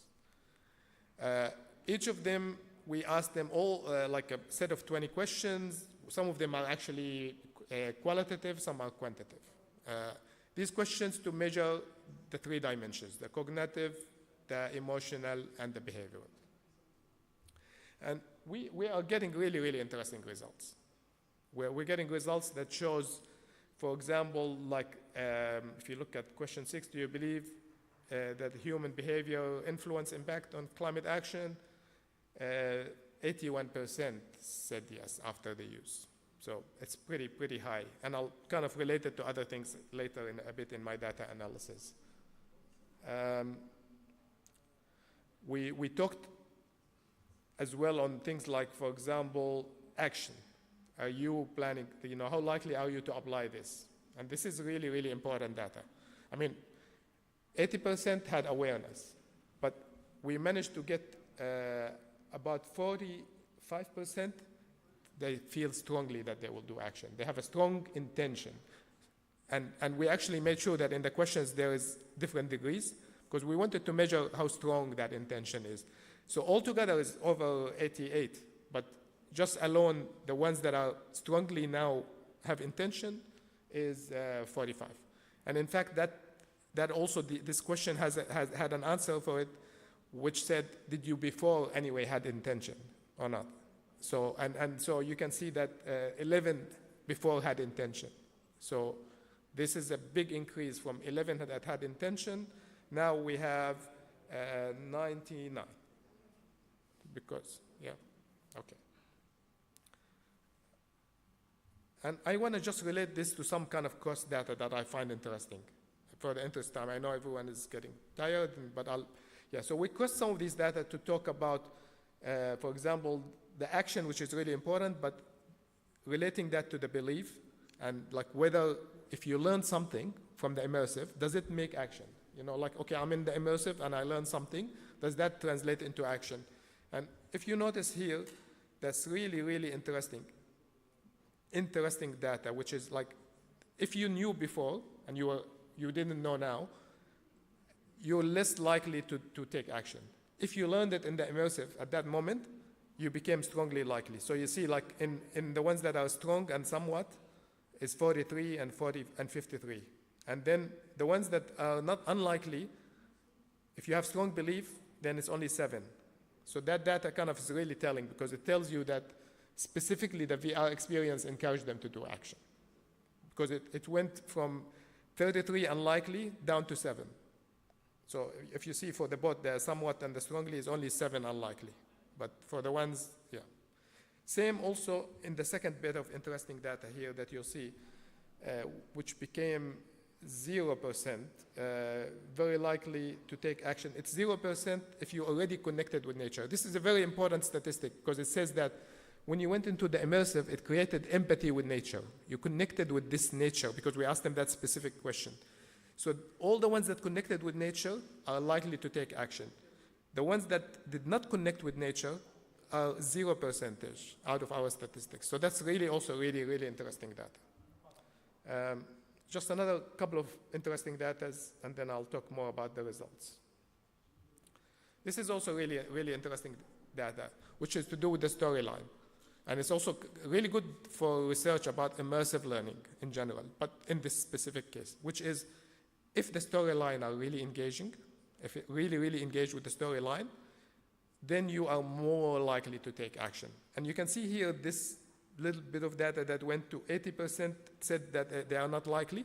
They're the ones that have no engagement.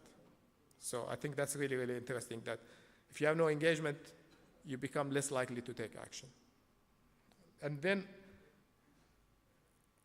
in this case, which is more about the emotional aspect, so this is like, actually these questions are, no, they're not repeated, no.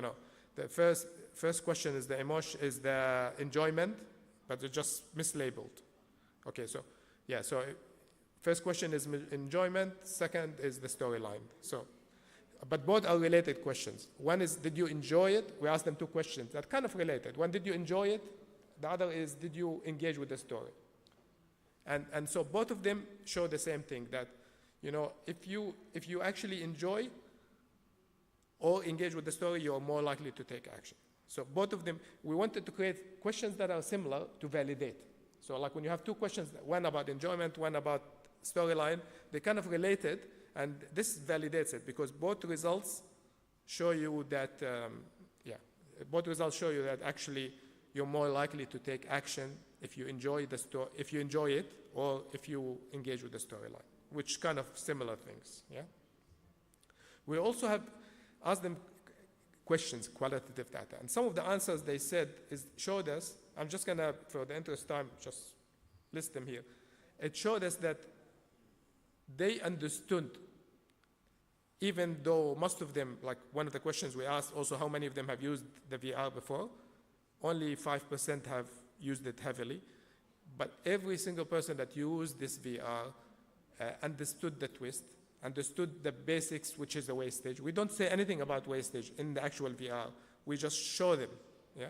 However, they did understand it. They did have a basic understanding, and you can see that from their answers. But also, we did like some cloud analysis of all the answers, all of the 180 answers. This is a cloud base that shows you the keywords that were used most, and you can see that a lot of them really kind of understood the idea that wasting food, water, so basically the awareness and the cognition aspect is clear in this, that they really understood what we're talking about. Second thing, which was really, really important, is this empathy and self-reflection, and we asked them, what did you find most interesting? What did you really like kind of connect with? And also they all kind of responded correctly to the idea.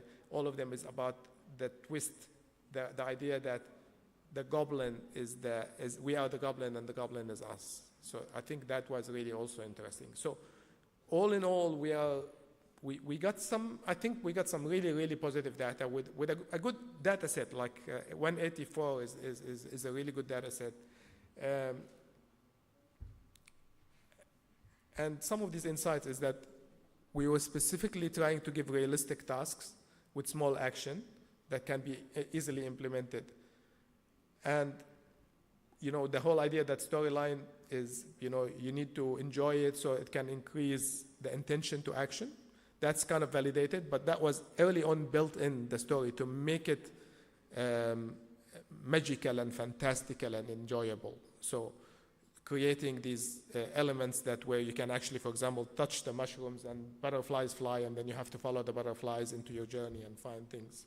So this idea of creating this enjoyment is important. However, we noted also very important is that there's an ethics of it. When you tell a story, especially on VR, you have to be authentic, and you have to tell the truth, and you have to be, you know, respectful of the player. So you're not taking them into this kind of journey that is not meaningful, or journey that is deceiving. So authenticity is important because that's part of the ethics of telling a story. We know, yeah, we're almost done actually. So we know already that immersive creates empathy. This is already in the literature everywhere, but we were very careful to test it for nature, and the results we have is that it does create empathy with nature, which is really interesting because it's kind of counter some of the things you think about. You know, this is technology, so it's the opposite of nature. So how does it help nature if it's the opposite of nature? But in this case, it seems like it is. So, you know, interactive, reflective elements, which is like the moment of finding that, we found that users responded to this strongly. Every single one of the 184 mentioned in their focus group questions, and their text questions, that they enjoyed the fact they found it important point that they found out that they are the goblin and the goblin is them. So that was really interesting. And lastly, this study is limited in that it's not, the study is limited is that it's not like a 1 year study, 2 years, that we only ask them the questions straight after. Future studies could be ones that you can, follow them up and see the real action, not the intention of action. Thank you. Thank you so much, Dr. Sohail, for the insightful presentation. Very good presentation. I really enjoyed the presentation. Thank you. So, Dr. Nina? Yeah, I have a question. Thank you very much. This is amazing. I mean, I teach psychology, and I could relate to this a lot. But I just have a question. You mentioned that students who were not able to connect with nature, and students who did not engage, and students who did not enjoy were less likely to have an intention to act. So I was just curious, like students who did not connect with nature, was that because of their personality, or was it because maybe the technology itself did not impact them, or they did not find it enjoyable? I mean, did you study that point, like why they were not able to connect with nature? It's a good question. Yeah.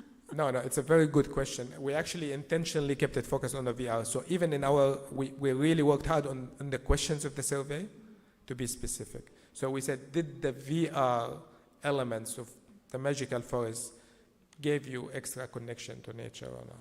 So it was specific that the experience itself didn't connect them with nature, and therefore when they came out of that experience and the immediate testing of their intentions, from a quantitative point of view, they didn't have the intention to take action. So I think that was really interesting kind of result.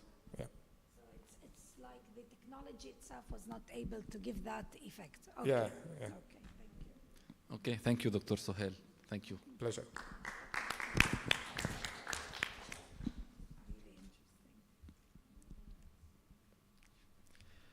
And the last presentation today is Ms. Aisha Muraikhi from Qatar University. So the title of presentation, Success Factors for Technology-Mediated Citizens' Participation in Smart City Development.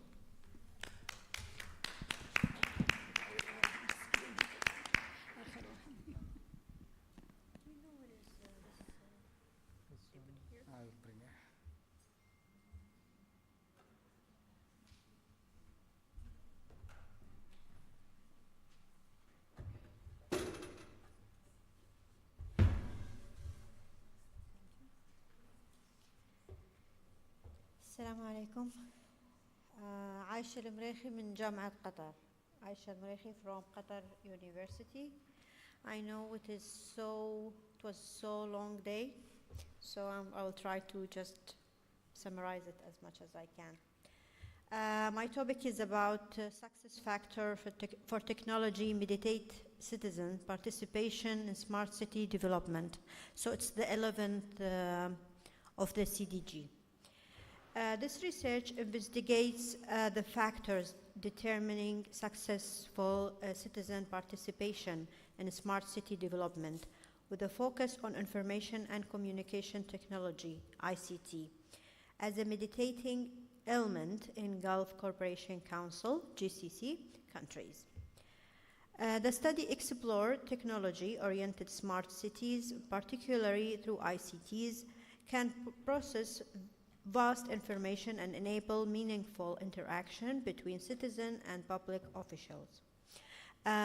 We are all here live in the GCC countries, and we know the culture here, and we know the mindset that to get these people involved in ICT is not really an easy mission, but we are working on. And I'm talking from my perspective as a Qatari. So last year, in 2022, we have FIFA, we all know about it. So we would consider smart city is not really far away from where I come from. That's why I chose this topic. I think it is very important. As I mentioned, I will go through fast as I can, fastest. Understanding smart cities and ICT, smart city evolution, ICT definition, ICT quality indicators. I'm just trying to divide it to 3 simple sectors to make it easy for the reader to understand what exactly I mean. ICT definition according to my research, according to what I understand. And ICT quality indicators, and I think we have here quality assurance people, so probably they will know what I'm talking about. The role of citizen participation, active involvement. We are not saying there is no involvement, there is, but it is not as active as it is supposed to be. Knowledge sharing. We still have this mindset in our culture, maybe in the developing countries, in the third world. I'm sorry to say that, but that's the truth. That to sharing information or knowledge is not really very common. That's how we have been raised, even in schools, that don't share your knowledge with your colleagues. So we grow up with this mindset, unfortunately, and we feel also that we are insecure and that we should not share data, we should not share personal information, even if we know that this information will help us, first place. Community benefits. It's not always take, we also need to give for our communities. As someone coming from rich countries, alhamdulillah, so I know that we need also to learn, especially the new generation, and I'm one of them, that we should also give, not only take. Citizen role, it has to be clear, it has to be in the vision, it has to be transparency. Everybody should know what exactly their role in the community. And I think smart cities is part of it. Success factor, altruism and reputation, and I want to focus more on this part of the research. Altruism as motivation. Since morning, today morning, everybody is talking about motivation, which is very important, as we know. So altruism as a motivation has been discovered to motivate knowledge exchange through online forums. Citizen with a strong altruism sense may help elderly adults do public work or volunteer for intelligent healthcare system without expecting anything in return. I'm talking also from a research I've read, not a research, it's actually something in the healthcare where I come from Qatar, that there is what we call it a very strong system of exchanging knowledge. Second is reputation building and social media influence. We cannot also ignore the strong impact of the social media, especially for the young generation. Success factor, open governments. Actually, I found it also from my perspective that open governments is a huge project, if we want to call it a project. We are still at the beginning of this project because there is no clear idea what is the open governance for so many citizens. So it has to be clear, it has to be mentioned, even in education. They really need to educate people or educate students in particular what exactly the meaning of open governance. Transparency, of course, communication and accountability. These are the three main factors. Success factor also the social norms, culture conformity, online influence, positive pressure, and culture challenges. These are I'm trying to just minimize it for four factors for the social norms. Social capital, we have social ties, cooperations, shared goals and values, mutual trust. All these will be important factors for social capital.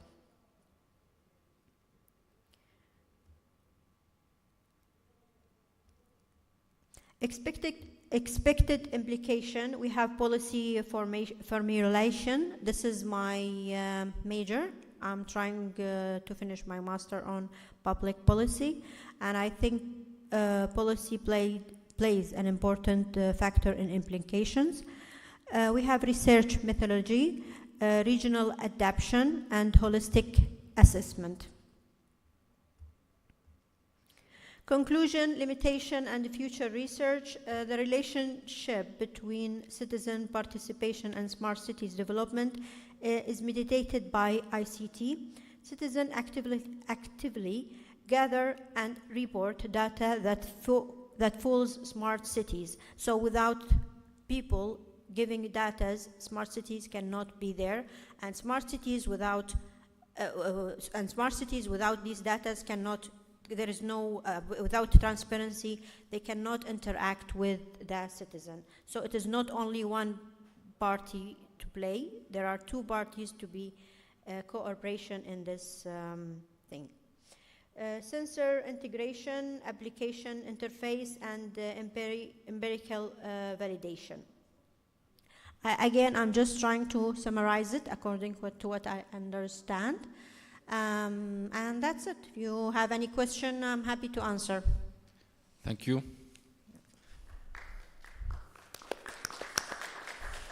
One left, and we will go. So. Okay. Thank you, Ms. Aisha, for a very good presentation. Yeah.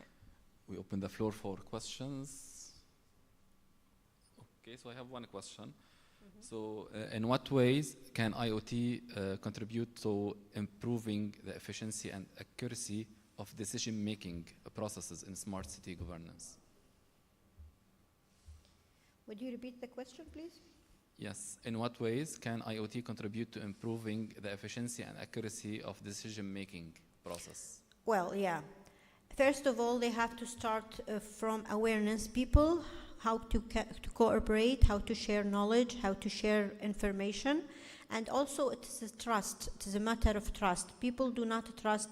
Unfortunately, they do not trust some governments, and some governments also, they don't play effectively to educate their people how to use it smartly. So, yeah, it's a long process.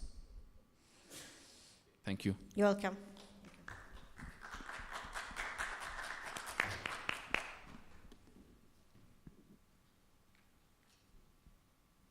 And the last presentation. I don't have the name, so I have Professor Okay. Okay, so you can introduce yourself, please.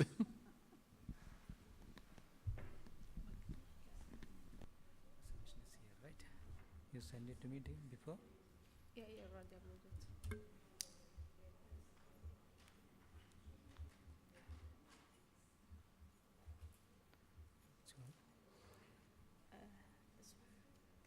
This one? Yeah. Correct? Okay, your name is Hammer, right? Correct.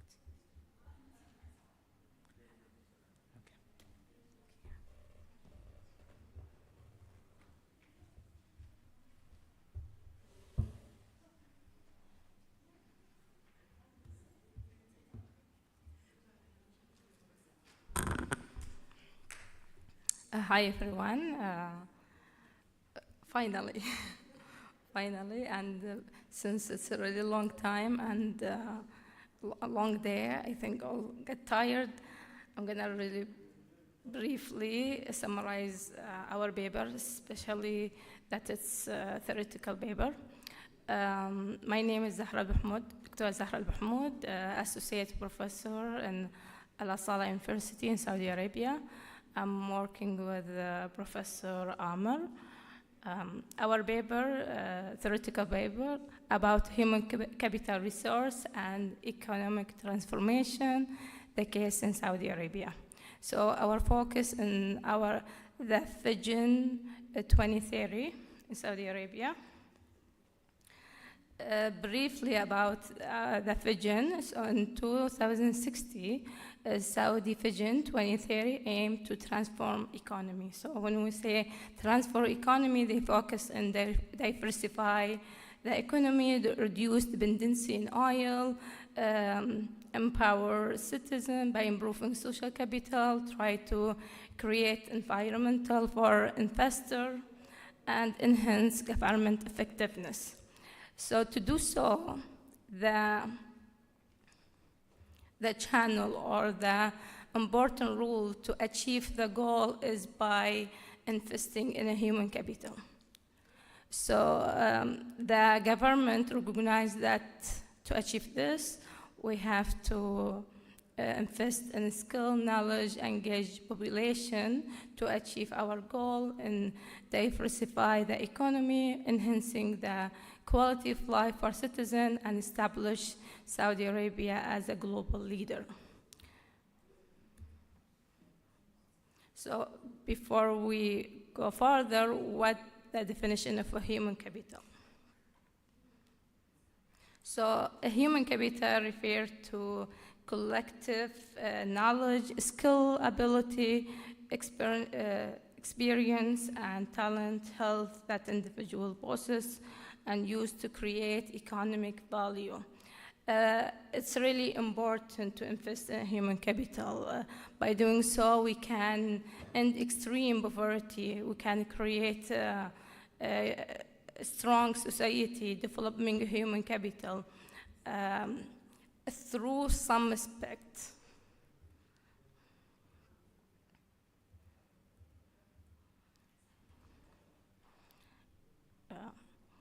By, for example, investing in people through nutrition, healthcare, education, improve the job, gain the skills.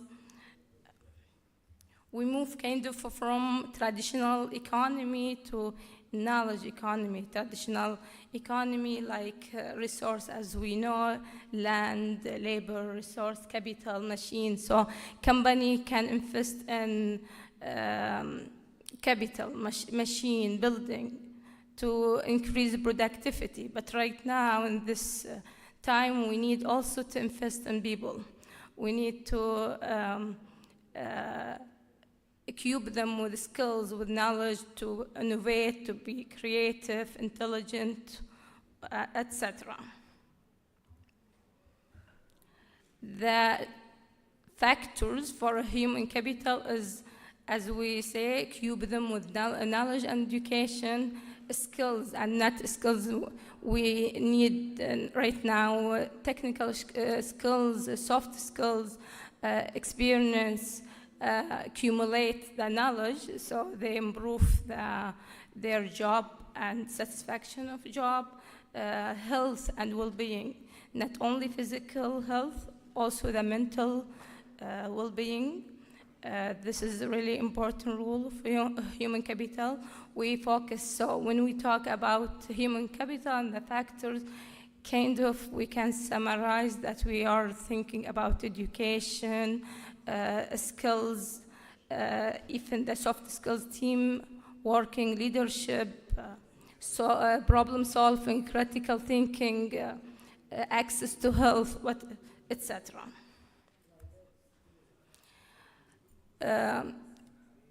Really important, we know the definition, the factors, what the outcome of a human capital. It will benefit individual, organization, society, overall the country. So in terms of individual, we can pick 2 or 3 from these.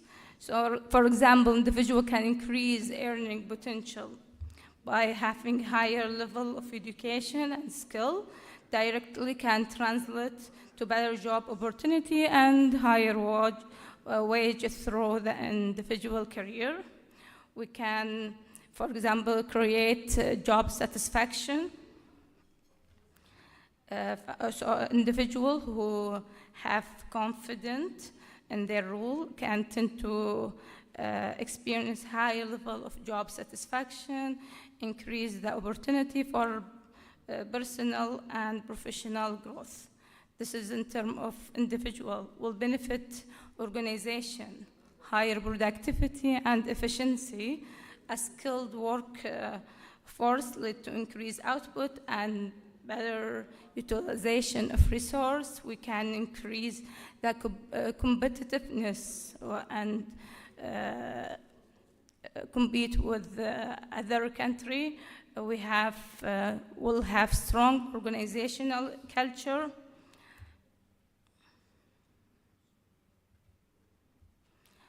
Finally, for the outcome, we talk about how benefit or the outcome of human capital in society.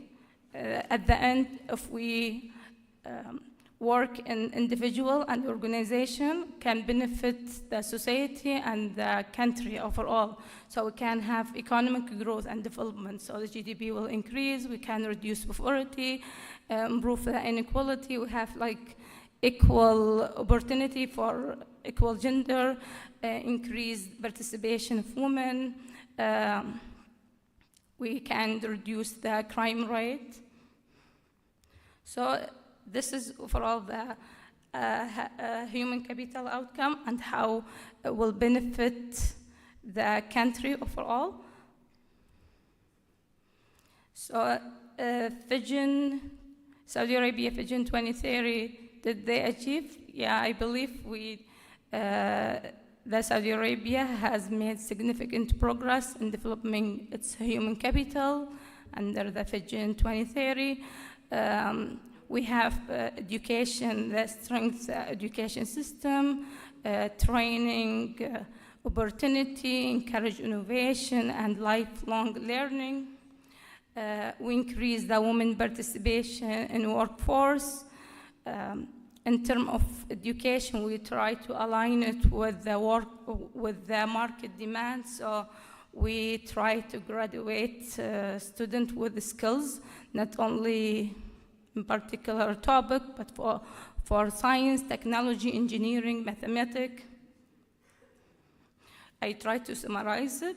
So we can conclude that Saudi Arabia, when they invest in human capital, can achieve the diversification of their economy.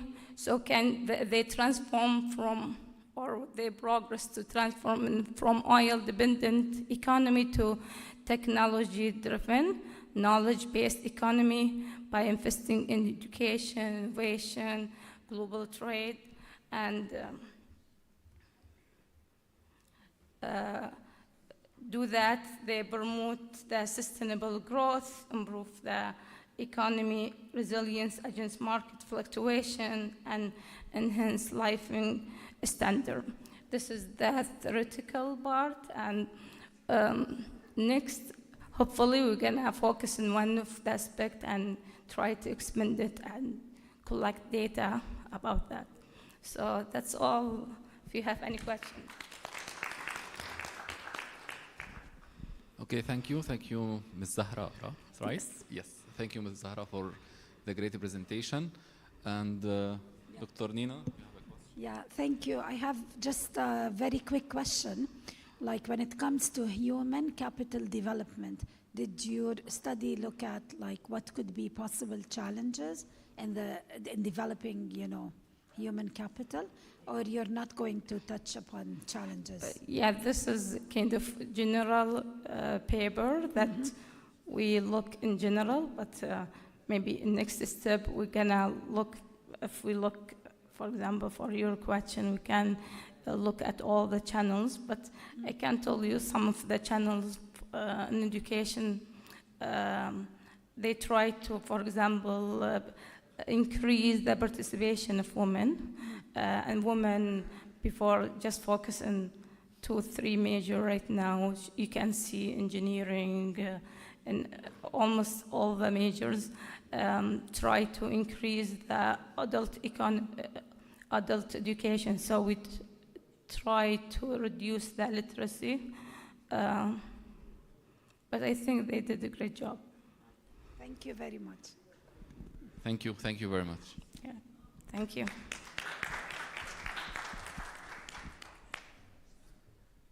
Okay, so by the end of this session, I would like to thank all the presenters, Dr. Nina, Ms. Lina, Mr. Ali, Mr. Safiullah, Dr. Suhail, Miss Aisha, and Miss Zahra. See you in the next event, inshallah. Thank you. So thank you all for being in the main room. We will just wait a few minutes until our colleagues in the last room join us, and then we will be having our closing remarks as well as the announcement for the Best Paper Awards. Which one you sent? Which one you sent?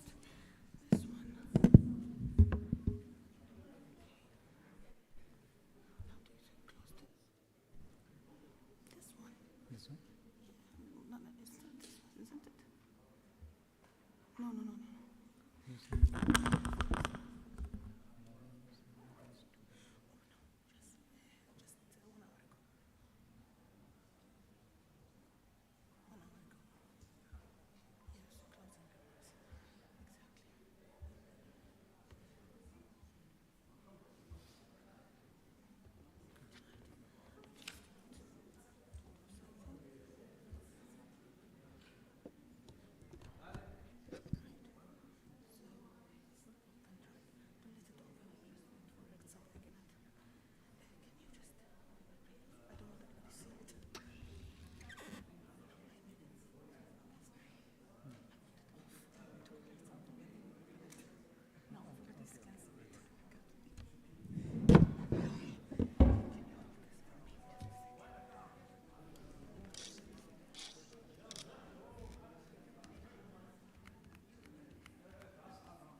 Yeah. it will be not because it is copied from somewhere. We can do one thing. What can we do? Can we include it in the same row? In the same row, can we include it in the same row? Following to it? Is that possible? All right, great.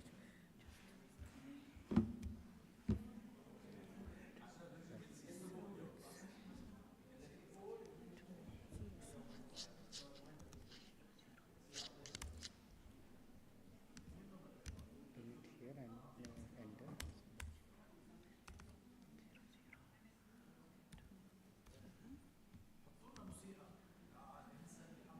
غني لنا. Can you read it for me, please? Conceptual. Yes, conceptual. Conceptual framework for circular economy in gas and oil. Circular economy in gas and oil services.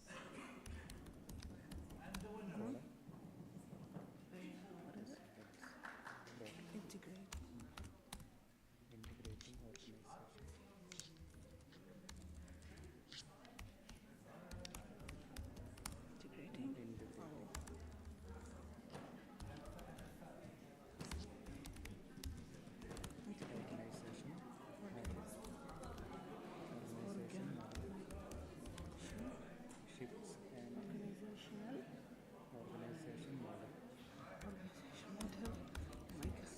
Shifts?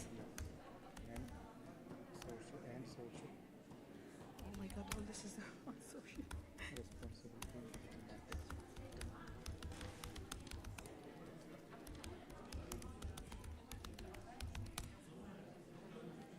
So let me.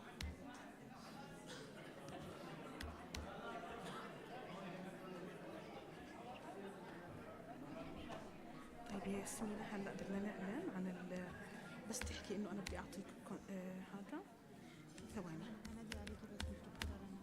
لا ودكتور استني خليني اعطي الكونكلودing ريمارك لما اوصل للبيست بيبر اووردز بتعملي انت هدول الاونلاين لما توصل للبيست بيبر اووردز الاونلاين بتقولي دكتوره رنا ودكتوره ريم راح ناخذ شهاده من هدول خلينا ما بيجي لنا الشهاده حنصور مع اثنين منهم الباقيين بس نعلن اسمهم اللي موجودين هم ريك وهذا سعود القناص. سعود القناص. حنكتب كل شيء ياسمينة بعدين هنصير ننادي على اللي موجودين، اوكي؟ بنفس الطريقة اللي موجودين راح ياخذوا تروفيز 3، اوكي؟ يعني انا اللي هنادي عليهم. اوكي؟ طيب هلا بس خليني انا اذا بتساعديني توقفي على البرزنتيشن انا اتنعرض وانا اتكلم، انا مش بحاجة هطلع واتكلم. طيب هلا اول شيء بعدين تشكر الناس، تيجي تشكر الناس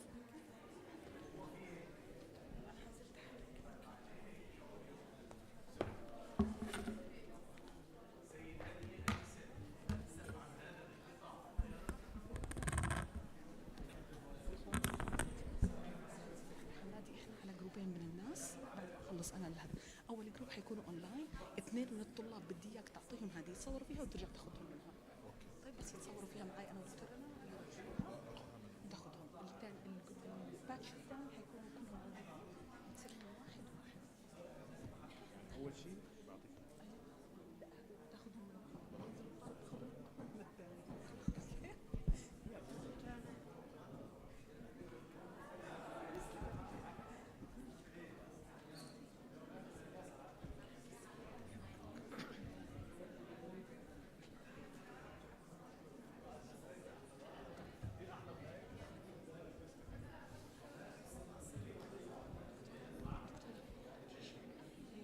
بس حاطي كلمتين بعديها بنطلع نكلم. ايه هم يدرون بعد.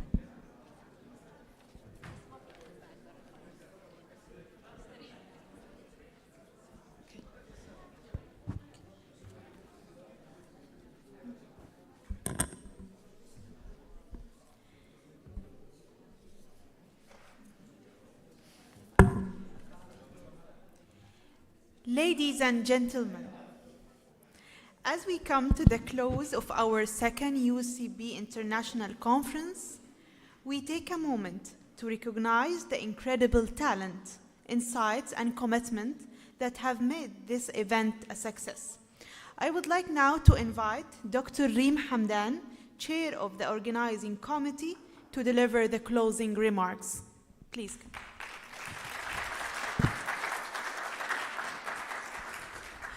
Thank you. Bismillah ar-Rahman ar-Rahim. Thank you, everybody, for staying. It's okay. All right. I will not see the screen then. All right. So, thank you all for staying for this time. And I'd like to thank all the participants, all the delegates, all the professors, all the faculty members, and thank you, especially Yasmina, for staying for now. So this is about concluding our conference. It has been a marathon for 2 days. Yesterday we had the online sessions, 16 parallel sessions. Each session contains more than 6 to 7 papers. It was a very successful event. Thanks to all the collaborators, thanks to all our faculty members, our organizing committee, as well as the scientific committee. So what I really want to talk about, I want to talk about the conference in general. What are the metrics of the conference? I want to talk about the publicity of our conference and the global participation, our social impact, which was very clear in this year's session, as well as concluding about our conference, and lastly we'll be announcing online as well as the physical attendance Best Paper Awards. So first of all, we had total submissions of 233 papers, which is a huge success for us since we announced for our conference 2 months ago, and we considered this a huge success for us. We accepted 111 papers, and this exceeds 50% rejection rate, which is indicating the high quality of our conference and the review process as well. And we had the conference over 2 days. Yesterday it was a purely online conference day, and today we had the physical conference day, which I believe was a huge success for us all and for UCB.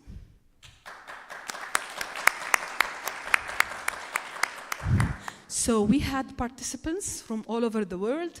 We had participants from United States of America, from Canada, from Middle East, North Africa, Europe, UK, as well as the Gulf and South Asia, and Malaysia, Pakistan, distinguished participation from Pakistani participants, and this really indicates the widespread of our conference.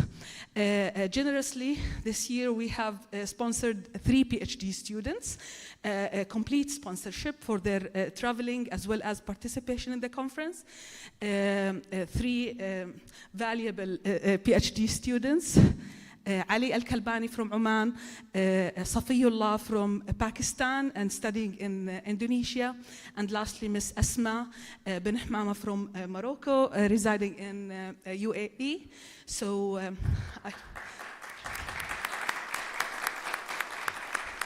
So I'm so enthusiastic about this part. So I remember myself back then when I was a student, this was a huge opportunity, and I believe it will remain in your memories all over your lives. And giving opportunity for students is something that is really valuable, as I've seen it and still see it until now. Another point I'd like to emphasize is the huge and increased community participation in this year's Virgin. We had delegates from almost all ministries of Bahrain, a high number, and this indicates that our strategy toward rooting UCB as a valuable player in the Bahraini community is really getting fruitful, and we are getting the fruits of that, seeing what's participation that we are getting from the Bahraini communities and our students as well. And thanks to, I'd like to give applause to Ms. Marwa, as she's the Director of Community Engagement. She has done a great job. Thank you. And finally, what we need to emphasize is that we have concluded, we are concluding our conference mainly in the themes that we talked about related to sustainability, business, innovation, and so on. We talked about several topics: integrating VR, integrating artificial intelligence into businesses, something about natural disasters, implementing AI into the natural disasters. So I believe all these topics are truly beneficial and bridging the gap between academia as well as research, which is a huge success for researchers and academicians such as like us.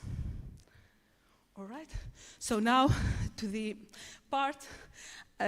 Thank you all for participating, but we had a specific criteria and a very limited number to select, so you are all winners. So please don't be upset. We are going to announce 2 types of Best Paper Awards. The online, which was yesterday based on the nomination of the session chairs, and for today as well. And we'll go back to Ms. Yasmina. Thank you so much, Dr. Reem.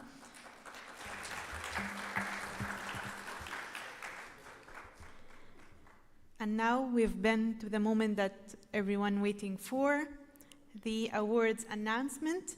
We would like to invite Dr. Rana Sawaya, President of University College of Bahrain, Dr. Reem Hamdan, Chair of the Organizing Committee, to deliver and present the Best Paper Award.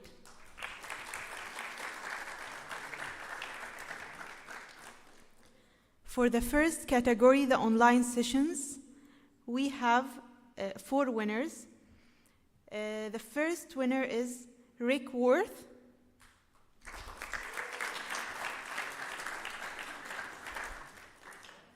Please, can you come to the stage?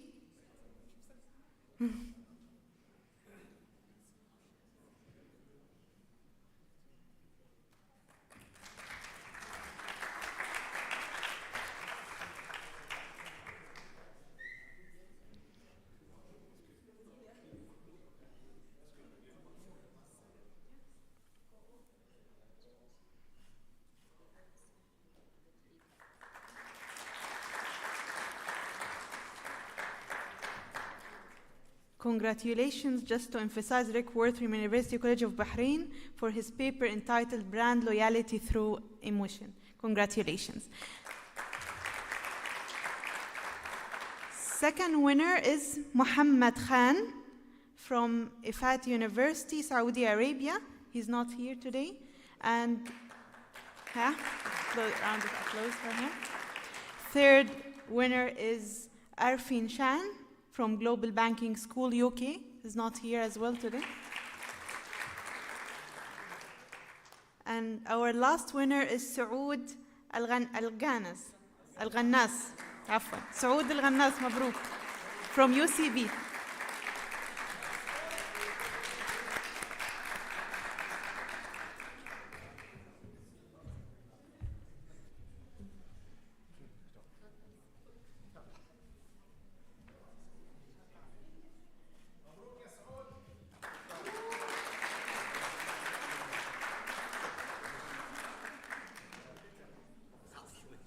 مبروك يعطيك العافية.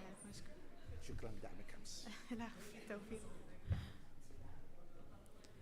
Now moving to the second part, the Best Paper Awards in-person sessions. I will move it, yeah, but I'm just trying to. Okay, the winner is Dr. Nina Abdelrazak.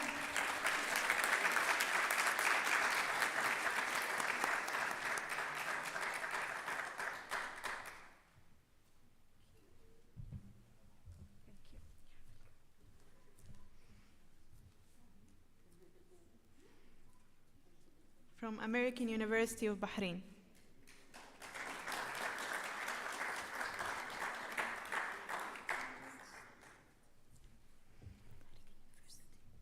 American University. Dr. Nina from American University.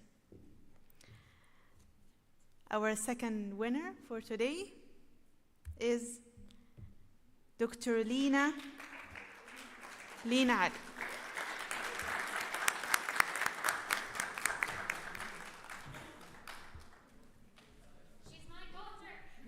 Oh, congratulations.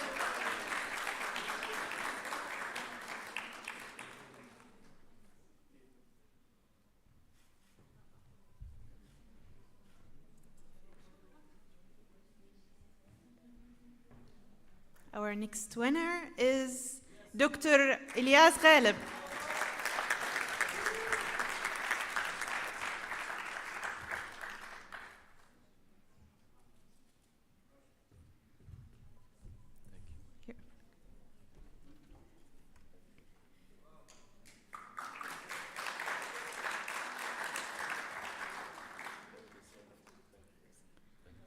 Congratulations for our winners.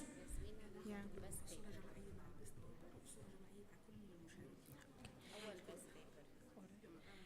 We would like to invite the winners of Best Paper Award for a group photo, please.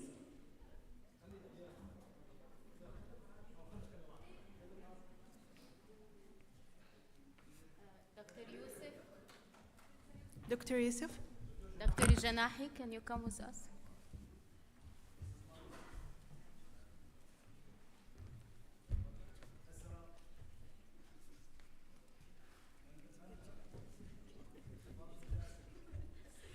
ما سلمتوني.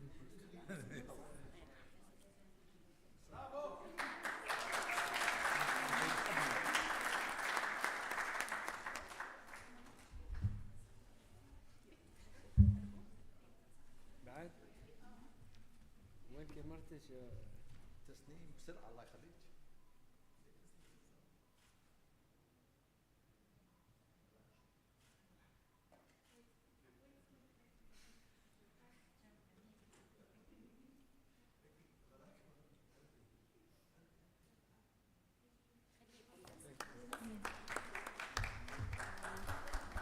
We will call everyone for a group photo, but first, I would like to express my gratitude to each one of you, the participants, my team, the organizing committee, and please a special thanks to Dr. Reem.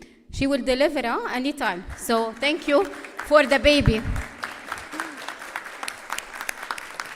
And we are looking forward to see you in our third international conference, inshallah. Thank you.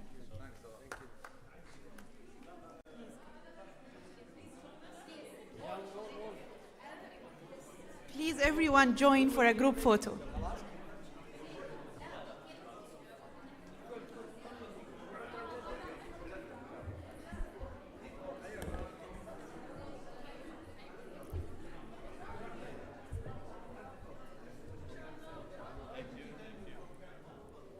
حياكم حق الصورة الجماعية.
المفترض العكس، احنا نصير تحت وهو يصير فوق.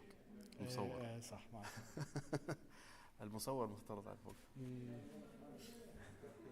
هلا انت خطيب الحفل. المايك مفتوح. شاركنا بخبراتك. لسه سويتش بليسز.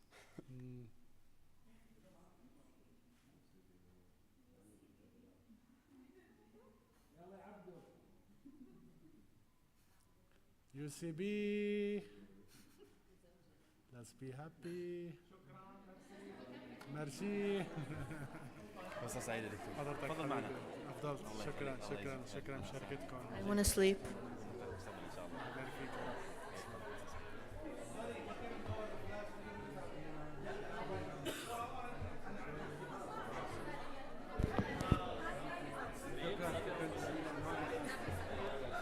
كل سنة وانت بخير دكتور يوسف.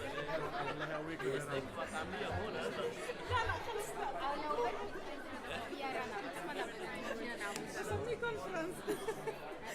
خلاص ساتسفايد؟ بدك اي صورة كمان؟ شكرا. اهلا وسهلا فيك. مشكورة جدا جدا.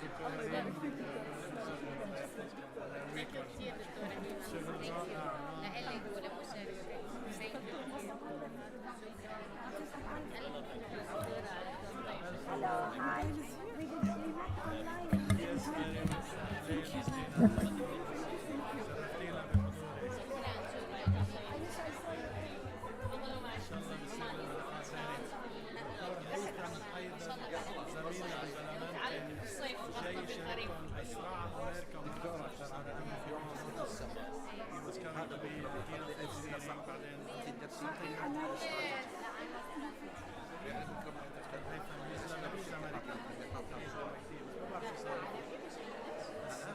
أنا وياك بسمع أخبار حلوة عنكم إن شاء الله بيكون حتى يمكن بالسوق حظك. لا طيب احنا بعدين واحد مع الايتم. جورج، دكتور جورج، ابغى اخذ معك صورة. نتعرف على الجامعة أكثر وحضرتك وتهانينا وشكرا لمجيئكم. فينا نتصور نحن يلا مع مين مين بيصورنا؟ تسنيم صوريني انا وياه فيك. تسنيم اكون شاكر اذا تصوريني معك. ادري تصور. خلاص تسنيم خلاص يلا تعال ادري راح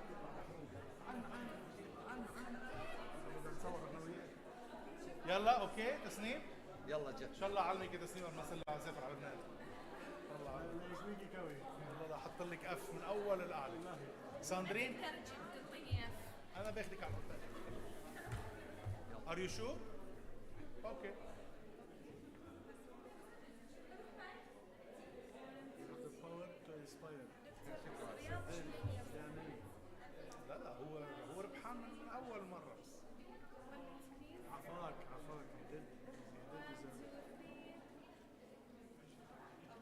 شكرا.